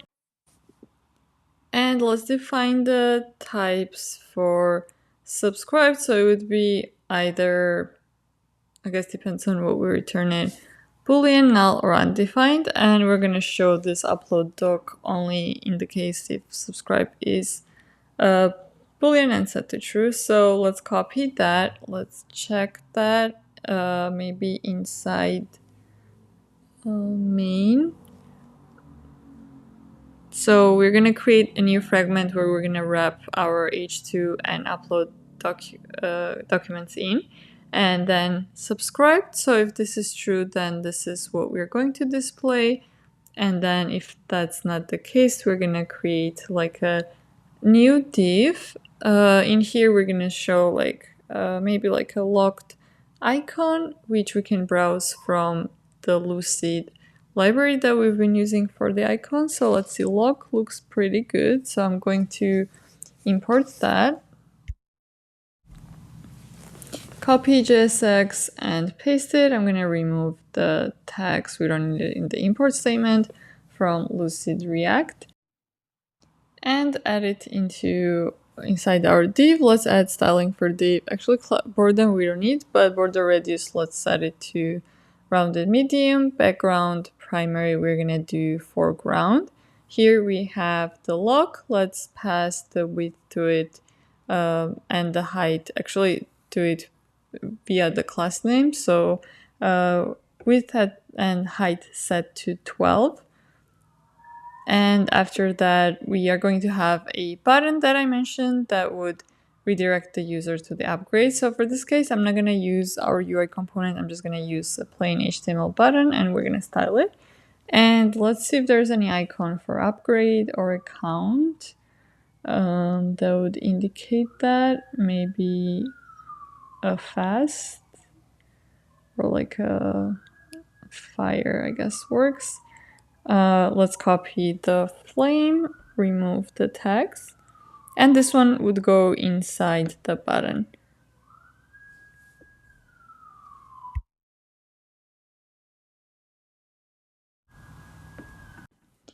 Now let's see how it's looking like. So I'm gonna update not subscribed because I'm already subscribed, but I'm gonna revert that back because just to see how this component code that we wrote looks like. So let's add some padding around so that we have the space width. Let's set it to full and see if maybe we can set something like a minimum height for larger screens, starting like the smaller breakpoint. So 46. Actually, let's do 80 for both of them, height and the width.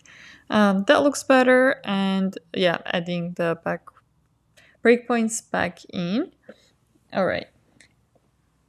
Now styling for the button, we're gonna make the background white. As for the text, it's going to be black. The direction would be flex direction row, gap 2, and upgrade, let's put that in a paragraph.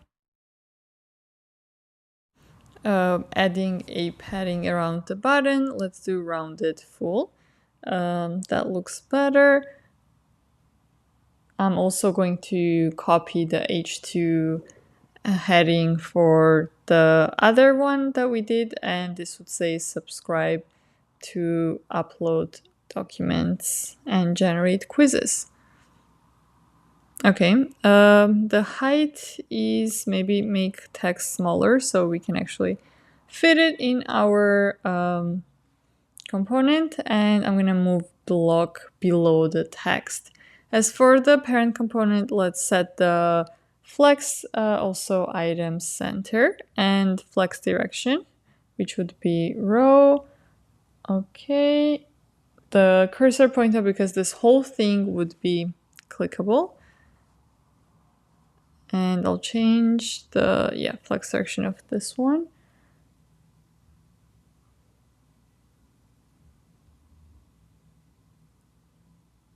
And let's also wrap the text and the log in the same div and flex one so they take up the most space, and we kind of want to push down the upgrade button. Okay. And let's set the width and the height for the div that's above the button to full.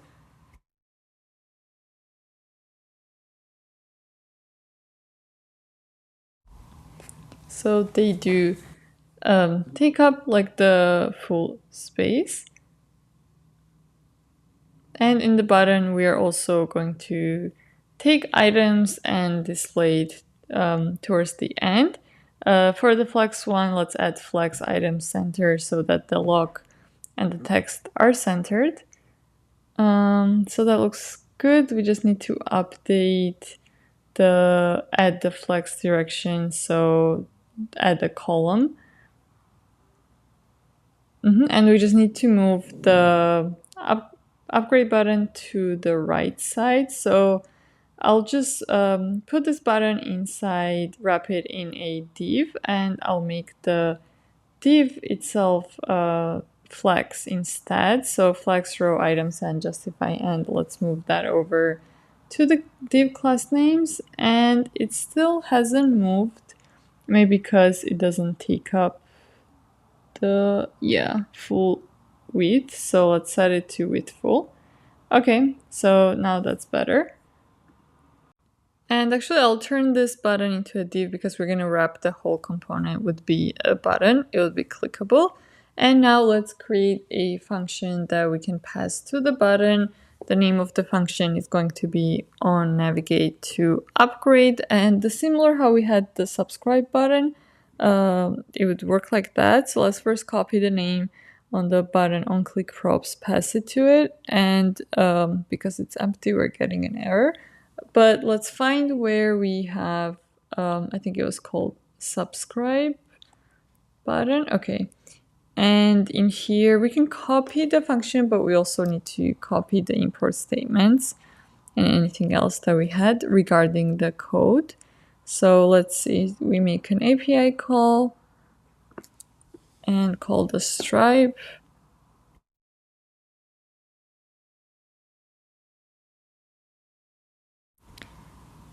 So yeah, first I'm gonna paste this here, remove the name of it, close it out, and see what's showing as if we have errors. We don't need the set loading state since we don't have it here. As for the get stripe, let's copy that and import it into our page. And the router, use router. We are also missing the price ID. So let's get that. And once we import, we are going to call on navigate to upgrade and pass that, paste the price ID. Let's save that. and add on hover a different background so it's obvious that we can click. And because this is not a client component, it's a server one, we can't really use the use router hook. So what we can do is we can extract the upgrade part that we just did for users that are not subscribed as a separate component and make that client. So inside the quiz, let's create this new component, upgrade plan. We're gonna, before I forget, mark this as a client, then constant upgrade plan equals to, then we kind of copy what the HTML we wrote in here and paste it. We also need to do import statements of the things that we're missing. And the next thing would be functions as well. So it's just on navigate to upgrade. All right, that goes there. Let's remove the extra code and add export default in the end with the upgrade plan. Then we can import that into the page. And we don't have a return statement, so let's add that.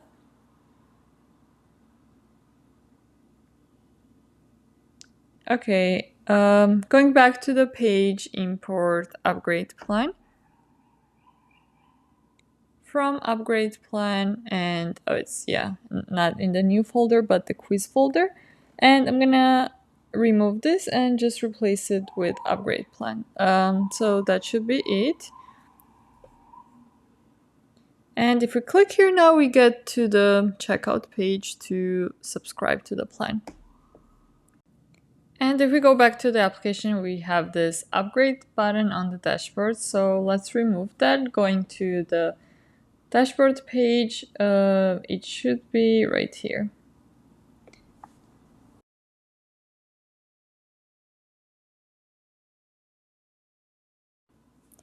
Okay, now we can start getting ready for deployment. For that, I first run npm run build that generates the build, and we can see if there's any error before you push the build to the hosting provider. And let's see. It does show the route where the error is coming from. So route.ts in generate. The result that's coming back from this LangChain function, we can define it as any since it doesn't have the quiz object defined. Next one is from quiz page, handle answer. It's not typed, but we do have a answer type, I believe. I don't know if the definition is in this one, but we can mark that as any as well for the correct answer. Here we can pass a default value since it's asking for the string. So let's add that and trying to run one more time. So this one is regarding upload doc. Let's hover over to see what the error is. So we have a document state that's of type blob, file, and name. And name doesn't exist on the blob. So we can remove the blob since we just do file uploads anyways. And run the build. It doesn't show all the errors at this time, so we just have to keep running. But I think this time it generated successfully, so we don't have to update anything else. That's great.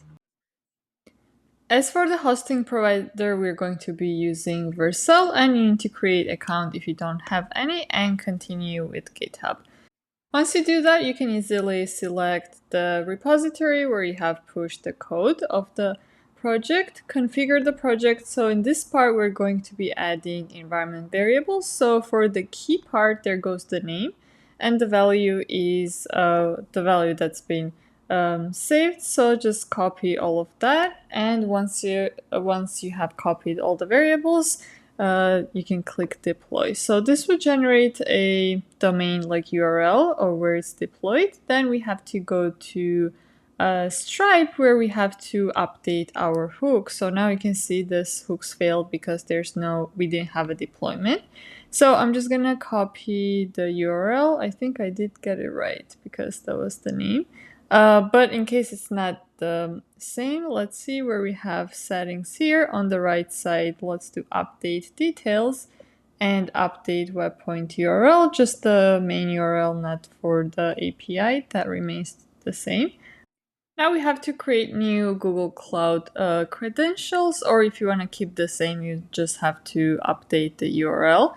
But then you would be able to continue testing and making changes to it locally if you try authentication. So I'm going to create a new auth client ID. I'll name this prod, and for the URI, I'll paste our deployment URL, and then the API name endpoint was API, I think, login. I'm gonna check. Yes, so I'll just paste it in here. Google, I'm gonna remove the spaces and click create. So this will generate new keys that we would have to copy, go to environment variables, and update for Google secret and client ID. Once you update those environment variables, let's go to the deployments tab and go to our recent deployment. So once we click here, we're going to see the status is ready, and we can click the domain to visit the page, and here it is. Now let's update this landing page. I know it is kind of backwards to update this in the end, but I think the quiz functionality was more important and more to learn from than this, because on the landing page we're just gonna add like a text, image, and the button, which I'm sure you guys already know how to do that, so that's why I didn't spend too much time on it in the beginning. But let's jump right into it anyways, it's still fun to add a landing page that describes what the application does.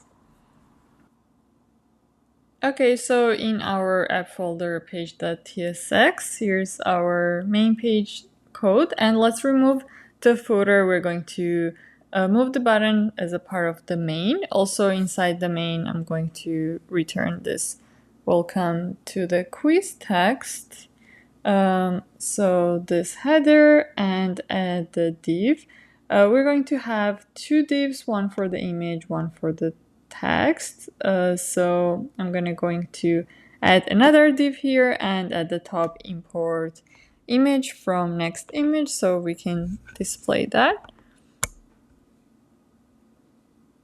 And I'm missing the V here.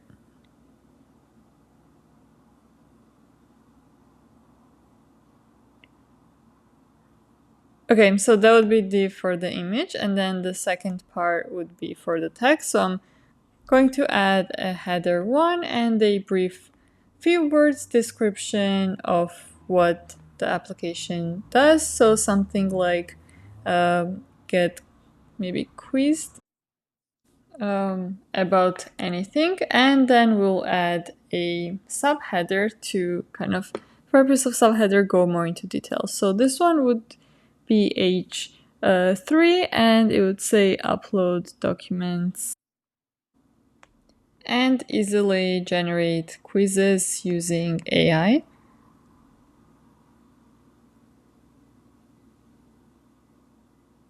And let's add a button for getting started. And next we are going to add an variant here. So let's do Neo, since that's the style we're going for. So this is how it looked like. We're gonna fix the styling once we're done adding image as well. So I'm gonna add image here. Then we need source, which would be the path of the image file, which is going to be inside images folder. So I generated this old image using also AI ChatGPT. So I put that in the GitHub as well. You can download it and use it. So the name is olanding.png, width would be 400, as well as source also, not source, height also 400. Alt text is all, so that's how it looks like, but I think the background color is a little bit different, so I will remove it and re-upload it. So that's the updated image without the background, and I renamed it, so that's all landing, no PG. So yeah, that looks better. Now let's style the outer component. So maybe on like larger screens we have 2 columns, and then on side by side the image and the text, and on smaller just one by one. So let's do flex item center, flex row gap in between items. We are going to set, let's do 5 rem. Okay, then justify to the end, and margin also set to auto, but both sides. Okay. Then we have a padding. That one, let's do 10. And set the width, I'm going to do 1000 pixels, and this would be only for like larger screens, so we can add the breakpoint for that, and same thing for this padding because it's kind of big, and by default let's do width full. So this is a medium-sized screen, so we should be seeing already 2 columns, but so this styling I meant for the other div, not this one. Okay, so that's that, and for some reason I think it's not centered. It's like sticking to the right side, and I think we don't have yet in the style on the right where we see the CSS, I don't see the width set, so maybe that is the problem. And let's go back to the code and also update the endpoints. Let's start from small, and I wrote out the width. We don't have to spell it out. It's like W and then the value. So okay, let's save this, and now if we expand it, we can see the width stays same and items uncentered. Moving on to the text header 1, let's make it size XL, font bold, and add some padding in between, some gap in between those items. So for both of them, I'm going to do text center flex, and gap let's set to 4. And also the flex direction, let's make it column. Like make this a little bit bigger, 3XL. As for the H3, we're gonna update the text size here. We're gonna set this to small so that it fits on one line. Let's make a gap a little bit bigger, and we can update this button styling, so add margin top 4. And let's increment the height, set it to 14 so we don't have overlapping span and the button, and text color white. Okay, that looks better, and we have this animation when it goes up when you hover over. Now let's see the mobile look. So if we make this smaller, these are supposed to be stacked on one row each. And that's because on small screen, let's set the default for mobile flex column, and then on larger screens flex row. So we get this effect.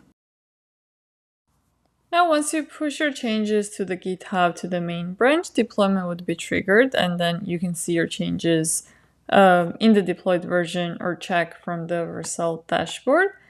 And that would be it for this tutorial. If you completed it and you're here, thank you so much for watching it. I know it was a long one. Hopefully you learned a lot from it and have a lot to take away. And if you can add in the comments what was the first score of the quiz that you took, I would love to see that. And I'll see you in the next video.